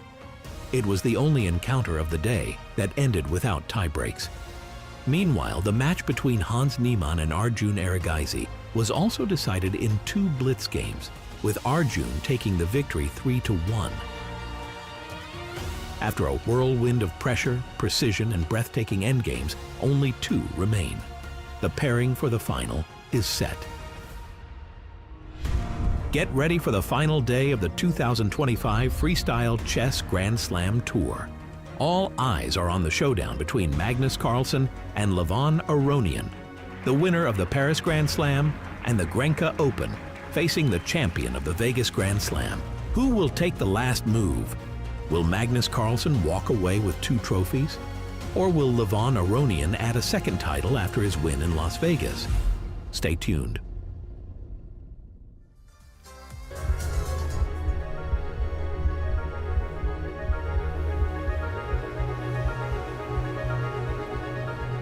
Welcome to the 2025 Freestyle Chess Grand Slam Tour.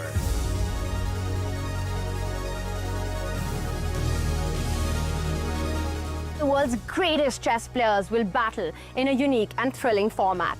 No opening preparation, no memorized lines will help the grandmasters here. Only creativity, skill, and instincts. That's because all games are played in Fischer Random, also known as Chess 960, or as we like to call it, freestyle chess. Before every game, a new starting position is drawn, challenging the players to rely on their creativity and intuition. The stakes couldn't be higher. The Grandmasters will compete for first place and Grand Slam Tour points with the hopes of becoming the 2025 Freestyle Chess Grand Slam champion. This format ensures that only the most adaptable, resilient, and fearless chess player will triumph. No second chances, no shortcut, just pure chess brilliance.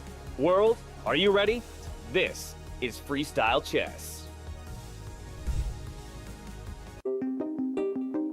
8 of the world's strongest players come together for a compact, high-intensity competition where only one of them will emerge as champion. Here's how the tournament unfolds.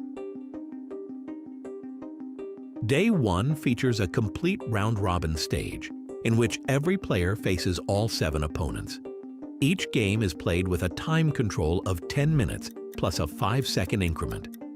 The final ranking is important, as players can win decisive Grand Slam points.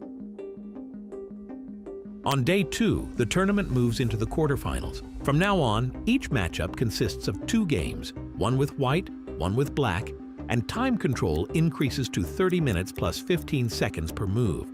Before the games begin, the top 3 finishers from the preliminary round receive another strategic advantage. They each get to choose their opponent for the quarterfinals from among the players ranked 5 through 8. First the leader, then second place, and finally 3rd place. The 4th ranked player receives the remaining opponent. Day 3 brings the semifinals, where the winner of quarterfinal A meets the winner of quarterfinal D, while the winners of quarterfinals B and C face each other. The players who lost their quarterfinal matches are not finished yet. They enter the placement playoffs for the 5th to 7th place.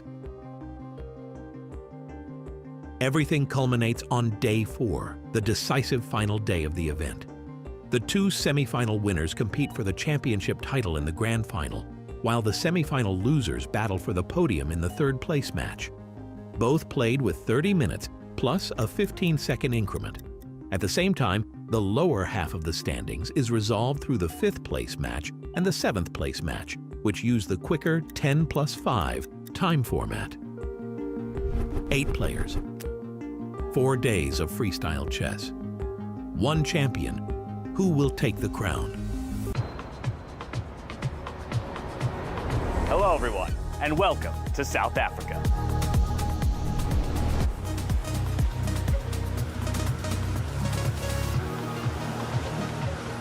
The best players from around the world have come here to fight for the title of 2025 Freestyle Chess Grand Slam Tour champion. After an incredible journey, Weissenhaus, Paris, Las Vegas, it all comes down to this. With this as our backdrop, you can really feel the energy of this place. It's powerful, just like freestyle chess, full of emotions, creativity, and surprises. From here, we're heading south to one of the most beautiful places on Earth. A place where luxury meets nature and where the 2025 champion will be crowned. Welcome to Grootbos Private Nature Reserve, the home of the Freestyle Chess Grand Slam Season Finals 2025. It takes your breath away. The perfect place for the grand final. Where strategy meets beauty and champions are made. Set between mountains, forest, and ocean, Grootbos is not just a location, it's a world of its own. It's the perfect place to celebrate the beauty of nature and the brilliance of freestyle chess. Who will win the Freestyle Chess Grand Slam in South Africa? And who will be crowned the champion of the 2025 Freestyle Chess Grand Slam Tour? Get ready!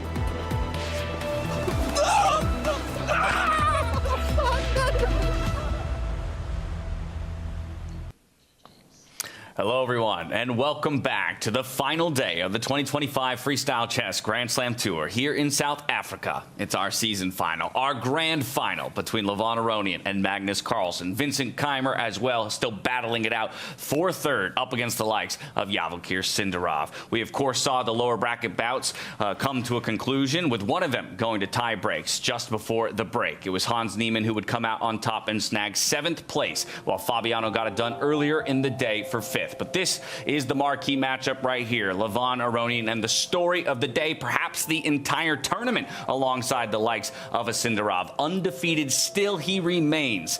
And again, just most recently taking a win over the world #1, poised to wrap it up here and now.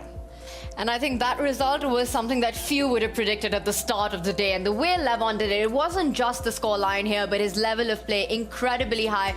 Never really gave Magnus a chance in that first game. And I think the same is to be said for the Fabiano-Arjun matchup as well. Incredible performance by Fabi in that one. 4 players are still looking to fight it out, though. Vincent Keimer and Yavokir Sindarov both want that podium finish, get third, share the stage with those other 2 guys at the end of the day, David. They really do. It's just about how much is left in the tank for Sindarov. World Cup, such a long tournament. This one, he's had the highs, he's had the lows. He needs to bounce back against Vincent, needs to win on demand. Not going to be easy. I think Vincent now is the favorite to come third. Now, if anything, you want to rely on both players with the white pieces won game #1. That means Yavokir and Magnus get the white pieces. But if I'm to read into, something that you called out earlier in the day, one, the number of black wins we've had across the tournament, but in particular, how Magnus has fared, unwell with the white. Yeah, I think that's maybe kind of because he's been caught in 2 minds with the white pieces. Often he's in the lead, he wins first with black and then needs to bounce back. Or in the first game, he starts with white, doesn't know how hard to press. Now he knows, at least. It's clear. Only one task. He has to win. He has to attack, has to do something to somehow shatter Levon's armor, which has looked almost unbreakable so far. The strongest player in the world, Magnus Carlsen. The second strongest player in the world, a wounded Magnus Carlsen. With his back against the wall, it's pressure that doesn't break him, it wakes him up, We've seen it time and time again, just every time how he bounces back. I think with white, he's happy to have this opportunity. Yes, he's had a bad result previously, but he gets to dictate at least how the game shapes up. So much will depend on the draw of the position right now. Will Magnus get his kind of position at the start, or will it again be chaotic? Will, again, Levon Aronian shine? Now it's time to play Tanya's favorite game. Let's put some numbers on it, shall we? And number game. First, I'm going to preface it by using one of our partners here, our marketplace prediction partner in Call Sheet for the Freestyle Chess Grand Slam Tour. And as I check in with the numbers live, as they've been updating for the first time in this entire tournament run, Magnus Carlsen is no longer favored by the market predictions. 67% of people think Levon Aronian at this point is going to take the top spot after that initial victory. What can I say, James? The community knows. They believe in their man, Levon the Lion, to get the job done. Undefeated in the entire South African leg, in the entire slam so far. That is just, I mean, let that sink in with this field. Not a single game in the round robin, not a single game in the knockout stage. 67%, I would even go higher. I would say 70-30 in this one right now, 70 to Levon. All right, giving it even more so in favor of Levon. But David, what we know of Magnus Carlsen is how capable he is, especially when his back is against the wall. He's already shown it to us once in this tournament, but can he do it again? He's capable. He can. I think a lot will depend on the opening. A lot will depend on Magnus just waking up out of the trance he was in, on the clock especially. It felt like he just wasn't in the flow. He needs to play quicker, needs to somehow get a position where it's more strategic, rather than just like bam, bam, Levon's a pawn up. He needs his type of game, Magnus. But, I mean, the odds, I think it's fair. There's one result that suits Magnus. He needs to win. There's two results that suit Levon, the draw and the win here. If it goes to tiebreaks, I think Magnus again will be the favourite. But this one game alone, I think it is fair what the odds are saying. So what's the number the desk boys are giving here? James, David, both of you. I said it, 1/3 chance for Magnus. Okay, 33 yeah. versus so you're going 33. I'm going to go 60-40. Still in favor of Levon, right? So I think we're all favoriting Levon. I'm still giving maybe the best chances here to Magnus Carlsen. Do you feel like it has to happen, though, here now for Levon, as opposed to going to the tiebreak? 100%. I think if Magnus is able to bounce back in this one, he takes the tiebreakers. He did it twice against Sindarov yesterday, 2-0. He has to get it done. You know, this is the golden opportunity. This is the moment. He has to give it his best. The one thing, of course, it's freestyle chess. Anything can happen. Well, we're poised for a brilliant fight between the top two contenders, Magnus Carlsen and Levon Aronian. It's Vincent Keimer and Javakir Sindarov battling it out for third, but $200,000 in the title of the Freestyle Chess Grand Slam South Africa champion is on the line, out to the arena for the position lottery.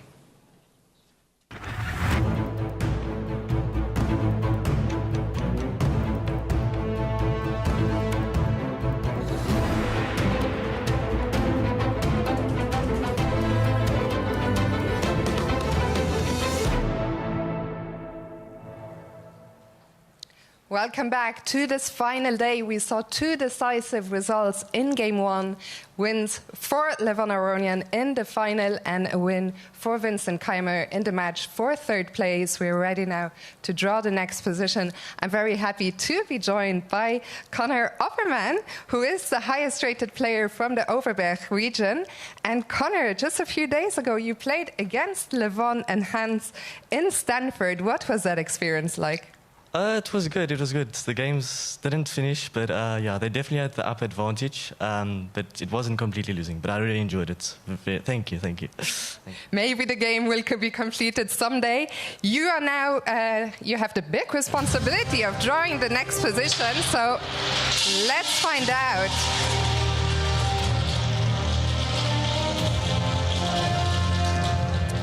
Okay. So it's going to be position number... Oh my goodness, you just drew a joker! That is our second joker of the day. A joker, that means that a donation will be made to Youth Chess in South Africa. You can actually hand me the joker and you can draw another position. If I can just hand the joker... And we'll try again, and this time it is position 807. 807. Connor, you are the first person to ever draw a joker on the big stage at Freestyle. Thank you so much. Players, best of luck.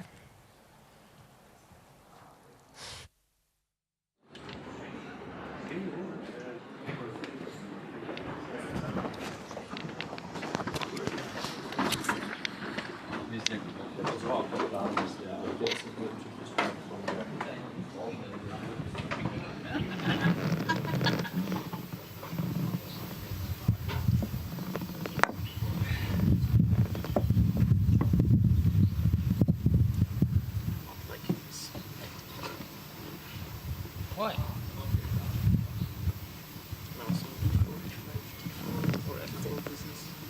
Okay. E4.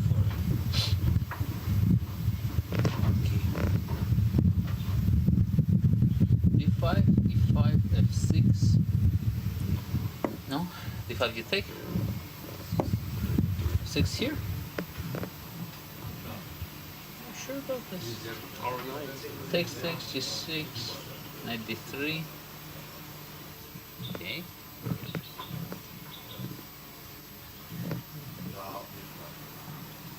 And if I go here, you go F4 or what? I think 3 moves, yeah. This, and this. Or probably a d4 should be fine. We take.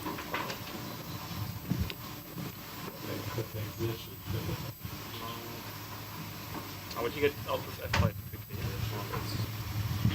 It's not that easy though, knight F3. Which move? Which move? Knight F3, let's say. F5, E5. I was more thinking whether we can make such things when we split. But I'm thinking you should keep the bishop h6 as well. So like knight G F3. So maybe D5, no? I think this has to be fine. Should be.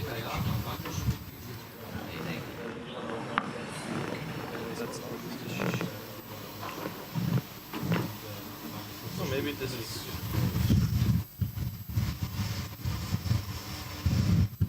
One more.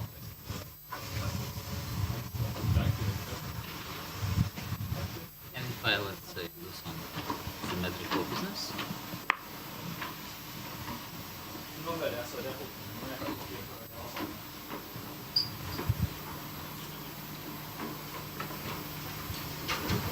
D3, F5.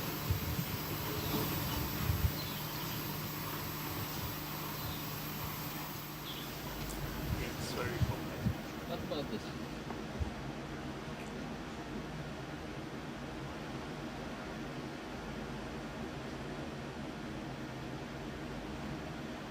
No, not too scary. Yeah, the first moves, check. Yeah, I guess we go symmetry against everything. F4, F5. What about D4? Do we go F5 or what? F5 looks logical. Oh, I'm just wondering. Like some But quick- you cannot play E4 then.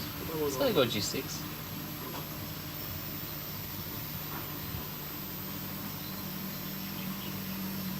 We can, but also we can just get some. And White also can just develop that surely. Yeah, I'm not sure we want anyway. We also want first game. We don't need to go crazy.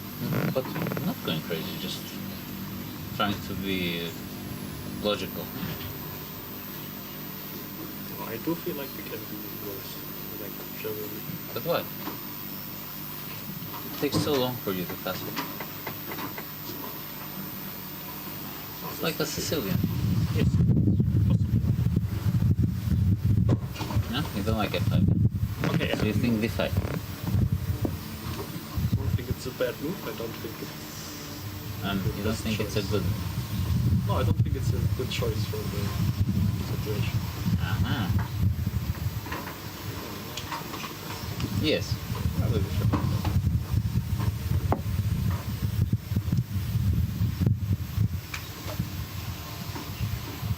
This kind of stuff can be passive, that's all. That's my only worry.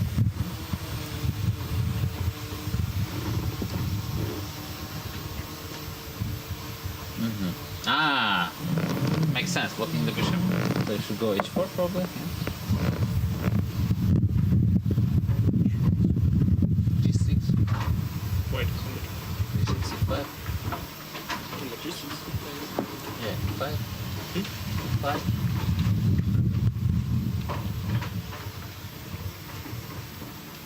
I take on h4, you go g3 and b5.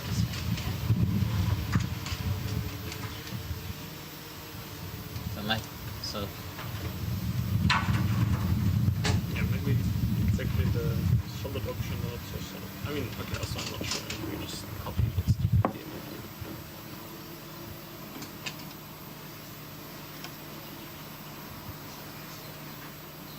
it's okay. But d4 is unlikely because f5 is also fine. No, I think e4 feels like the right move. So let's say e4 here. So what about knight d3 is too slow? No. Okay. Knight d3 you want to play. What d5?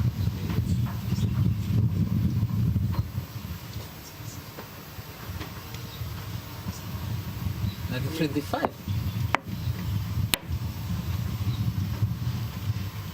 Knight d5 d knight is kind of stuck.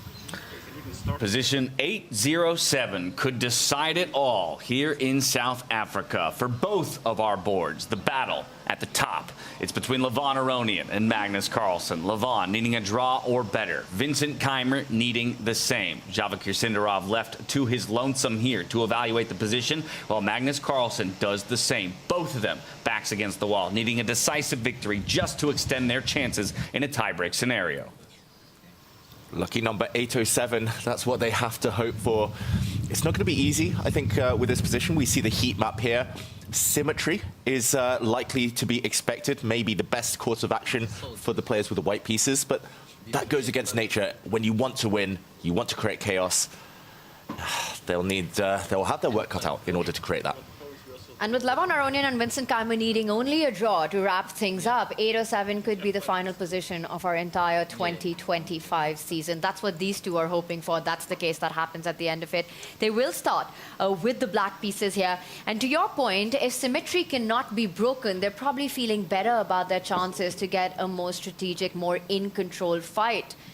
As we look at what they're analyzing, a lot of pawn moves by both these players. Our heat map also confirming that opening up that bishop in the corner is one of the most played moves in the position, or the one on the other side where you push the pawn in front of the queen and get the long-range pieces active as quickly as possible. Yeah, do you want control of the center, or do you want the long diagonal secured nice and early?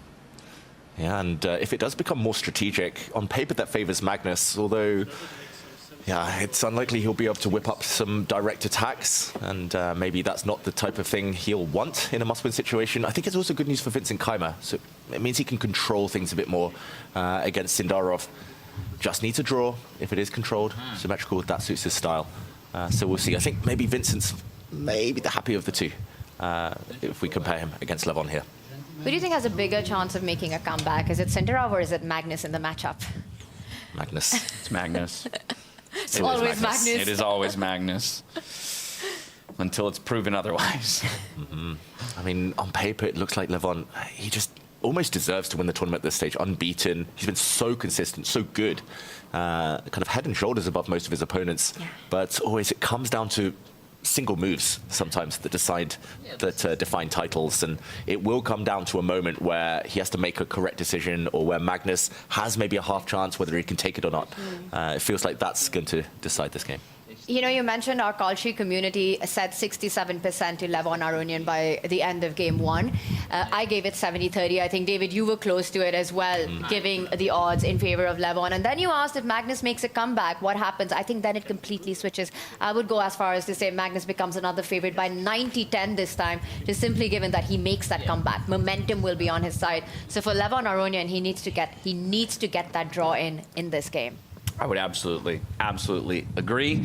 And as the players are up and out of their seats and into the playing hall, we are mere minute away from seeing these players locked in battle. It all started here on the African coast just 3 days ago as we kicked things off with the round robin. It was Javikir Sindarov and Levon Aronian who really separated themselves from the rest of the field with undefeated performances and locking up the top two spots. Their choices of opponents. They proved their initial picks before Javikir would run into the brick wall that is Magnus Carlsen, almost undoing him, but Magnus would strike back to earn his bid against Levon Aronian in yet another Grand Slam final. Moments now, the gong will sound, the games will begin. Can Magnus strike? He needs to play faster. Does he have the energy left in the tank? And Levon said it, that it's a great privilege to play against Magnus Carlsen in the grand final. Can he do it? Can he win the grand final by taking down Magnus Carlsen, the final boss of chess? No better person to get the win over and cement yourself in freestyle chess Grand Slam history. You could be as well a back-to-back Grand Slam winner, just like Magnus did earlier this year. That would be incredible. Doing it once is just so difficult, especially such a field, a stellar cast of stars. But to do it twice in a row, Levon would be the first one to do it in these kind of knockout stages as well. Magnus won that opening Grand Slam, so impressive, but it feels like this is an even more just incredible feat. It's just amazing. I mean, when you've been undefeated, this is not the moment you want to change that narrative if you're Levon Aronian, not for this game. And I wonder if it's a bit telling, you know, when the position was getting pulled out, a joker That's got played right. out. And we know who thrives in chaos. It is Levon Aronian. A bit of a circus of a position always suits him just fine. And maybe a good omen for the Armenian Lion. Okay, Magnus, what is your first move? Still thinking. It does feel like he's a bit more hesitant today than we've seen him in recent times. Have the clocks been started? They have been started. Fret not. The clocks won't update until the first move is made, but there you can see There it is. about a minute spent on that initial move. He's going to go for something that was less sought after in our heat map, and this is an F-pawn push, 2 squares forward. I did wonder about this. Magnus played the Dutch defense in the previous game, not with much success. He pushed his F-pawn forward with black. This time he's going to try to do the same thing with white. So with an extra tempo, can't get worse. It has to be a better version. It also helps a knight. I'm not sure which knight, but one of the knights to develop behind the pawn. I'll tell you what won't happen is that if Levon responds with d5, Magnus isn't sacrificing that same e-pawn twice in a row.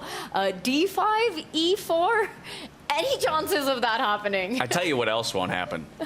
10 minutes will not be spent on this first move or second move by Levon Aronian. D5 though. And there it is.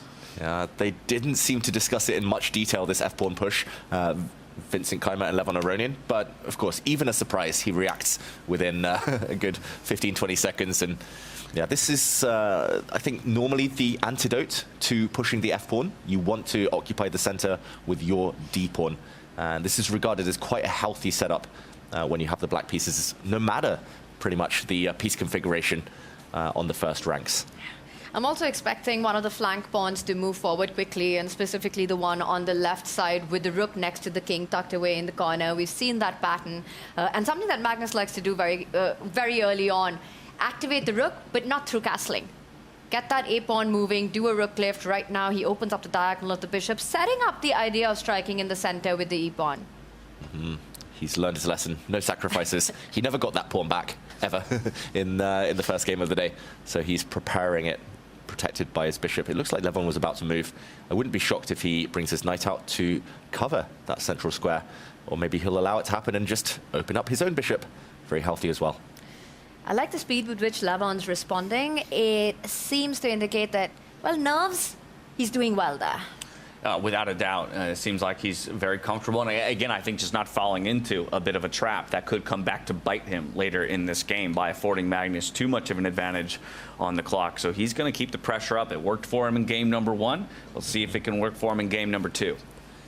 Yeah, there will come a moment to slow down. The top players, they sense the critical moments so well. But for now, Levon is happy to just trust himself, and why not? He's been making such good judgment calls, instinctive decisions, and it is very much up to Magnus to decide how to play this position. Either he blows open the center quickly, as he tried to do in the previous game, or he slows it down, just brings out some pieces. It's just about maneuvering, and the tension will be postponed to the middle of the game. Yeah, I do expect that central break to arrive sooner or later. Just like you said, 2 different approaches to it. You keep the threat in the air. For Levon, I think he also knows the importance of time against Magnus, specifically what happened in the last game. Magnus down on the clock, you know, he wants to put pressure on that, so trying to get that early lead. It's been successful so far. Magnus thinking once again. I'd say he goes for e4 sooner than later. Very soon. Good call, Tanya. And I think the problem was, if he delayed it too much longer, black would have been the one to break out in the center with a quick e5, and white might have been the one finding himself cramped. The reason it's so desirable here is because white has a nice wall of pawns already. If he gets a bit more time, he might even set up another wall of pawns on the dark squares and just render the black bishop in the corner a bit ineffective. So here, Levon will be looking to strike back. I'm not saying e5 necessarily here, but that type of idea, just to fight for space. Speaking of omens, James, last game, I was talking about e5 as a move, expecting Magnus to do it. He did it, did not turn out well. He's gone for the e-pawn one more time. Yeah, but this already to me looks like a more confident Magnus, right? Yeah. Around his position, his pace of play. The players did have a substantial break between the first and the second game here today. Earlier on in the tournament, Magnus kind of voiced some initial frustration with having to wait between a game 1 and a game 2, but then even recognized honest in that very same answer, saying, in fact, though, I think it was good for me to have that amount of time to really reset my mind and come into it in more of a winning position or winning mentality. Let's see if he can do the exact same thing here today. It's funny. He started 3 of the 4 days here in South Africa with a loss. Like it's just been a pattern. It's the slicked hair we've been joking about and all that stuff. But normally he ends the day quite well. So it's just about whether it can be that day of 2 halves, whether he can kind of get the energy going now. And he's at least visibly made a conscious effort to speed up. That's the main thing. And Levon did it in Vegas, right? He won 2 blitz games against Magnus, knocked him down to the lower bracket, gets the first win done today. So he's got to be feeling that the invincible, the unstoppable Magnus, maybe he's just got his number in this format. Levon, he thrives in the chaotic nature of freestyle chess. His imaginative self comes out in the best of ways. David, are there ways for him to create those kind of positions right now, given the opening position that we have, to kind of lend itself to his style? Yeah, it's a very good question. I think he wants to do something quick before White is able to, with or without dropping the bishop back, just build that center, build with the pawns, maybe with a knight. Once White gets that, it's going to be very hard to do anything to at least create those open lines. So I'm looking at ideas of maybe pushing the f-pawn, maybe pushing the e-pawn, just trying to create the energy, at least release some tension. That will at least make his job as well a bit easier if he's able to trade off more pieces. In one of his interviews, he very highly speaks about the concept of symmetry in freestyle chess. So if that's the point, the move that probably is on his radar is the e-pawn moving forward. Magnus has just done it, and it would be the way to keep that balance. Does that work? Because that's really one of the primary aims for Black out of the opening for as long as possible. You keep the symmetry. Well, if it's an effort to hold the symmetry, then it does look like a fairly solid move. I don't see an immediate way to refute it. Me neither. We'll put it on the board. This is what Levon is likely looking at. Magnus probably will take that pawn and the symmetry here between the bishops. The thing is that White does have a bit more pawn shelter on the side his king stands. Black with a little less with the 4 versus 3 on this side. I'm not sure really who this favors. Magnus is up and out of his chair. I wonder whether he'll be telling us his thoughts in a moment. This looks fine to my eyes. I think this is what Levon should be doing. And just to kind of compare that to a position such as bringing the knight out, maybe just bringing the other knight out, it's kind of natural moves, but not really kind of concrete stuff. It does feel like the black bishop now just far less active. White is the one who controls the center with the pawns, with everything. I think now is the time Levon should be trying to strike. This is what Magnus did in his match against Fabi as well, if you remember. Losing that first game, second game, he comes back, he sits by himself, analyzes everything, and very early on starts getting up from his chair. Starts walking around a little bit. You also mentioned, David, that's one of the psychological ways of putting pressure on your opponent. And I just saw him do exactly that right now. Yeah, up for 10 seconds, back over, pouring the water. Keeping the blood flowing, though, keeping the energy in his system, right? Because he has to not get lulled as well by the switch up in pace here from Levon. Levon does decide on a move. It isn't going to be looking for that symmetry that we talked about. Instead, the knight comes forward, hitting the bishop. Yeah, I'm slightly surprised, just because now Black's bishop is locked in. Of course, it's one of the most natural moves. He gains a bit of time, and that's a gain of tempo against White's bishop, which has to now just retreat. Probably it goes back a couple of squares. But, yeah, I think slightly surprised by that one, at least. I'm surprised in one sense and not in another, right? Which is that I'm hoping Levon is playing for a win. Don't play for a draw, right? And to that end, he's going to throw his c-pawn forward now, completely weakening his king over on that side of the board. But I think that this is a Levon who just says, yeah, I'm going to fight. You know what? If I'm going to win it, I'm going to win it in style. The best way to play for a draw is to play for a win. And I think Levon's hinting with this last move that, in fact, he wants to get his king to the other side of the board. Castle all the way across. You know, it does vacate a really nice square for the queen to jump over, the one the pawn's just vacated. You put your queen on c7, you bring the other knight out towards the center of the board, you take your bishop out, and starts looking like a very healthy position once you get that castle in. Yeah, he's also relying on traditional chess openings. We talked about the Dutch defense that's pushing the f-pawn forward, normally with colors reversed, but often the pawns in the center do get exchanged, and this is the exact structure we end up in. Normally, you want a black knight kind of on this square, just drag and drop to control the center. It's a very well-known structure, so he's relying on that. It's just a question of whether Magnus can strike before Black gets time to clear the back rank and run away with the king. I agree with Tanya. If Black can get his king that side of the board, very happy. And I like what Levon's doing as well. He's saying, you can get up, so can I, buddy. Not taking that psychological stress that you are trying to put on right now. That's exactly right. He always wins when he visits the confessional booth, Levon Aronian. He normally does it early, gets it out of the way, maybe just releases some of the nervous energy from his body, chats to us, and then he goes back. He never joins us again. It's always once, but it's a winning recipe. No, you're voicing my thoughts and hopes, though, is that is where he went. And if he does, don't worry, we'll get you all of his insights. But he could just be taking a stroll of his own around the playing hall. Because it's so important right now to just keep calm. Keep calm. And play, carry on. And carry on. And keep doing what he's been doing so far, because it's worked to perfection. But nerves are the biggest factor right now. Biggest factor at play right now when you're playing against this guy and you need only a draw.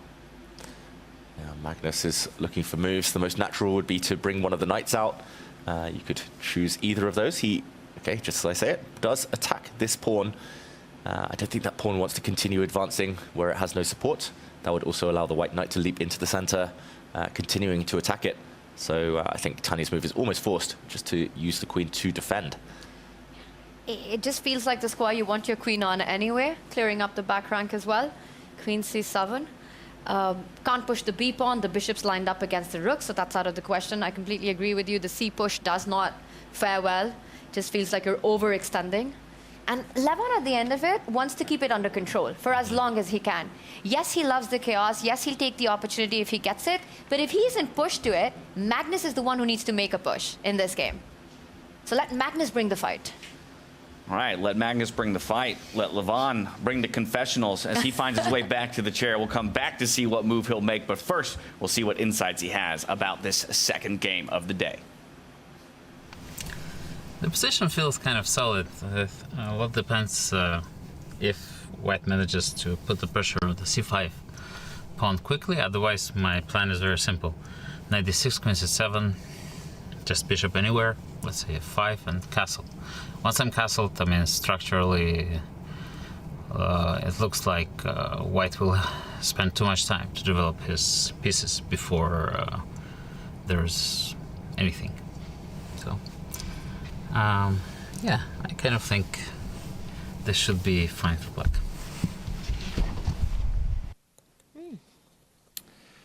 Thinking it should be fine for Black and calling all of his shots ahead of time. He says the queen's going to come out to c7, the knight's going to come out. We've already seen those two moves in play. Bishop could go anywhere, and then looking for the castle.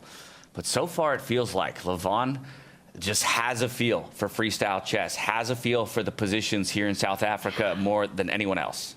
Just starts to look very healthy for Levon, this position does. And I think that's exactly what we could see from his confession there, that he's happy with what he's gotten. You know, Magnus really doesn't have a way to stop that plan that we've been talking about, that Levon's also setting up right now.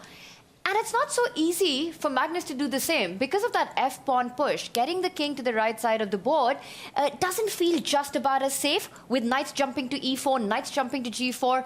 The question will be, where will Magnus's king find safety in this game? Yeah, how to get out the bishop from the path of the king as well. It's blocking things up at the moment. If you push the b-pawn forward, whoops, you might walk into some danger on the diagonal. Maybe you have to move a knight out the way, a pawn out the way, a bishop out the way, and and then the king here. But that takes 4 or 5 moves. Levon's just quicker. I think this opening could very much go in Levon's favor if Magnus isn't able to find a direct threat in the next couple of moves. Levon said bishop out anywhere, probably f5. Let's take his word for it. And if he does bring his bishop out, what is White's next move? Tanya, it literally looks like a reverse Dutch defense, just a very healthy version for Black. I'm loving Lev's position so far. The only threats that I see that are possible for Magnus to make are against the c-pawn. Once he's moved his queen even further, either on f2 or on e3, trying to target that pawn along with his knight, so making sure that at least Levon doesn't get the castle in on the next move. But it just doesn't feel like it has the same firepower. Black could use the knight to defend that pawn. You could also think about pushing that pawn one step forward, Levon reaching out. And I really like that he's not taking that much time. It's very important for him to keep pace on the clock with Magnus in this one. He does choose a different option, and to me, it feels like a slightly riskier one. Yeah, a riskier one. He's opened up the long diagonal, but if he can make it work, if he can get one more move now, it's another thing he said in the confessional, it's just such a pleasant position. One more move. He fianchettos his other bishop. The bishop's on beautiful diagonals, knights are nicely centralized, and then he's castled. The king is gone before you know it. The longest possible castle in chess, the king moving across 6 squares. It's within touching distance now. When Levon said the bishop could go anywhere, he literally meant anywhere. We were looking at only one diagonal on the board, and Levon says that he's got enough time to even play b6. And let's mention that that also consolidates that c-pawn, that slightly soft pawn that we were talking about. So now Magnus's idea of potentially attacking it with the queen comes to nothing. Is there a good knight jump here? Because that's the first thing that you have to be keeping your eyes on. Yeah, just for viewers at home, the first move that might come to mind is this knight jump, threatening the rook in the corner, threatening some knight checks, but everything is solved so easily by the black bishop just moving, challenging its counterpart, and actually this white knight in the center is perhaps misplaced, about to be hit by the pawn as well. Tanya, I think Magnus has got to be careful not to be worse here. Sometimes you just need to equalize before you can dream of being better and winning a game, and to fight for equality with white, that is a nightmare. I think Levon's odds are growing. The way he's handled this, it almost feels like Magnus Carlsen, king of chess, versus Levon Aronian, king of freestyle chess right now. Just the understanding of this last move, not going for the obvious other diagonal that was present there, took barely any time to understand that once the bishop's there, we speak of this Dutch setup that's on the board. That bishop, the fianchetto bishop that Magnus has, is the one you want to neutralize. So really finding the right square to do it via b7. Beautiful pawn chain as well on the left side, controlling a lot of knight jumps from white. Yeah, it's like almost symmetry, just kind of on the opposite flanks of the board. The 3 pawns connected versus the 3 pawns connected, and yeah, somehow Magnus is just behind in development. I don't know how it happened, but the white bishop sitting here at home, unmoved, just doesn't contribute, and it feels like, yeah, it's his king with the issues. Which side to go? I think this is turning already in Levon's favor. Starts to feel like that. At least in practical terms, it's so easy. Like, you can almost pre-move bishop b7 against everything. Like, unless white does something crazy, move your bishop out. Then next, you can castle against nearly anything. Your next 2 moves are given. And he hasn't done anything insane to achieve any of that, you know? He's just simply put his pieces on the right square, found that right point, kept control on the clock, and once again leaves the board feeling confident. So the knight jump was played, expecting Levon to play bishop b7 in under 10 seconds. As soon as he's back. Yeah, once he's out from confessing more to us. He's been making very few sins this tournament. Exactly. But he's still got time to clear that conscience, cleanse his mind, and once he returns to the board, yeah, I think 5 seconds, bishop to b7. Yeah. All right, let's wait while that happens. Takes into account the move. Only way to actually stop that threat. I mean, you could make an argument for the c-pawn, but why? Keep it flexible. He does it. Bishop targeting. Levon with a flex lean back there. Yeah, and I just struggle to see how Magnus is getting his own dark squared bishop out. Like, I think he wants to play b3, put the bishop on the long diagonal to challenge, but apart from the fact it's going to be almost symmetrical, just, again, opposite flanks. Black is castled. Before you know it, Black has got a knight out. Black has got rooks in the center. Black is playing for the advantage. Magnus is trading off pieces here. This is a very mysterious play from the world number 1. He's allowing Black's queen now onto the long diagonal voluntarily, and now he's offering Levon the chance to castle. I think it's almost a given that he gets to this side of the board, Tanya. This is always the flank he was destined to sit on. Do you think that there's some hope in that? The fact that you might even Magnus decide that he keeps his king on the right, on the left flank even. You've got these opposite sides, and then Magnus hoping that there would be a potential attack, a race to each other's king with maybe, and he does it, there it is, the longest castle possible, slides the king all the way across. Magnus continuing with development. Are you expecting Magnus to go right side as well, or will he try to make an attack, to make a case for a race against each other's king? Yeah, I think Magnus would love to keep the king where it is and just go push, push, push, and start going towards the black king pawn storm. But I don't know, it just feels like Black is a bit quicker. Black can already start, as Levon does, he beats me to it, start bringing his rook across. Now b5, c4, the white king is a sitting duck. I think Magnus has to go the long way as well, castle all the way over, and just looks very, very level. Beginning to feel echoes, though, ripples from the first game to the second, to more comfortable, physical, Levon Aronian right here, where Magnus now a little bit more glued in, perhaps a bit more uncomfortable, this far developed into the game. Yeah, I think Magnus, the big mistake was spending that 10+ minutes on his second move in the first game, kind of self-destructing, losing a pawn, going to a position that wasn't his type. On paper, this is Magnus's type of position, but that doesn't mean it's an advantage. That doesn't mean it's enough to win. It's barely enough to create anything here. Black is just ahead in development. How did that happen? White starts first, but Levon is, has just somehow outmaneuvered Magnus already. Just no problems at all out of the opening right now. And for Magnus, no easy decisions regarding his king. You know, if he gets it on the right side, it's impossible to attack the black king with any further pawn pushes. In fact, I'd even make a case for the light squared weaknesses in front of Magnus's own king if it finds itself on the right flank. If not, you know, you're saying b5. I'd say that Levon might even think about throwing in the c pawn without having to prepare for it. With that hook on b3, a target already, he set up that idea. So it's Magnus who's got questions to be answered early on in the game. Yeah, Magnus has been much quicker. That's been clear, but I don't know if the quality of moves is necessarily matching yet. I don't know how Levon does it. I was impressed before today, but I was thinking what could happen if Levon strikes first. It was going to be a nervy fight either way, but he's shown zero nerves. And that's been impressive to watch by Levon throughout the event, you know, whether it was round robins, whether it was the knockouts. Just never seen him anything but cool, calm, collected Levon. Cold as ice. Ice running through the veins, if you will. Oh, Levon iced tea. C4 in the air. If Magnus stops that himself, though, if he wants to push a pawn forward, then he leaves behind holes that the black knight could easily jump into a bit later. That also feels strategically so risky. So pawn push, one option. What else are we looking at here? I mean, Magnus, he could castle his king across, but I think Tanya might be right. Maybe Levon doesn't even need to prepare anything. Just boom, blow open the center. And that's going to favor the black pieces, which are already poised. I think it's one piece that can be improved, and Levon is just ready for all action that could happen. Exactly.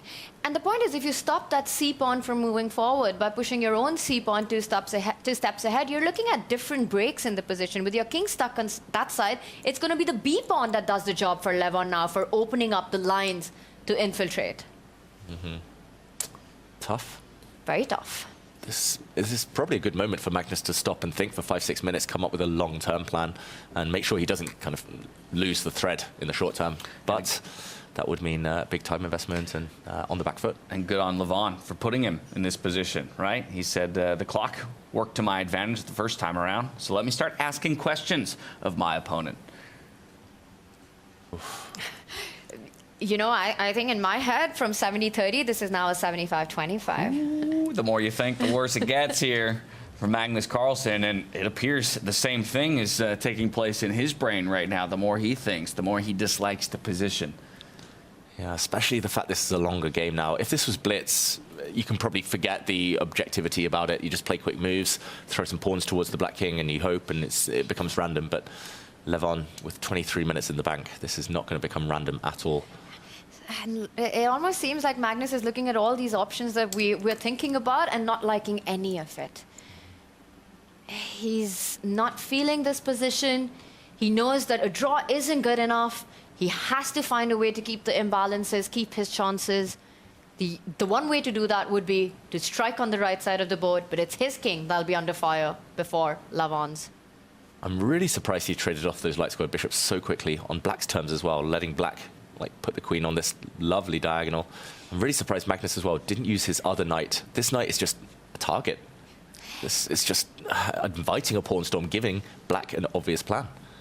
And David, you know Magnus best. Is it fair to say that despite winning the overall tour, bagging that bonus extra 100K, having 2 slams under his belt, he's not a happy man right now? No, he will be furious with himself. He'll probably smile afterwards. He respects Levon a lot. And he knows that Levon probably will deserve it if he ends up winning the slam. But inside Magnus will be like, I just wasn't anywhere near my best this whole event. I don't know what it's been, but we can already say that, losing 5 games and maybe more to come. And if Levon comes away with the victory here in this Grand Slam, you can take nothing away from him in his journey to the Grand Slam title, right? Again, the undefeated round robin, proving his pick in Hans Niemann in the quarterfinals and still having to go through Magnus Carlsen on your way to it, right? The way you would want to do it, the way he has been vocal about wanting to do it. Absolutely. And he did exactly that when he took his slam in Vegas. He knocked down Magnus, he beat Hikaru in the knockouts, he beat Hans Niemann without a tiebreaker in the final. So, you know, his run, his race to the title has never been questionable. It's never been about luck. It's always been about his form. Yeah, and the problem here for Magnus is it's the type of position that he could just never whip up an attack.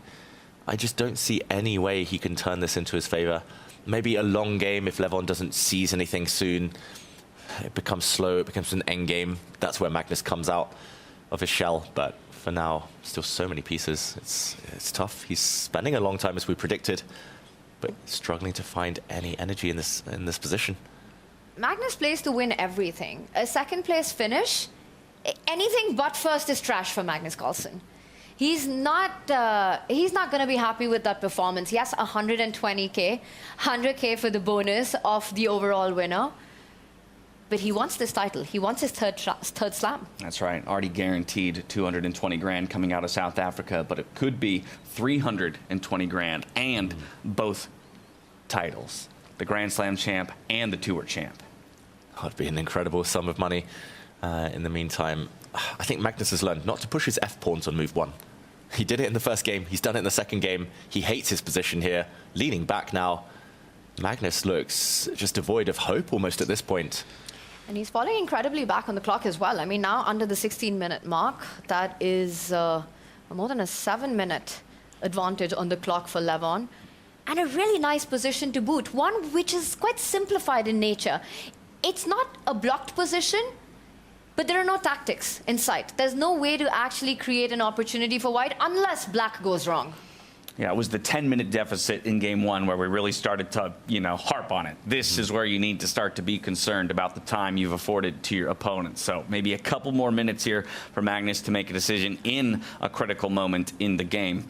But for Levon, things are looking good. Of course, all of that said, we saw what Magnus is even capable of, yes, in that loss against Levon, but things started, as you mentioned, in the late game to come back into a point where maybe Magnus would have a way into it. Yeah. Levon held him off. Exactly. And I think that's what Magnus needs to do. Like, he's not got a great position here. He's probably a little bit worse with white, but it's not terminal. It's nothing decisive. Just needs to play moves and hope that Levon gives him a chance later. He can't just will something out of nowhere and just into existence here and now. So spending the time beyond this point feels too risky.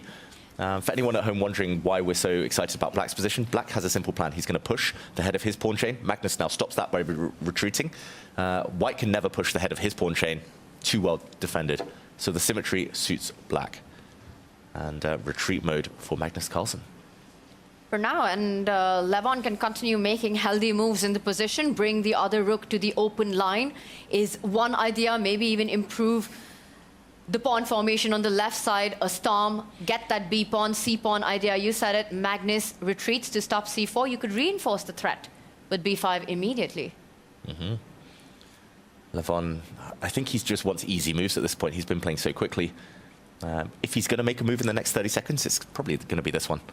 But maybe he'll go into a longer think and come up with something more creative. Is Magnus trying to set up some sort of a knight jump on G4, eyeballing that 8-6 square, if it can just land there? Maybe an H4, H5 in the future? Well, if that's the case, maybe we just bring our dark squared bishop out, right? If Levon notices that, just say, hey, I'm going to stop that before it even happens. I love it. Good point. That's a very healthy move. Maybe a bit more difficult to find. So like you said, David, if he wants to keep the clock pressure up, especially while Magnus is out of his chair, make that improving move. It's not going to be the rook sliding over, but it's the other one that you talked about. Maybe the B pawn just makes a step forward. And I think it's the more aggressive of the two as well, because it comes with a direct threat. He's saying, I'm going to get C4 in if you don't do something about it. Move your king, get your king out of there while you can, Magnus Carlsen. But if he does that, Magnus does. He's losing all hope of an attack on Levon's king. Such a Levon move. Love it. Just continuing to provoke. And the tempo he's playing at, the speed, the confidence. Like, we talk about the Magnus effect, and on the younger generation, I think it slows them down a bit. We saw Sindarov use a lot of time, whereas he'd never been behind on the clock at all the whole tournament until he met Magnus. And wow, okay, queen trade offered. Magnus effect, will he bully Levon into a queen trade in an endgame, or can Levon keep the queens on? Magnus has to win on demand, and he's voluntarily getting the queens off the board right now. First step to winning on demand is not losing. I think Magnus just wants to avoid getting attacked, so he wants the queens off. And I don't know, it's not a bad move taking the queens off. Far from it. Probably it's the most logical, natural one. But in the back of your mind, you've got to think it is Magnus. In an endgame, there's no safety. He's going to play for as long as it takes to try and get me there. So does Levon keep the queens on? Most difficult decision he's had to face yet in this game? Yes. Yes. Okay. And I think here Levon will take a little bit of a think, because you're kind of tempted to get the queens off the board if you're playing anyone else except Magnus, needing only a draw. You know, you don't have any pawn weaknesses. It's an end game. You feel you're getting closer to that. And Levon does go for it. Ooh. And immediately strikes with c4. What Didn't is seem this that speed? difficult to him. Whoa, what a guy. I don't know. If he doesn't save or doesn't hold this game now or win it, Levon, then he might look back at that decision and regret not spending a couple more minutes on it. Yeah, I think we'll all be looking back at this moment as being the inconspicuous one which potentially decided it. Yeah, it's not a bad move. Like, Black's position is still super healthy. He's pushing forward. His pawns, his knights are really well entrenched. No weaknesses. If anything, I would probably take Black still. but it is Magnus. It's a style thing. What a power statement it would be by Levon. One, if he gets it done, to win the final Grand Slam by defeating the world #1 and defeating him in an endgame.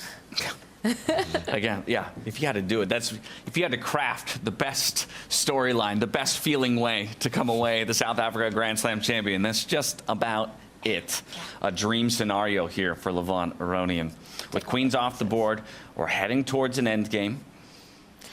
And I like it. I mean, objectively as well, right, David? We're talking about no weaknesses. Yes, there's a one-mover threat right now. You could defend it, and he does it. He brings the knight to the center of the board, a very healthy spot, offering another bishop trade there, get more of those pieces off the board, looking at certain ideas of doubling up the rook on the c line, threatening to open. There's already a tension on that c file with the 2 pawns and a face-off. In fact, if anything, I think it's Black who looks more active in this endgame right now. Black is very active, and it's not quite an outpost, but this Black Knight is going to be defended by a pawn. It's going to sit there for a long, long time in this game, so I totally understand why he's doing this. But yeah, I do think suddenly the White King is actually the better placed of the two, especially if there's a bishop exchange right now. The Black King will be in the corner, and the White King is, I don't know, closer towards the center at least. It's actually controlling some pawns. Yeah, I mean, probably it's just objectively equal. It's objectively level, and that's enough. But we've talked about it before, playing for a draw, playing towards safety, not necessarily a draw, playing towards a position that isn't really necessarily his nature. Levon could come back to haunt him. If Magnus gets his comeback win in this one, I think that's just going to reinforce the idea in everyone's mind, in everyone's head, never trade queens against Magnus Carlsen if he grinds this one down. Yeah, we've said it 100 times, but people keep doing it. They never learn. Maybe Levon will buck that trend. Magnus is a grinder. We're not in grinding territory just yet. 3 minor pieces in play for both players, 2 majors with the rooks still on the board. Equality when it comes to the pawns, except for we have a 3v4 on one side, 3v4 on the other. Yeah. And knights, I would say, for now, Blacks are stronger, but they could just neutralize each other. They could all easily get traded off those knights.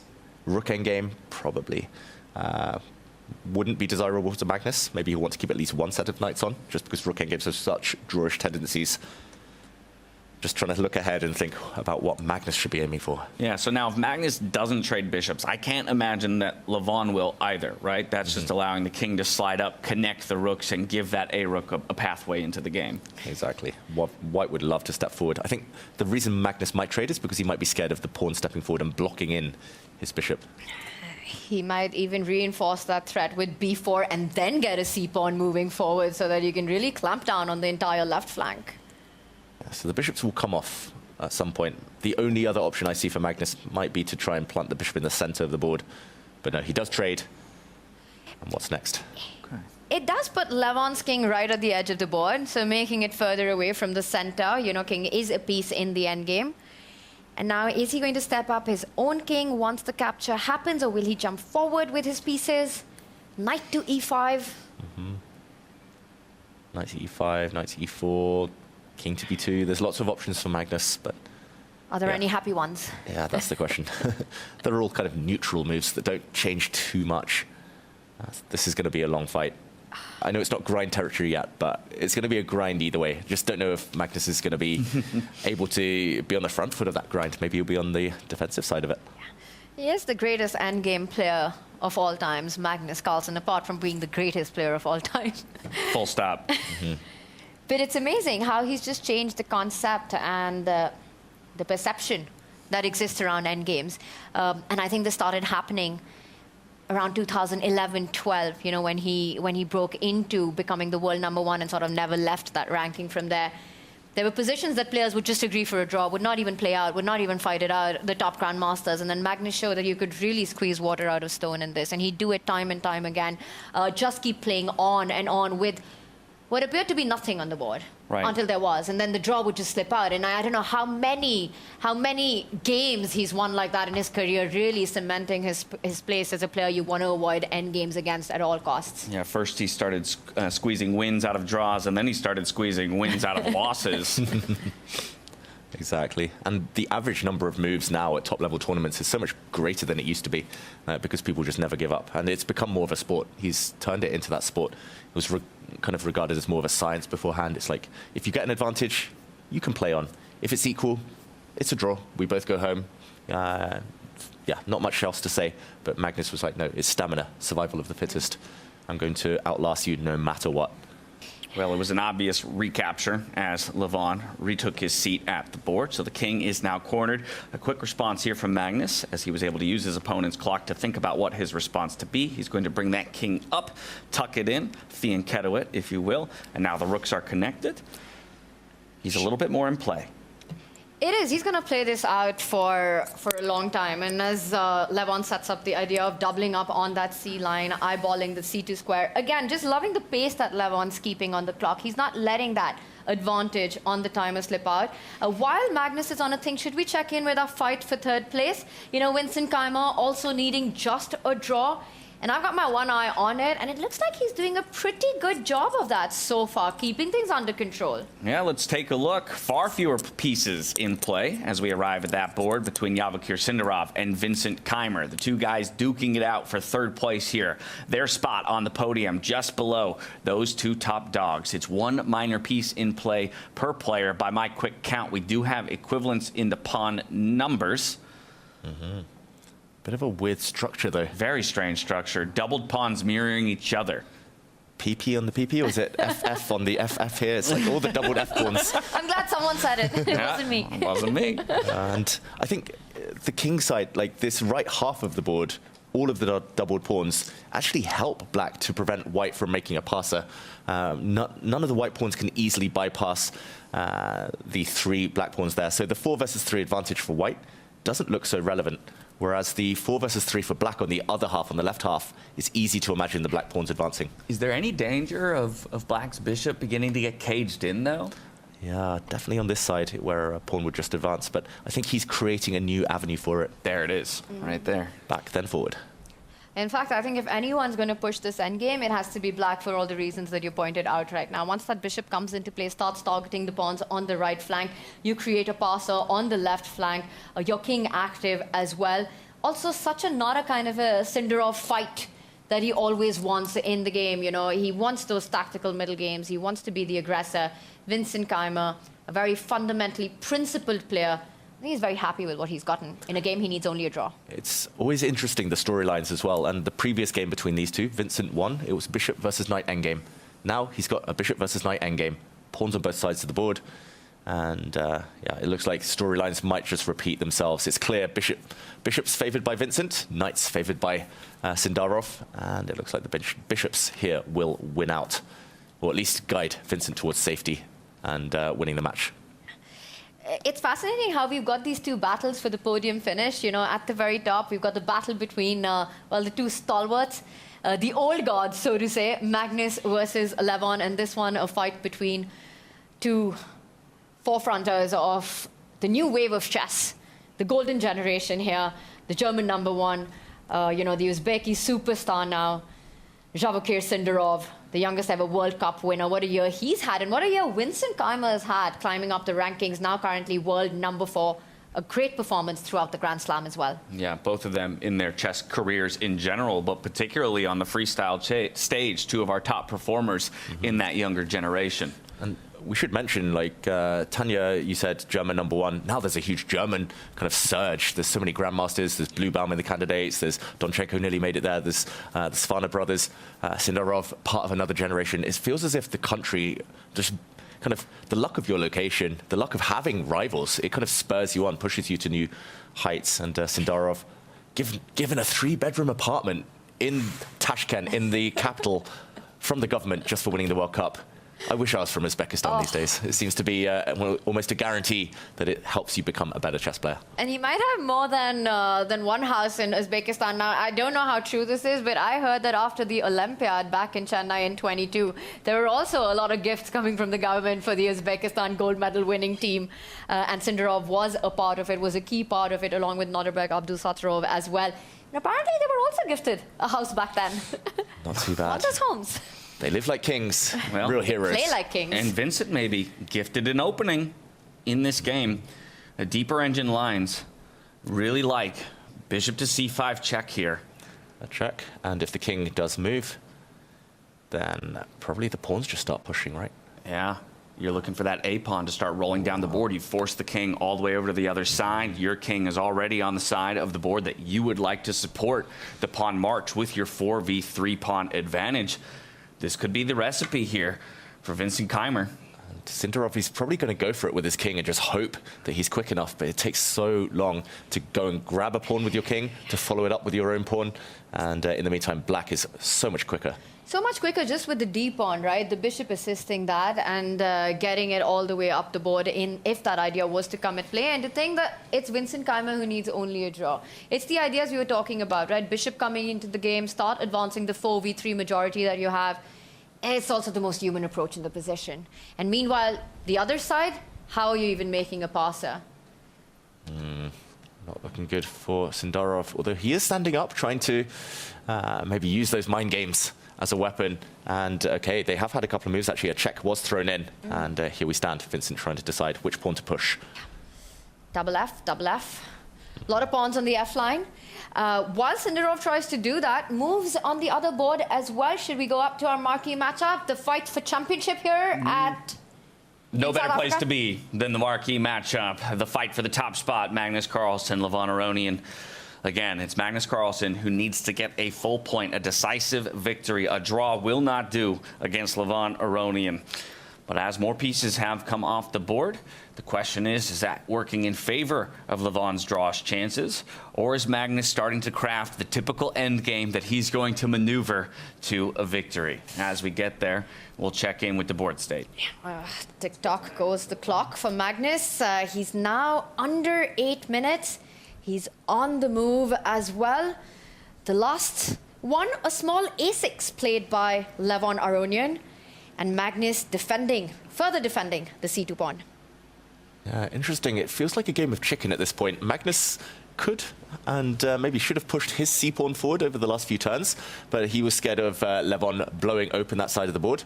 And Levon could and maybe should have pushed his pawn forward over the last few turns just to stop white from cementing things over there.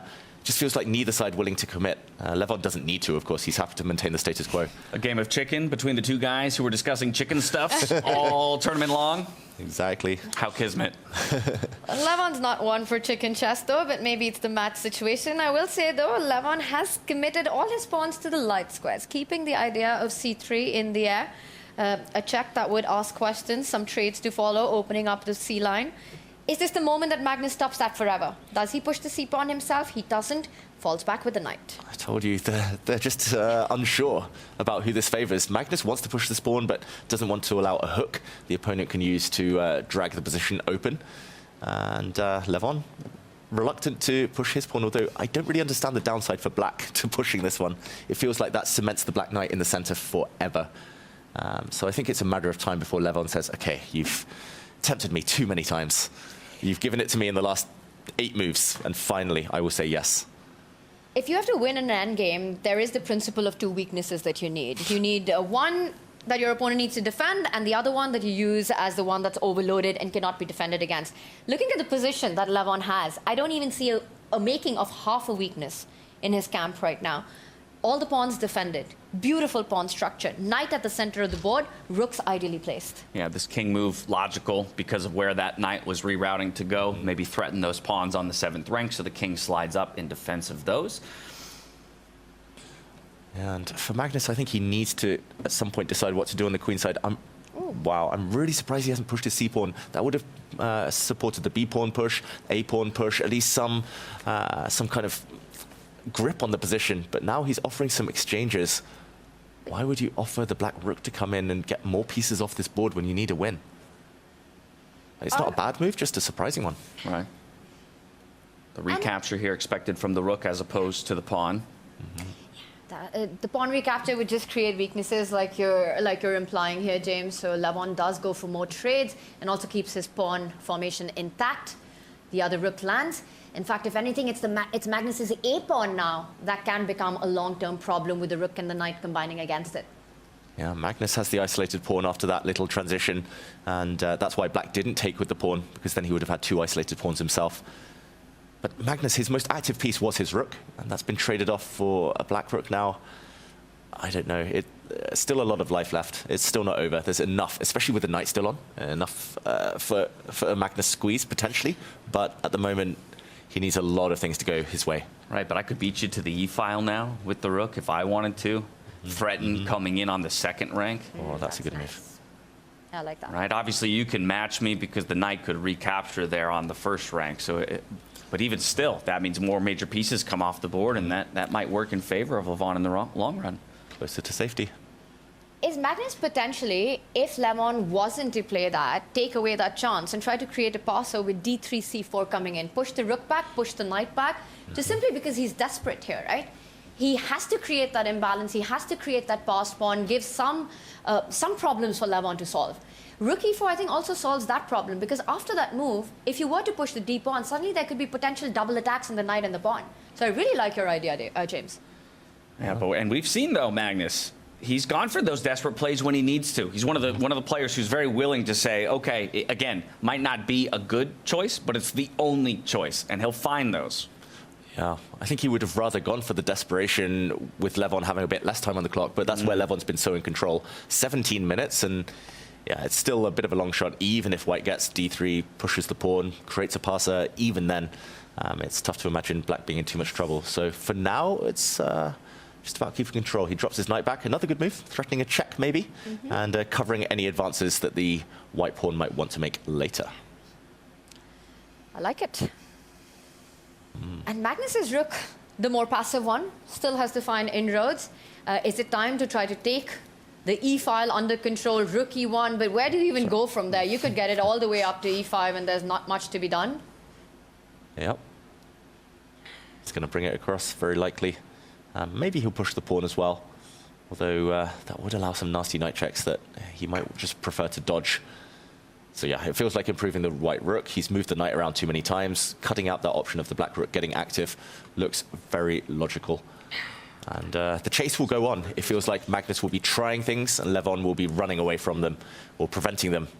And still a long grind ahead. Yeah, so of course we will be back to watch the conclusion of this one as the 2 players jockey for position. But we're going to go check in with our 3rd place match, where Vincent Keimer looks poised to do it, to snag 3rd place over Yavokir Sindarov. He found the move he needed in the most recent board state to continue putting the clamp down. He gets the connect 4 that David Howe always longs to see, gets the X-clam as well, and a very decisive advantage on the board. That is beautiful, Tanya. Even giving up 2 pawns, connect 4 is so strong. White can take either of these 2, but black is poised to make a new queen. This is reminiscent of a tactic, an endgame study that we're shown when we're kids, just giving up a pawn to create a different passer. Yeah, that's beautiful. This last move by Vincent Keimer is a big contender for move of the day that David Howell will have to pick. And it's your idea that you're talking about, right? Jabouquet can take any of the pawns. That D pawn will not stop there. You will further deflect defenses there, eventually queening one of the two pawns on the other flank. Beautiful stuff here by Vincent, as Jabouquet's king and knight is completely offside from defending the left flank. Imagine he's going to be 2 pawns down here. He's given up 2 pawns, but that is unstoppable. The knight is so bad at traveling those long distances. And likewise, if the other pawn is captured, same thing. D3 and B3 is going to be this pawn. This is the square the white knight can never control. The king is too far away as well. And yeah, it's just inevitable now. This is almost a pre-move at this point for Vincent Keimer. This is amazing. I mean, to clinch 3rd place in this lineup, Vincent Keimer, the way he did it, 80K, 80 grand to boot here.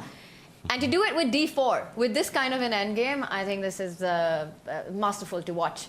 And this is the kind of chess Vincent really shines and thrives in. You know, when things are under control, beautiful technique, executed to perfection, plays with all his pieces, all these fundamental ideas and principles passed down by Peter Lecco at their best. Yeah, all while recapturing the brilliance that he put on display in the very first Grand Slam of the year, where he took the top spot.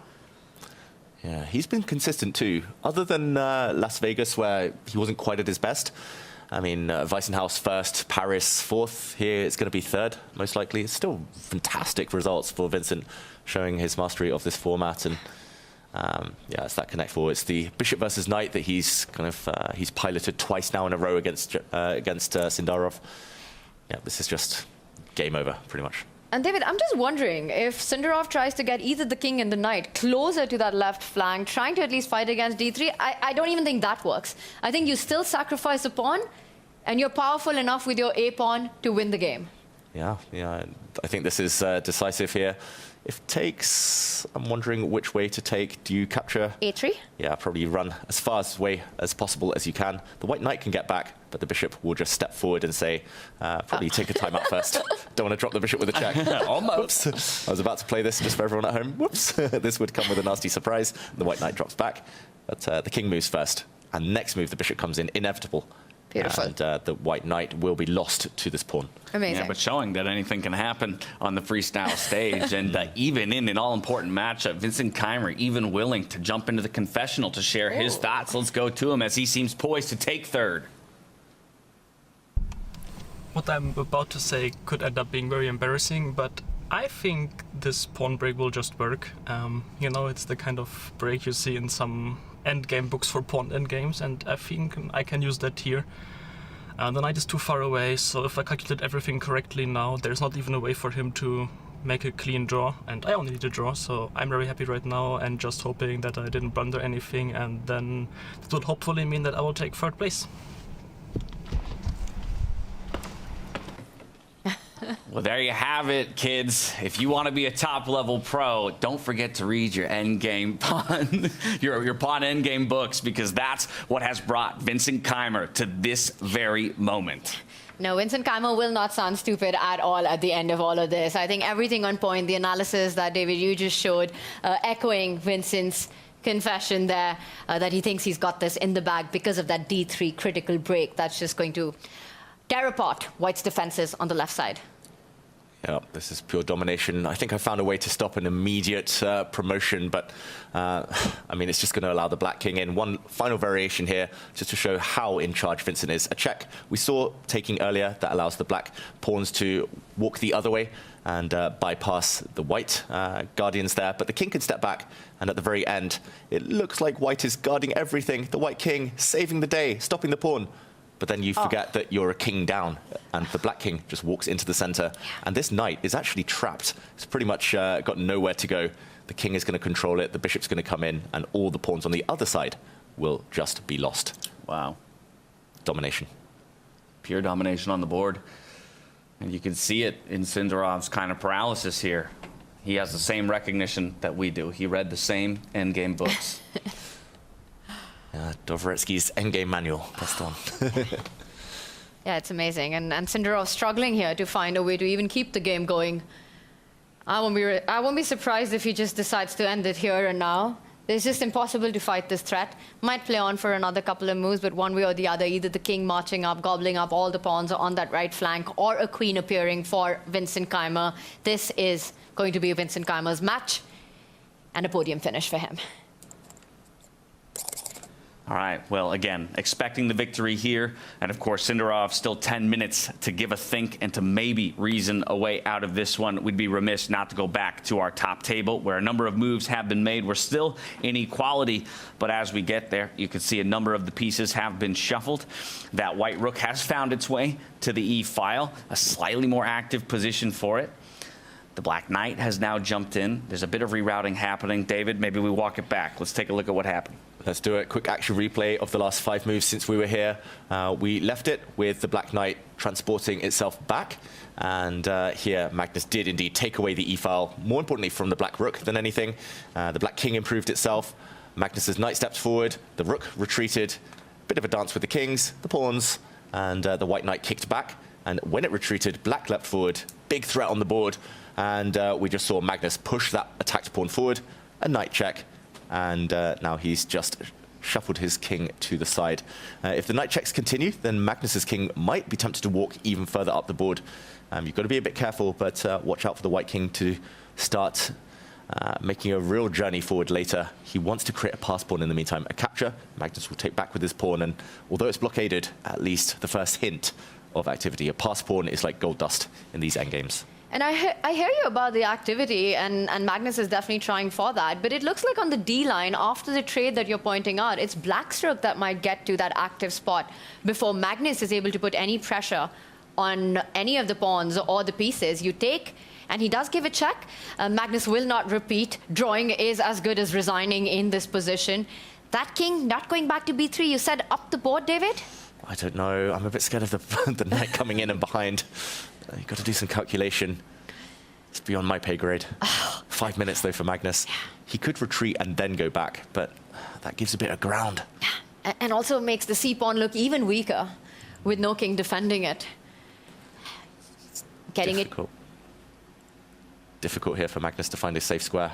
Yeah. Getting it on the D-line only invites further checks by the rook. Magnus Carlsen has to win. But there's not even an iota of an advantage of where you can fight for in this position so far. Levon keeping everything under control.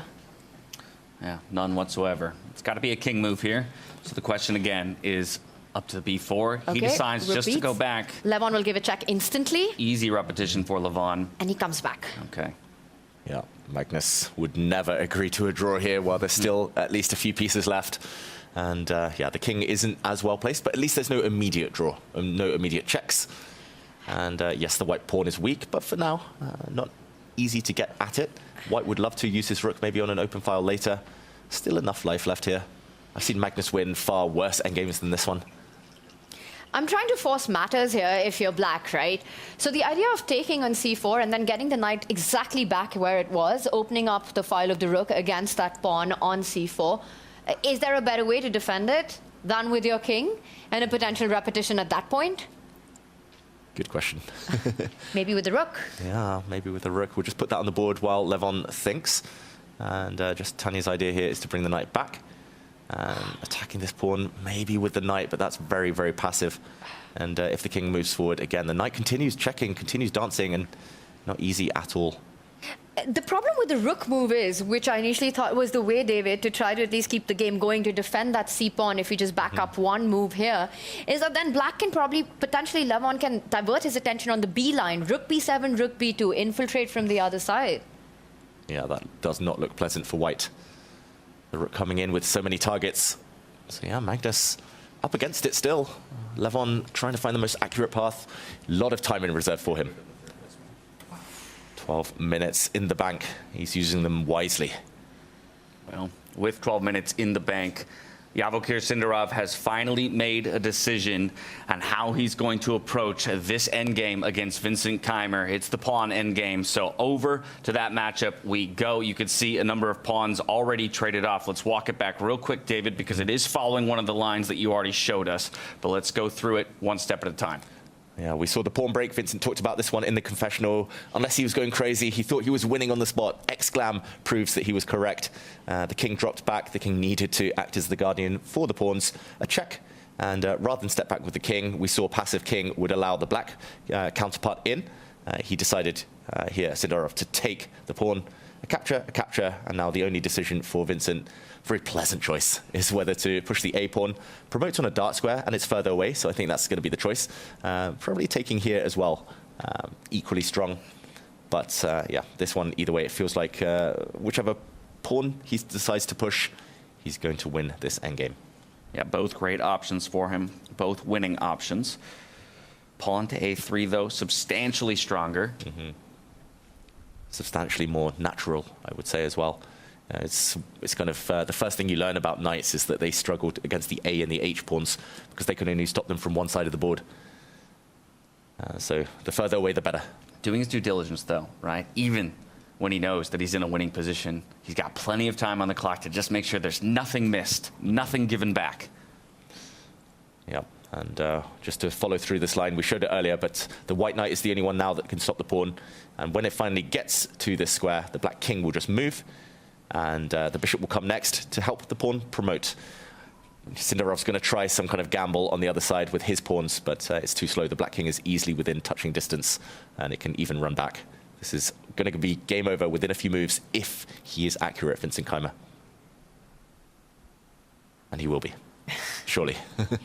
A twiddle of the piece, a somewhat resigned-looking Sindarov on the other side, usually a little bit more active in his seat. And what's been awesome to watch in the tiebreakers between, in this matchup has been just simply, not the tiebreakers, but in this matchup has been just Vincent Keimer getting his kind of positions, right? In these end games, just keeping everything on the check. Sindarov, who loves those tactics, who loves the middle game, who likes that chaos, was just never granted any of that. So Vincent doing Vincent things. And I think his principled approach in standard chess, the way he plays that, his strategic understanding of where the pieces belong, is a big USP of his when it comes to freestyle. And he's shown that in this fight for third. He showed it once again by finding that best move. A3 was the push. He does. Knight jumps over. The bishop's already in position to protect the promotion square. Gonna slide it one step forward, keep everything under check and controlled. And nothing's gonna stop the A-pawn from moving forward. Bishop C3 resigns? Yeah. Yeah, hard to make an argument for not resigning at this point. Maybe the white king can try walking forward and push some pawns, but it's hopeless. You're playing without a knight already, without even having the chance to sacrifice it for this pawn yet. Yeah, I think this might be the clincher. The bishop in. There's two threats, so I guess you could also defend the bishop and pawn with your king. But yeah, all roads leading to victory. At this point, he's going to move his bishop. There we go. All right. There's a stab in the dark here by Sindarov, throwing his d-pawn forward to allow his king a square to come in.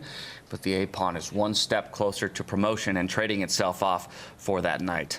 And I think he can just go for it. You know, White's king isn't going anywhere too far. Black's king is beautifully placed to defend any infiltrations, and eventually the bishop will reroute itself and start targeting the pawns on the right flank of the board, specifically that F-pawn. That'll have to be guarded if White's king moves too far across on the left side.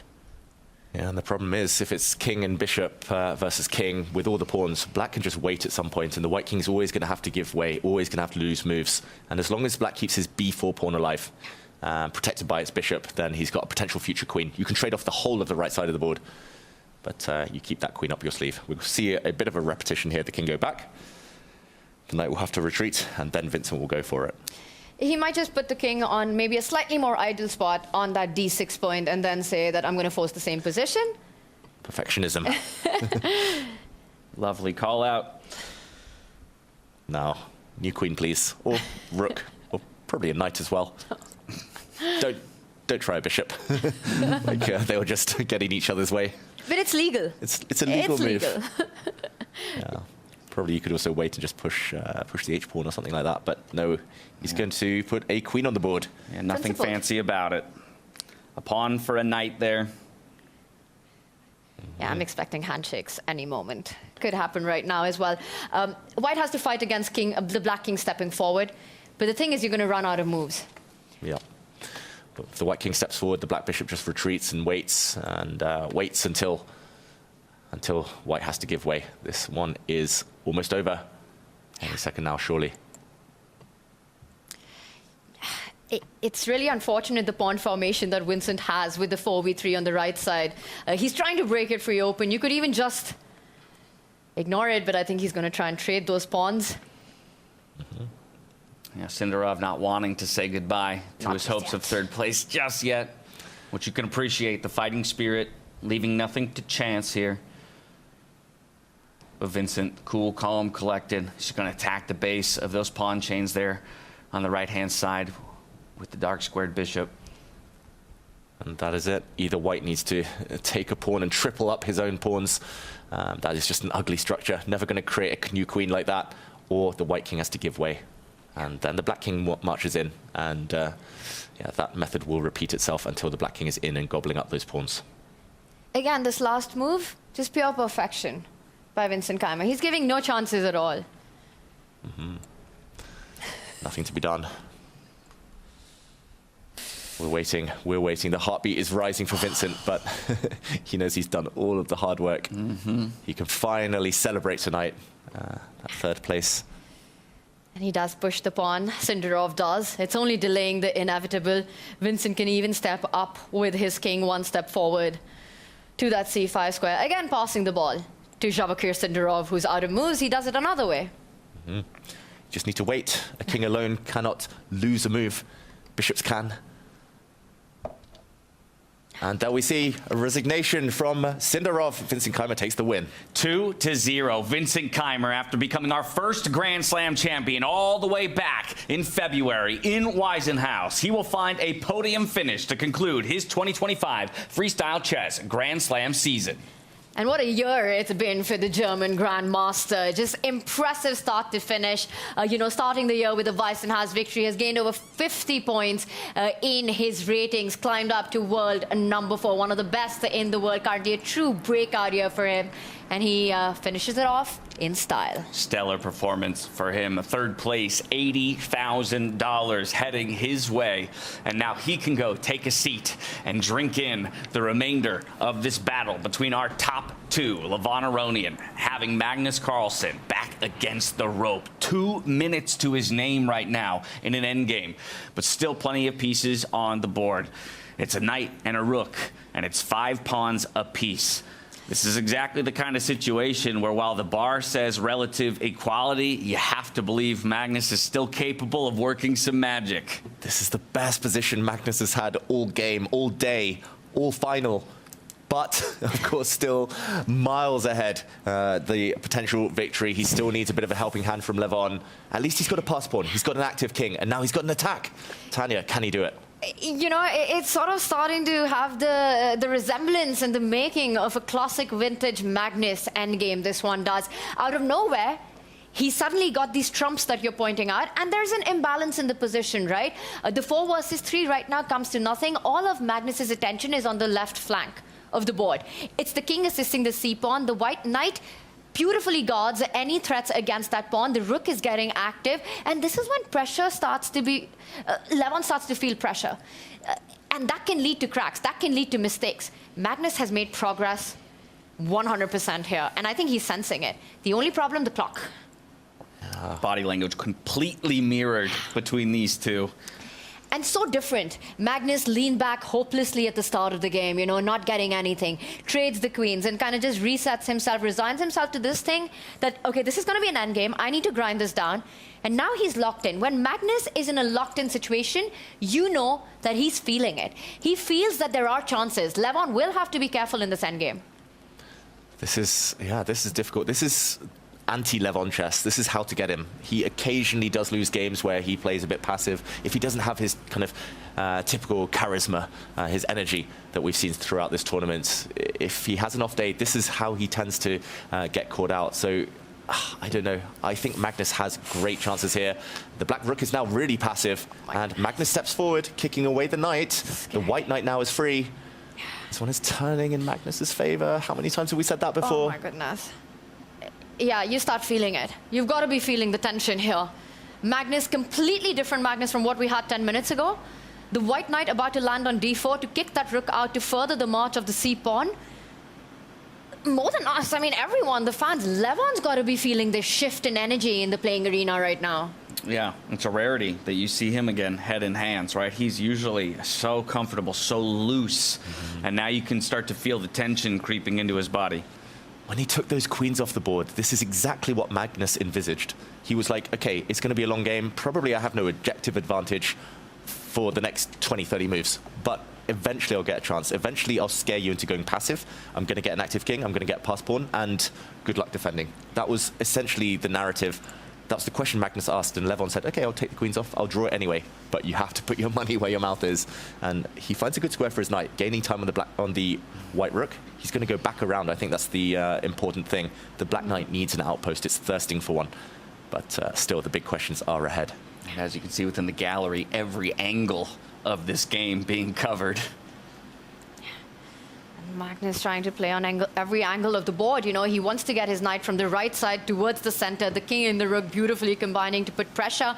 Levon's arguing that I've created a fortress. With my rook and my pawn, your king can't go anywhere forward. My knight will do the counter offense once it reroutes itself. Magnus is far away from any tangible advantage here, but he's definitely got something to play for here. That c5 pawn, the white knight looking for inroads. Anyone else we would say, oh, it's just level. But Magnus, we're like, oh, it's somewhere between clearly better and much better. That's the type of position. But he does have under 1 minute now. Yes. So that could trip up Magnus. You need to be razor sharp. You need to be so accurate in order to win these types of positions. And as the clock ticks down, Levon's still with a bank of 9 minutes. Not going to be easy. Levon's been so smart with his clock management. The thing is that Magnus, with little time on the clock, there's a huge chance those inaccuracies will happen, and Levon will have enough time to cash in on those. But he'd have to be super alert. Yeah, it's the type of position. If Magnus makes one small inaccuracy, Levon might be able to force a draw on the spot here or in the near future. Magnus moves his rook across. Very logical, defending his pawn. The white knight just needs to get in. Knight c4, knight a5. Something along those lines, and Magnus can turn the magic on. But he needs time. Levon has a couple of moves. The one thing that I think Levon has to avoid is a creation that Magnus might be aiming for a passer on that right side as well. The c-pawn, and eventually maybe dreaming of a trade on g5 and then to push that h-pawn if Levon was forced to capture towards the center. And I think those are the kind of endgames, if you're Levon Aronian, you really want to avoid. Pawn takes pawn, h takes pawn, and then the h-pawn moving forward. Yeah, playing on both sides of the board. One pass pawn or one avenue of attack, often not enough. Oh, it's so tense in there. We see the audience as well. They don't know what to expect. They don't know which way it's going. They know it's a typical Magnus position, but the stakes are higher than ever, and the clock is lower than ever for Magnus. He's squeezed with less than what he has on the board right now against Levon. And this is definitely something to play for. And it's amazing how you can look at him and you just know how much the position has shifted. Yeah, that body language, as you said, James, for Levon now, so locked in because he knows that the next few moves are crucial. Yeah, it's like mirrored physicalities, but one gives you a slight sense of despair and the other one gives you a slight sense of hope. Yeah, it's like the hunter. He smells a bit of blood. The other one is being chased. Oh, is he going to be resistant, though, to this squeeze, the Magnus press? The wound isn't big enough for a lot of blood dropping just yet. That feels pretty committal. Takes a decision. Yeah, be careful. Magnus might take with a pawn now. And there we go. There's a weakness. Here, Levon has two isolated pawns. Both of them can be attacked by the white rook. They're on opposite flanks as well. The white rook is such a good long-range piece. And Black's rook can defend one, but who's going to defend the other one? It's time for Levon to get that knight into the game. Find some targets. Get that piece on the d5 square. Yeah. He goes the other way, hits the rook, inviting Magnus, but rook h3, does he want to go for knight jumping onto e2, putting pressure on f4? Is that the idea? Up Levon's sleeve. Potentially, that is the idea. Maybe he wants to also break in the center. He wants to push his e-pawn forward, cement his knight, defend with his rook across the 6th rank. But that does also feel a bit flimsy. Magnus is going to go pawn hunting. There we go. Exactly. It just feels like he encouraged Magnus to go after that pawn by threatening with his knight. Oh my goodness. This is starting to get very shaky for black. And Levon has to take some decisions. One way to defend it. If he goes back with his knight, then both of his pieces on defensive posts. That feels wrong. Then the white knight is going to start breaking the blockade, kicking the black rook away. He has to go active, I think. So instead we counterattack. Which pawn are we targeting? Can only really target the f-pawn now. That's isolated without a defender. You have to go on the counter offense. I also like the idea of creating that e-passer, and hopefully laterally the black rook will defend both pawns if there's a trade at the center of the board. It's not just that, but getting pawns off the board here. I think the end goal for Levon Aronian is to get a rook and knight versus rook endgame. If he's able to trade off all of the white pawns, even at the cost of his knight, it's a draw. Rook and knight versus rook. Very straightforward draw at this level. So there is light at the end of the tunnel. So I think e5 achieves a couple of goals. It defends maybe along the 6th rank, but it also gets one more pawn off the board. Magnus will only have 3 left. I believe what Levon potentially is calculating is because after that pawn moves forward, Magnus will be forced to trade. You don't want to defend that f-pawn, you don't want to give it away. And after that trade, you've left behind this d5 square for the white king to infiltrate via. So the line that's going on potentially in Levon's mind is takes, king marching up towards the right side, threatening to dislodge the black rook, attacking the pawn as well. And this at least looks dangerous from far away. Looks very dangerous. If I didn't have the eval bar in front of me, I would say that white already has quite a big advantage, especially the trend of the game. The psychology, I mean, where it was, he does play this move e5, but where it was half an hour ago compared to where it is now, it looked like 0 danger for black. Now, big danger as Magnus needs to move quick. Yeah, almost immediately recaptured. He's got very little time on the clock, so Magnus under 30 seconds has to make quick decisions. Pawn takes pawn has to be the move here. You just saw him check in with his clock. Now down to 20 seconds, makes a move back up to 35. He decides to snap that pawn off. That does mean there is an e-pawn that could eventually become a queen, but just as you said, Tanya, he's going to use this opportunity to bring his king towards the center, maybe dislodge that rook. It's a very clear path in, and then the white knight has a beautiful square at the center of the board. Levon preempting it, wants to look for rook activity on the 2nd rank. Problem is, as soon as the black rook gets active and starts kind of going to munch pawns, white's king is moving in, white's knight is moving in, the white rook is going to get up to start checking the black king. It's an active king against the passive king. Checkmating ideas in the air. Oh my goodness. Oh, this is Magnus 101. This is where he thrives. The king has entered. The last 20 moves, it almost feels like Magnus has outclassed Levon in this endgame. Yeah, there would only be one square for the king to defend, but it could easily get kicked away by the knight soon after. So instead, if you want to defend this, you have to give up one of your pawns on that 6th rank. Instead, he's going to drop his knight back. Ooh, good move. Threatening a knight fork, and Magnus is saying, do you dare trade? Rook trade offered. Wow, that is brave. He's saying he has enough pawns left to win this. It's very famous, right? Knight pawn endgames are almost like king pawn endgames, and that's the feeling that you get. If rook's off the board, Magnus should have a close to winning advantage with that very active king, a super passer, the e5 pawn under check right now, the knight poised to jump on to e4. Rook takes rook could be a losing move here. Rook takes rook looks really bad. Yeah. Like, maybe if one extra set of pawns were off the board and you could just focus on one half, but while pawns are split so far across the board, knights cannot fight, especially because Levon will end up a pawn down there. So if not that, then what? If he moves his rook across, the white knight is coming with gain of time. If you give some checks, the white king is just gobbling up the pawn in the center. Levon might have to give up a pawn to hold this position. This is so difficult now. And the thing is, we've got the bar telling us things are still under check for Levon. It's still in the balance, but he's got to be having the feeling that things have completely gone out of control for him. Yeah. Spiraling. It feels like this game. Yeah. I think both players in their mind know that white is clearly, or they assume that white is clearly better. We see the eval bar in the center. That's because black probably has a really narrow path of maybe half a dozen or more accurate moves in a row just to hold in the short term. And it's either of those knight checks. It has to be a knight check. He gives finds one of them. At least there, his knight will not get hit when the white king takes this pawn now.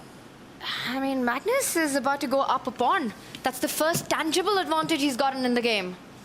Yeah, this is great defense, though, from Levon. He finds the best way forward. He's getting his rook active. That is the key. You cannot defend passively. The Black Knight and Black King are passive, so he needs one active piece at least to compensate. That's very brave as well, because the white rook is also ready to jump into the 7th rank, giving checks of his own. Magnus Carlsen up a pawn. Will it be enough? He goes to the other side of the board. Okay, looks like he wanted to go towards his pawn, but there might have been some nasty knight checks in the air. This square at least helps the king cover the knight jump in the near future. Levon, how does he justify the fact he's a pawn down now? Well, it feels like it's got to be what you said. Get that rook in to the 2nd rank, hit both knight and the h-pawn at the same time. Instead, he's going to slide over for another check. And maybe another one as well, asking a question again, which side do you want to go with your king? Ooh, but another check now, at least white would be able to guard the 2nd rank, and there'll be no infiltration. So is it now or never with the black rook? He decides it is. Takes. Oh, that's what's on the line right there. $200,000 and the title of freestyle chess champion in South Africa. Magnus about to do Magnus things in this endgame is the feeling that we're getting right now. The rook comes in, attacks the knight and the pawn. But Magnus about to play with all his pieces. He gives in a check. The king has to fall back to defend the knight. Yeah, he is closer than ever, though, Levon. He's going to get at least one pawn on the next move once the white knight saves itself. Then he's probably going to get the other pawn on the other side of the board. And then it's just a question of whether he can sacrifice his knight for white's remaining pawn, the powerful c-pawn. If he can sacrifice it, get all of white's pawns off the board, he's going to draw. My heart's beating out of my chest. I can only imagine what these two players are thinking and feeling in this moment. Especially Magnus down to 20 seconds. That's right. And Levon knowing that it's just so close. Magnus has to make a move. Now under 15 seconds for him. Time always a factor. He wants to jump in with a knight, but where does he go? He gives a check instead. He wants to buy himself some time. Ooh, big question for Levon, though. Can he improve his king, or does he just have to repeat the position? Can he go towards the white pawn in the near future? That feels a bit scary because you'll also be walking closer to the white knight. I think. Yeah, for Levon, the best part is that he's got time on the clock for these difficult decisions, these difficult questions that Magnus is posing on him right now. Levon has time to navigate these decisions. You know, with everything on the line, the pressure, the nerves of the title being so close for Levon, playing against Magnus. If he gets this draw, it would be a massive achievement. He's looking for this, you know, the storybook finish against Magnus Carlsen to put him away in an endgame, right? To have done already what is the unthinkable and take the decisive win in game number 1. If you can hold him off here in game number 2 and get it done, he's looking for it. And he decides he's going to just slide his king up to the e7 square. Another point of safety, getting 15 seconds back, says Magnus, you're the one who has to win. You're the one who has to take a stab. Okay, he repeats, but he's not going to do it again. The king falls back. Magnus adds some time to the clock. 10 seconds. The knight jumps forward. Hey, Levon is going to grab one of the 2 pawns. I'm not sure whether the order matters here, but you have to get those pawns off the board.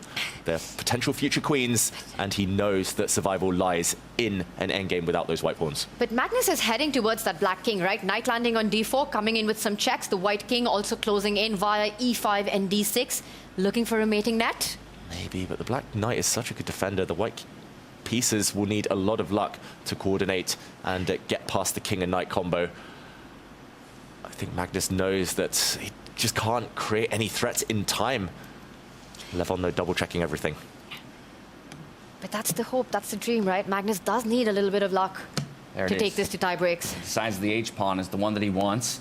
Magnus is going to use his single passer to move up one more square, kind of clamp down on the black position just a little bit, less opportunities, or options rather, for the black king to go to. And yes, threatening that check from the rook as well. The black could just snap up that a2 pawn, right? And then Magnus has to go for the kill.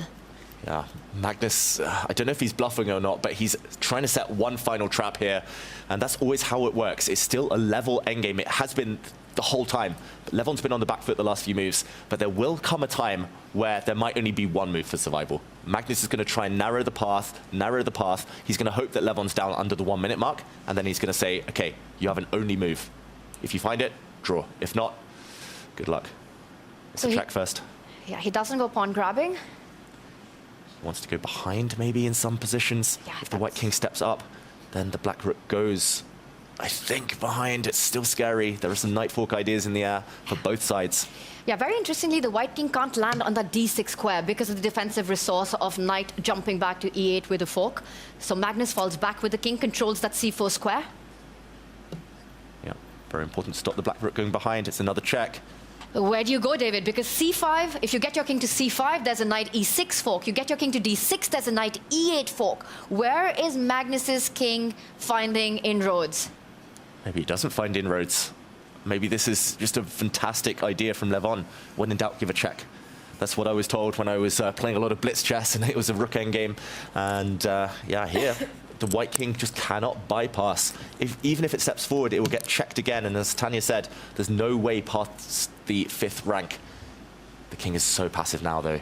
Does he keep checking? Does he continue? Or will Levon get his pieces into activity? Magnus Carlsen, a little bit of frustration there as he goes under the 30-second mark. He's done everything to create his chances, but Levon up to the task. Stalwart as ever in his defense here, Levon Aronian, against the endgame master of Magnus Carlsen. This is why he's been unbeaten throughout this whole week so far. Levon defending some difficult positions, but always doing it confidently, actively. He can keep checking. That looks fine too. He can move his knight. I think those are the two candidate moves here, the two candidate ideas at least. Which one's it going to be? The one path I see for the white king could be via c3, b4, a5. You go diagonally to try to infiltrate on the other flank. If Levon was to keep checking, and maybe that's why he's taken a pause. Yeah, Magnus has an idea up his sleeve. He always does. But now Levon's clock is ticking under 3 minutes. He's about to decide. He moves his knight finally off a really passive square. Great decision. Now the white king is so far away. The black rook and black knight can fight the enemy pieces. He's got enough in the action. He gains time against the white rook. And you've got to keep that rook on the 7th rank if you're Magnus Carlsen, not allowing the black king to step up.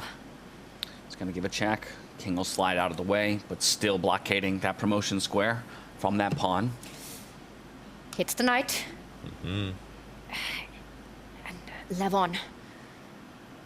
Is he going to go back all the way next to the king to put pressure on c6, or will he bring it in front to block that c-pawn from moving forward? I don't think you want to go offside on that right side of the board. You want to keep that knight as close as possible to the white pawn. I think he can force a draw here, or at least a drawn endgame. There we go. He goes back. If the white knight now defends its pawn, he can just attack the knight. There's no way to defend because you can take that knight off the board. If the white king steps forward, there's going to be a knight check, a knight fork. Wow.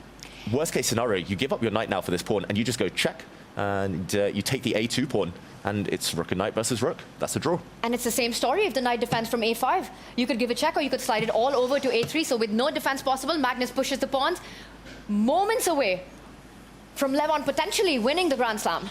And quick responses here from Levon as well as Magnus continues to reach for resources, continues to extend the game as he's so classically known to do. But Black's found the perfect way to just separate the white army. Look at the lack of coordination. The white rook now so far away from the knight. The pawn has been distanced. Now he's going back Levon Aronian. He's going to slide his rook across, going to bring it back. He's going to eliminate that white pawn. That is going to secure the draw he needs. That is stunning. That is so precise. He stops the white knight from jumping in. A single check on Levon Aronian would be game over for him. He's making sure that Magnus's knight isn't going anywhere. Look at the way he's dominating, and there it is! And he does it. Levon Aronian, undefeated run through South Africa to become your 5th Grand Slam champion and to go back-to-back to close out his 2025. Wow. Levon Aronian, look at the celebrations. He deserves it. He's going to be rewarded with a kiss there. And yeah, that was just a fantastic display of determination, focus, endurance, everything. This is amazing. Levon Aronian just defies the odds. He takes down mighty Magnus, wins the final Grand Slam. That's 2 belts for Levon Aronian, finishing 2nd even in the overall tour standings, as does Levon. The only thing that makes this sweeter is the feeling of overcoming the final boss in chess. What a relief that must be. But he said it's how he would want it to happen. To go to the grand final here in South Africa, no better opponent than Magnus Carlsen. He gets it done in game number 1. He knows all he needs is a draw. He finds the end game. He's still pushed in just the way that Magnus Carlsen is able to do, but he holds strong defensively, and he gets it over the line. $200,000, the title of the South African Freestyle Chess Grand Slam champion, and he'll take second place in the Freestyle Chess overall tour. Incredible stuff. And his creative genius, fighting spirit, triumphed over an ultimate opponent in chess. I mean, what a performance by him, start to finish. Undefeated in South Africa. Yeah, 99% of players, even grandmasters, would have cracked against Magnus in that endgame, but it never really looked in doubt. It always felt like he would find the best moves. He always had enough time on the clock, and he's still remaining so calm. So impressive, so in control of himself, as well as the joy we've seen from him. Always with a smile on his face, and yeah, what a day it's been for him. What a day, what a week it's been for him. But these are the highlights from our final round. It was a battle for third, it was a battle for first. Vincent Keimer and Levon Aronian found themselves in the same position. A draw or better gets it done. The handshakes were extended, off we go into the play. For Levon Aronian, it was not an easy road. Amazing stuff. I mean, Levon versus Magnus, a dream final for the chess world, given the performance of the two. You know, Magnus shaky, but he always finds himself at the top, makes it to the finals. But Levon Aronian, peak performance, peak confidence, gets it done, takes the first win, doesn't even take it to tie breaks there, and holds an incredibly difficult endgame against Magnus Carlsen. What a win, what a story. This is a script no one could have written in South Africa. Playing with poise and a sense of ease here in South Africa. And there it is. Magnus Carlsen knew there were no more options. The Kings go to the center of the board with the draw. We'll start in the lower bracket where things are all decided. Hans Niemann, he took 7th earlier in the day with Farhad Magsudlu ending 8th. Fabiano Caruana 5th with Arjun Erigaisi in 6th. Keimer, though, he gets it done for a podium finish. 3rd place is his, while Sindarov drops to 4th. But if we flip to the upper bracket, that's where all eyes were. It was our grand final between Levon Aronian and Magnus Carlsen. Both had such difficult roads to the final, tremendous opponents that they had to overcome just to be in this situation. But a 1.5 to half scoreline in the end for Levon Aronian as the draw was offered by Magnus Carlsen. He is your 2025 Freestyle Chess Grand Slam South African champion. I mean, the first game of the day, that's where he got it done. Yeah. That was one of the most impressive, most one-sided games we've seen this week so far. And yeah, to do it in that fashion, to take the lead and still hold strong. Not many people can hold a lead against Magnus. Magnus has been weak. He's been shaky on the first games of the day, on multiple days. But not many people could hold him off. Levon did. I mean, this whole match could come down to that first game, move number 2 by Magnus, giving up that e-pawn and never winning it back. And just how clinical Levon made it look after that. He just never let Magnus in the game, finish it, executed it to perfection. You got to feel it, right? This is our first season of Freestyle Chess, and Vincent Keimer takes the first one with this guy, getting the final one done, getting Vegas, 2 back-to-back victories there. King of Freestyle Chess, I'd almost call him. Yeah, just about. King of Freestyle Chess, and sharing his victory with his family, who is here in support for both of his Grand Slam wins. From Vegas to South Africa, back-to-back champ is Levon Aronian. Of course, with our event decided, that also means our year is decided. We can take a quick look at our overall Grand Slam standings. Magnus Carlsen, he still takes it. He had built such an insurmountable lead that even with the second place finish and 121 tour points, he will get the top spot, $100,000 being added to his prize purse. But Levon Aronian will slot into second, very importantly. 50 grand goes his way. And Fabiano Caruana, he'll get away with 25K for a 3rd place finish. Vincent Keimer, though, no slouch, all the way up to 4th as well, and will round out the top 5 with Arjun Erigaisi. Wow, it's so inspiring, I think, for people at home, seeing experience pay off, showing that you just have to play with a smile on your face. I think that's just the key. That's the winning recipe. We've seen it throughout the tour. Vincent was just happy to be there in Weissenhaus, played with a freedom, home fans behind him. Magnus, of course, and then Levon, just enjoying it, and that gives the extra 10% that you need at this level. And maybe the secret ingredient, have your family around you as well. Just maybe. You know, we've only had 3 Grand Slam victors, and all 3 of them finished 1, 2, and 3 in this tournament as well. So I think those, as a triad, are starting to define themselves as the guys to beat within the freestyle universe. Exactly. There's something about it, like, and it's all such different styles. Magnus, universal, of course, can do everything, but Vincent, very strategic.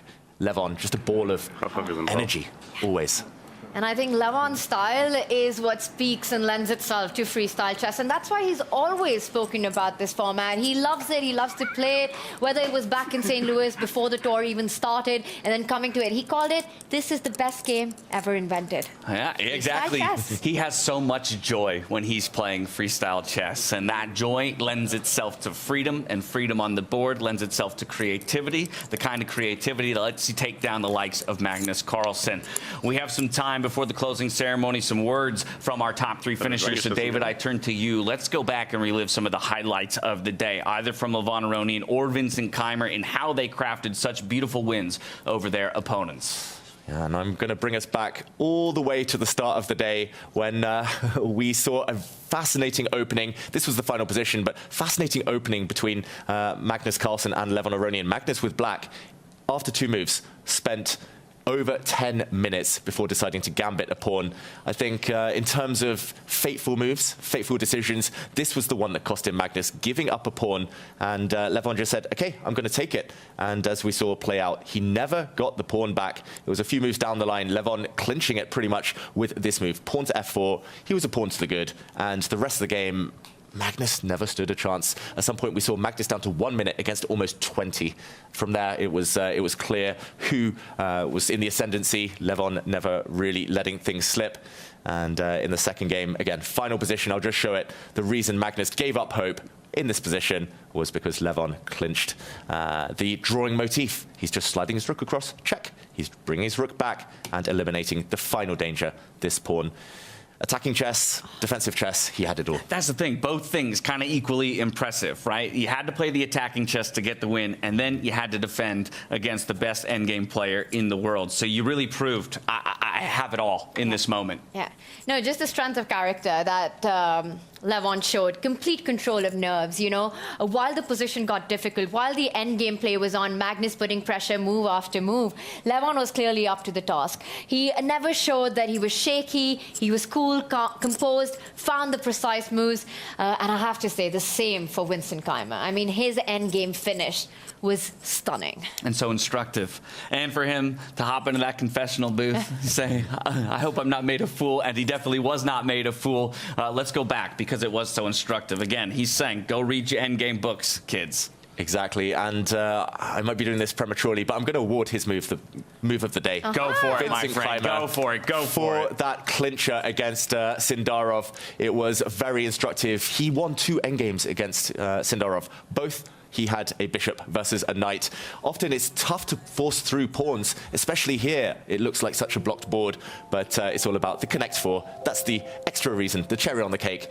White here had prematurely pushed a pawn forward, and Vincent said, I spot that your king, your knight are just too far away from the real action.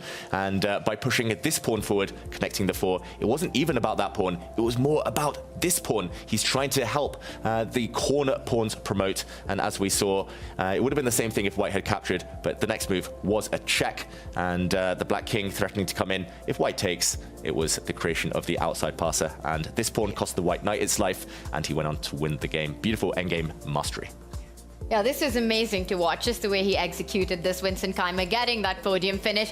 You know, guys, honestly, this has been such a historic day in so many ways. Levon getting his second slam there, the way he did it, taking down Magnus Carlsen. But it's also so emotional because it hits you that our freestyle Grand Slam tour, the first one, comes to an end today. I know. Can you believe it? It's crazy, right? We started back in Weissenhaus, across 3 continents, across 4 countries, and here we are. It's the final day. You know, James, we do this thing with MVP that you do with chat, where our chat gets to pick.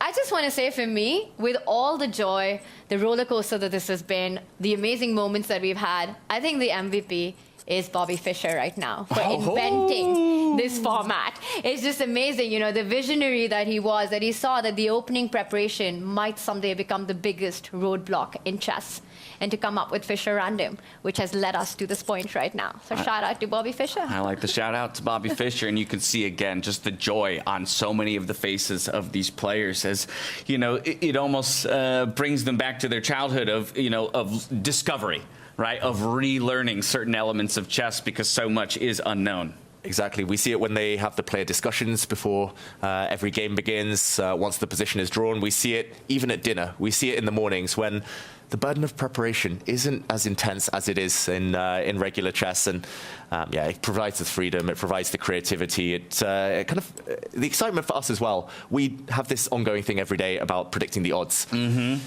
If it's traditional chess, it's 50-50, 90% of the time. Here, it's all gloves off. It's so hard to predict. It's all about form. It's all about the moment. And ultimately, it was those three in the end, the standout from this season. But yeah, so many stars along the way. All right, I'm going to start getting sentimental. I know. So here we go. Here's what we're going to do. We're going to talk about favorite moments from this event, and we're going to talk about favorite moments from throughout the year. Anybody have one that immediately comes to mind from this event or from the year as a whole? This event, I'll say yesterday, the last game, Magnus against Sindarov, just the drama, the last few moves, the kind of mutual queen promotions, the checks, and then the slap of the hands. In terms of games, that was it for me. For the whole season, I need a bit more time. Tanya. Yeah, that's all right. I think that's a great pick. I mean, that was such an epic fight, an epic battle, and I think seeing the overall performances this one with Levon and Sindarov, everything that they did. Looking back, it just feels like there have been so many of them. I look back at Weissenhaus, where we started, as well with Vincent. You know, on his path, he beats Alireza Firouzja, takes down Hikaru Nakamura, Fabiano Caruana in that grand final. And what a performance that was. But I think one moment that's just, again, recency bias, as you call it, just stepping into South Africa, coming on, being here at this stunning place.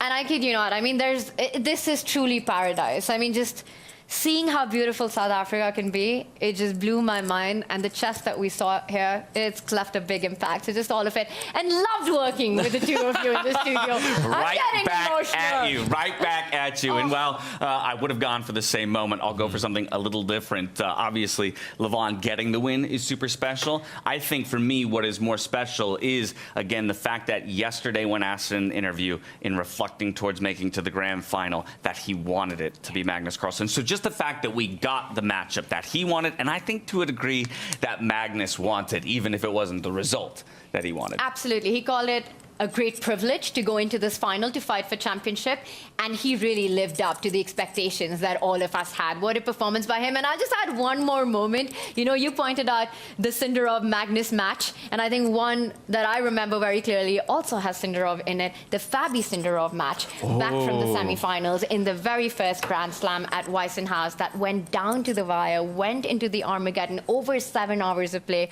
with Fabiano coming out on top, was one of those moments that had us all on the edge of our seats. Yeah, I hope beyond all hopes that Yavokir comes away from this event still with his head held extremely high, right? I know that given the start that he had with the round robin and into the knockouts, maybe a fourth is going to feel a little bit sour, but again, he just put on such a beautiful performance. Yeah, and James and David, let's not forget all those quarterfinals picks, right? Alireza taking Vincent, losing to him, Jan Nepomniachtchi making the same mistake, and just how much we realize that Vincent Keimer is an opponent you never want to pick on. Yeah. The chess basketball mesh kind of... Ooh, another great call out. That was for me as well, another highlight. This whole year has been full of so many amazing surprises. And look, we could talk till we're blue in the face, but I know that there's some players that you all at home want to hear from, rather. So let's go over to Fiona, who's standing by with our top three for a word and how they reflect on the South Africa event and everything that happened, starting with Vincent Keimer.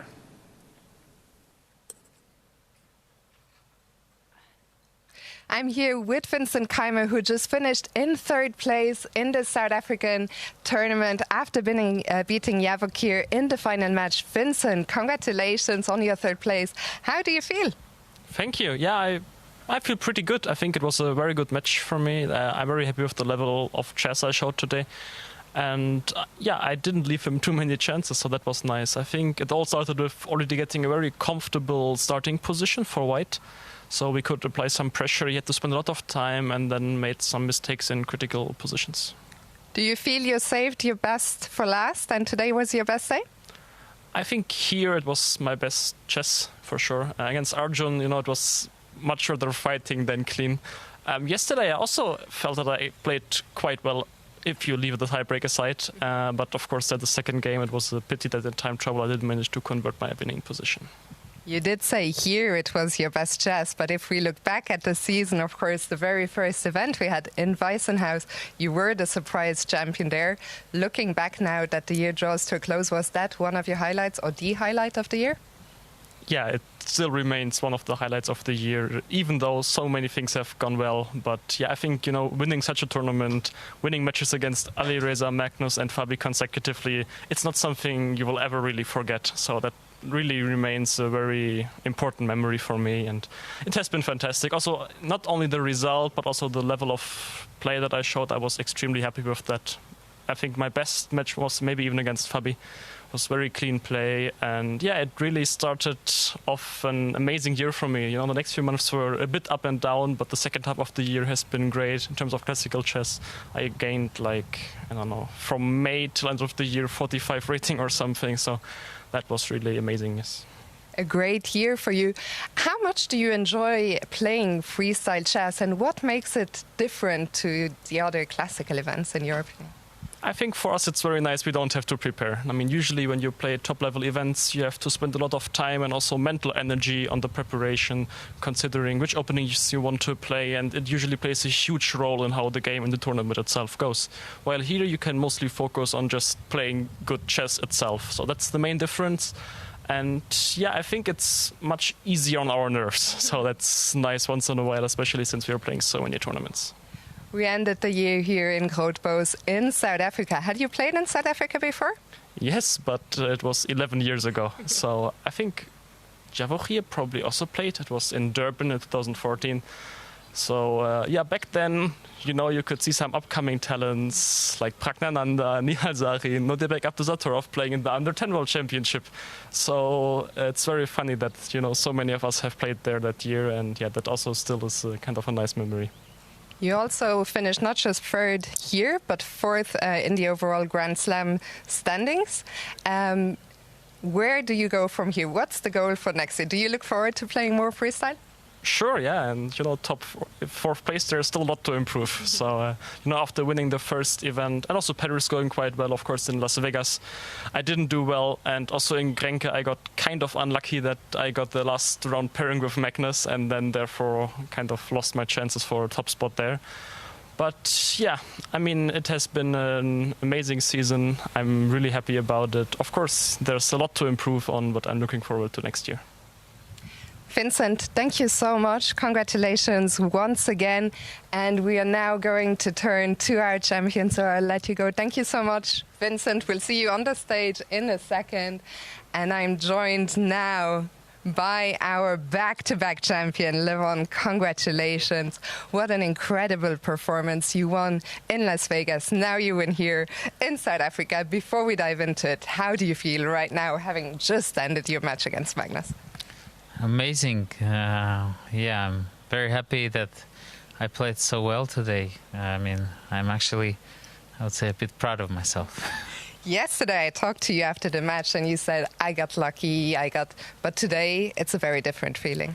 Yes. It's more fulfilling because you know that you've been controlling the game, not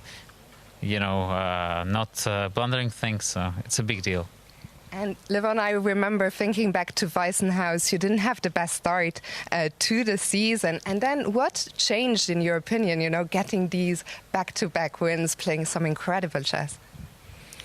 Hard to say. I just kind of relaxed and then things started working out. And here in South Africa, you went undefeated throughout the tournament, 17 games, if I'm not mistaken. What is your secret? Having my family with me, and they're supporting me and giving me strength, and yeah, I can highly recommend that. We will be joined by Anja in a second, but let me just ask you, what's your highlight from this event here in Grootboos? Well, definitely beating Magnus in the finals. you probably know that Magnus doesn't really like losing, so to win against him, yeah, it's a great feeling. And Annie, would you like to join us? I'll let you take the middle. You have been a huge influence on Levon. He mentioned it, you know, when it came to picking the opponent. Let's start there. After the round robin, he said, I will ask my wife, I will ask Annie. You picked Hans. What made you make that choice? And tell us a little bit about your support role for Levon. I think generally it was just an intuition, and he asked me, we asked Isabel, she also repeated after me, and we asked my mom, she said the same, I guess because of me, and I don't know, just an intuition. Also, I don't know, as Hans is one of the most arrogant players, I think it feels good to show off a little bit in front of him. And then, yeah, we have been having a great time here in South Africa, and I think the whole atmosphere and our family around, we kept Levon happy and relaxed for the tournament so he can do his best and concentrate on the games. And it sure paid off. We talk to players quite a lot about how they feel during games, during tournaments, but tell us a little bit from your perspective. When you're sitting in the playing hall, you're watching him play, what does your inner landscape look like? I mostly feel very stressed, but also, for example, during the last round, the finals, I've been feeling very calm and very relaxed, because I think the first rounds are the most important, because you kind of build the base for the tournament. And then in the end, I just trusted Levon because I knew he can do it. And he did it again. He did it again. Levon, let me return to you. In the final, we saw two players who have been at the top of the game for so long, yourself and Magnus. You both beat younger, hungry opponents yesterday, Javokir and Vincent. What do you think made experience here pull through against you? I don't know. Maybe the fact that we're decent players. I mean, it's not really about experience, I think. It's just that, I mean, I've been a blitz player since I was very little, and this is something I love doing. And I think the fact that I just enjoyed myself kind of worked in my favor. Well, Levon, congratulations once again, Annie. Congrats to you all as a family. It's always such a pleasure having you here, and we will be seeing you on the stage very shortly. Thank you so much. And I'm now going to turn to the founder of this wonderful event, Jan-Henrik Büttner. Jan-Henrik, here we are. The year has flown by. We are in beautiful South Africa.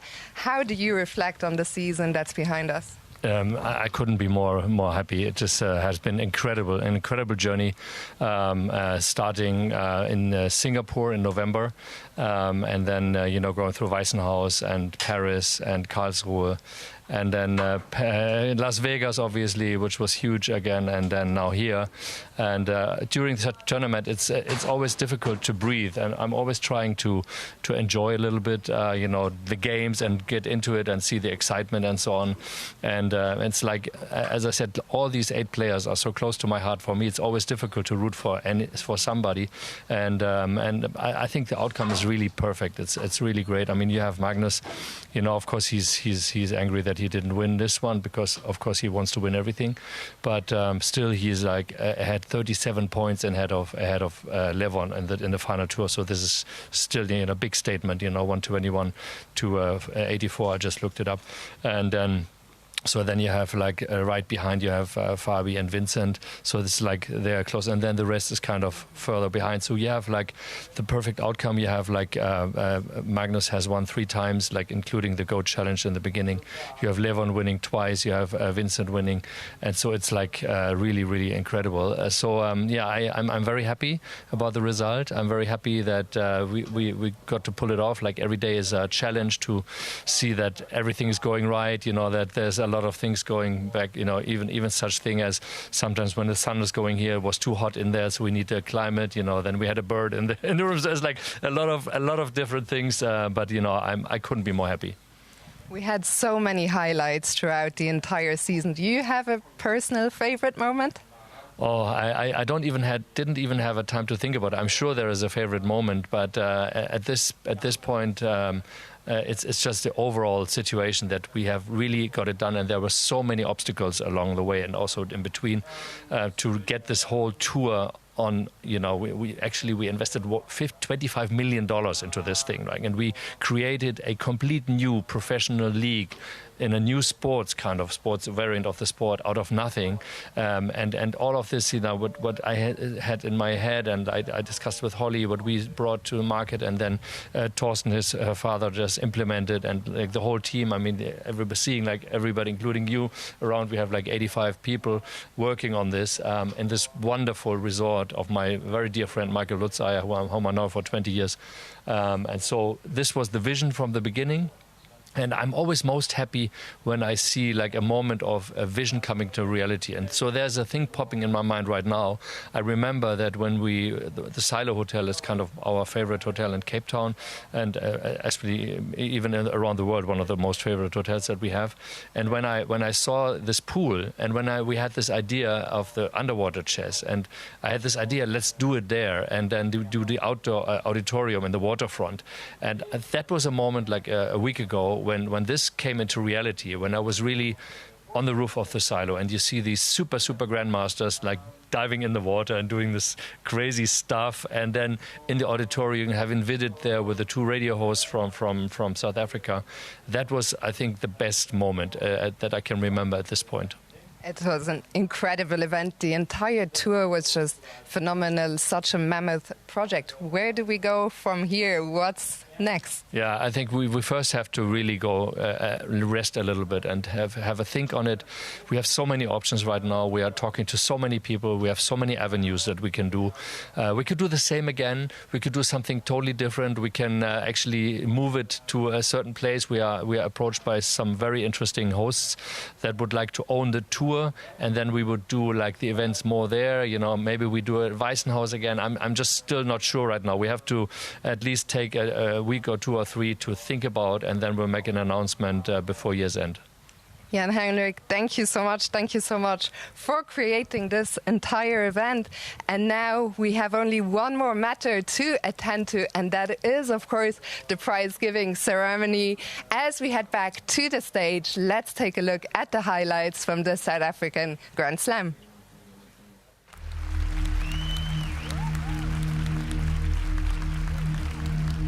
What a final to an extraordinary Freestyle Chess Grand Slam Tour 2025. 3 continents, 5 stages, from Weissenhaus to Paris and Grenke to Las Vegas, and now here at Groot Bos Private Nature Reserve. Freestyle chess is more than just a tournament series.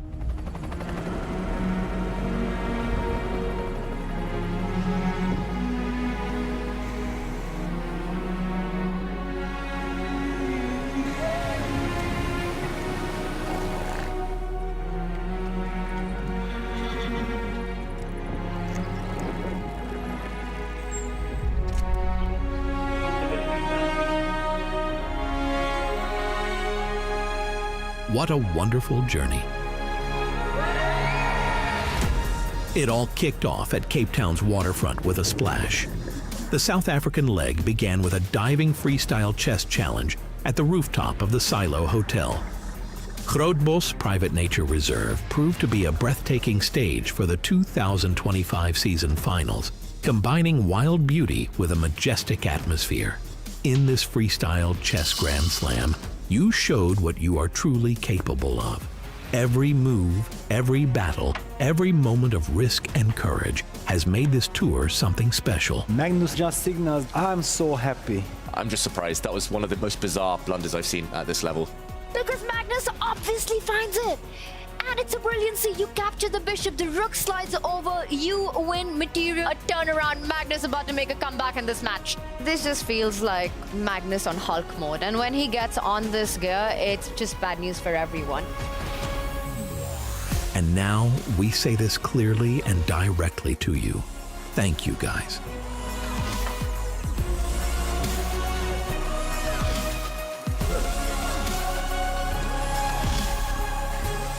Chess is hard, freestyle chess is harder.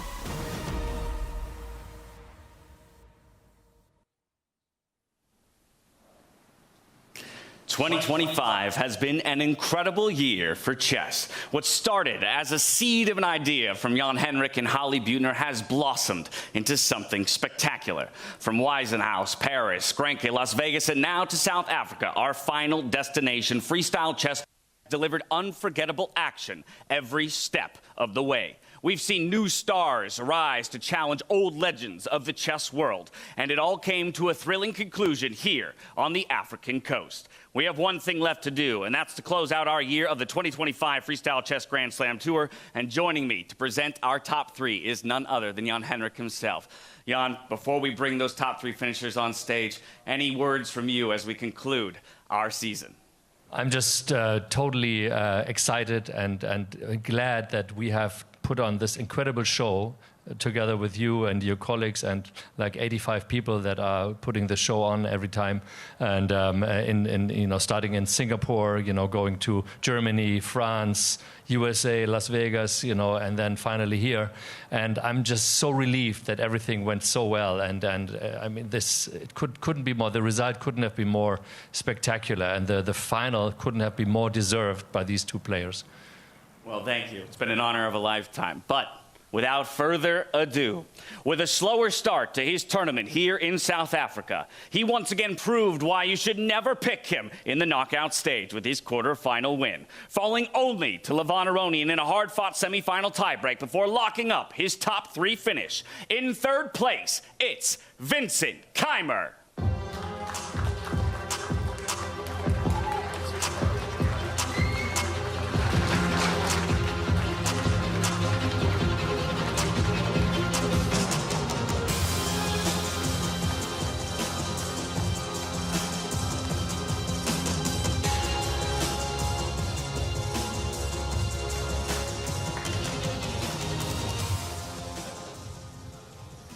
Now, after a fourth-place finish in the round robin, and with no choice of who he'd face in the knockouts, he fought back in a must-win situation against Fabiano Caruana to keep his bracket run alive.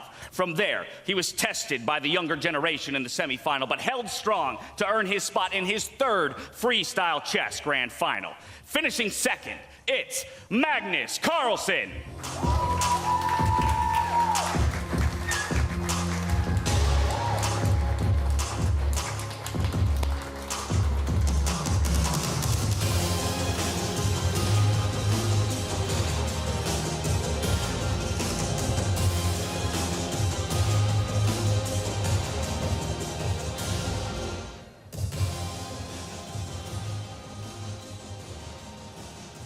And now, only one of two players with an undefeated performance in the round robin and undefeated through the entire tournament. He proved his pick in the quarterfinals against Hans Niemann before continuing his undefeated streak in the South Africa Grand Slam and securing his spot in his second consecutive Grand Final. Defending his title, your Freestyle Chess South Africa Grand Slam champion, Levon Aronian.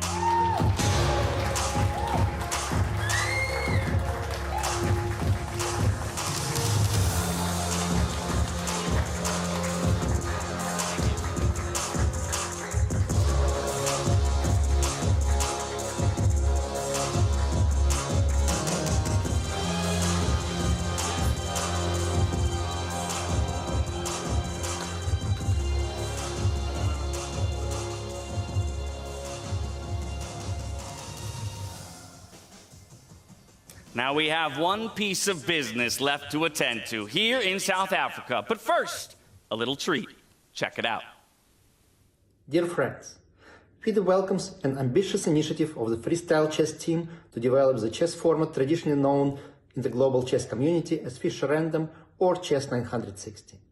The new brand has a potential to be a success story, and we are open to collaborate in a mutually beneficial way to that end. Congratulations to Jan-Henrik Buettner with the first season of the Freestyle Grand Slam and to its winner, 16th world champion Magnus Carlsen. FIDE recognizes him now as unambiguous #1 in the world in this exciting version of chess.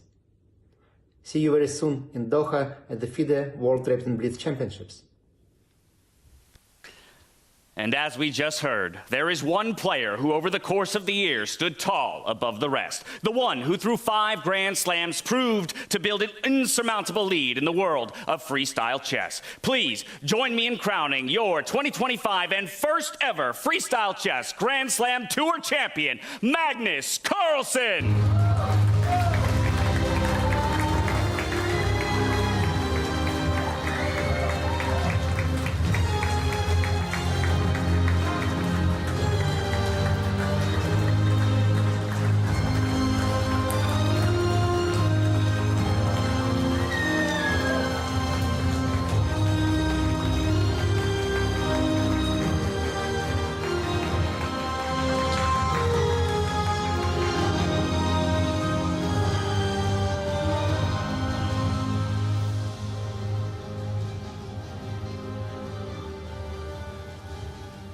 It's been an incredible journey this year on the freestyle chess circuit. Weisenhaus, Paris, Grenke, Las Vegas, and South Africa. 5 incredible locations playing host to even more spectacular events. While we're bringing the 2025 season to a close, we want to thank the players for delivering unforgettable action every step of the way. And of course, thank all of you for sharing every moment with us. Now, if you enjoyed it and you're hungry for more freestyle chess, keep your eyes peeled in 2026 for more freestyle chess action as the Grand Slam Tour gets back underway. Stay tuned for the post-game show, but for now, that's going to be it from South Africa. So until next time, stay healthy, stay safe, and be good to each other. Good night.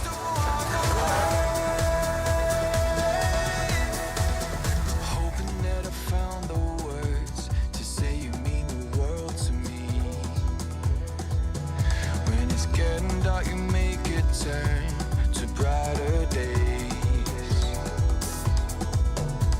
You found a way to lift me up, even when it's getting rough. You don't ever turn your back or walk away. When it gets too much, my troubles they can hold me down like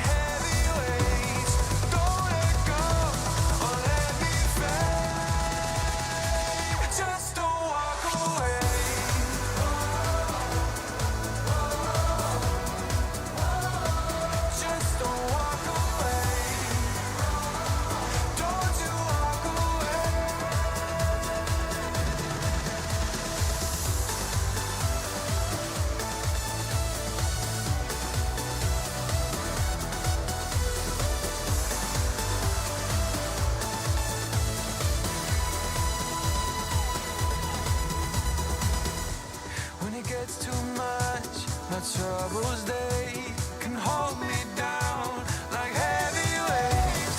Don't let go or let me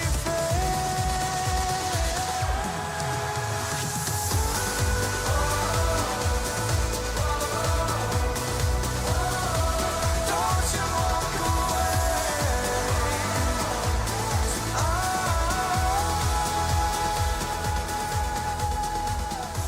When it gets too much.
Show me how to make it real.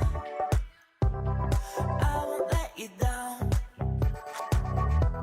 If this is how we're meant to feel, I never had a doubt. Through every test, I gave you my best. I am obsessed, believe me. So take the next step, we'll make up the rest. Try to let go. Just take me for a ride.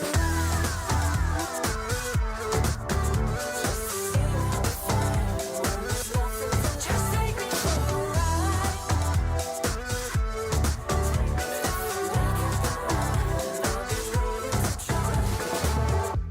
You wanted me to break the rules. I can read the signs. I can feel it burning through. You see it in my eyes. It's complicated, 'cause all along I've been waiting. Just take me for a ride.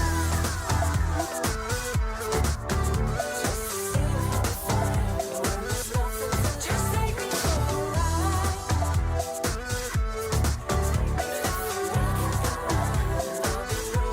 Just take me for a ride.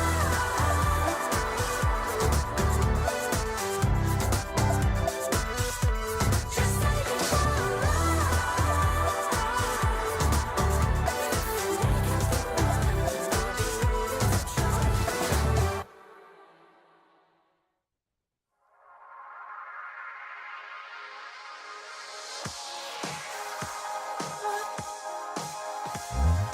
I don't know, can't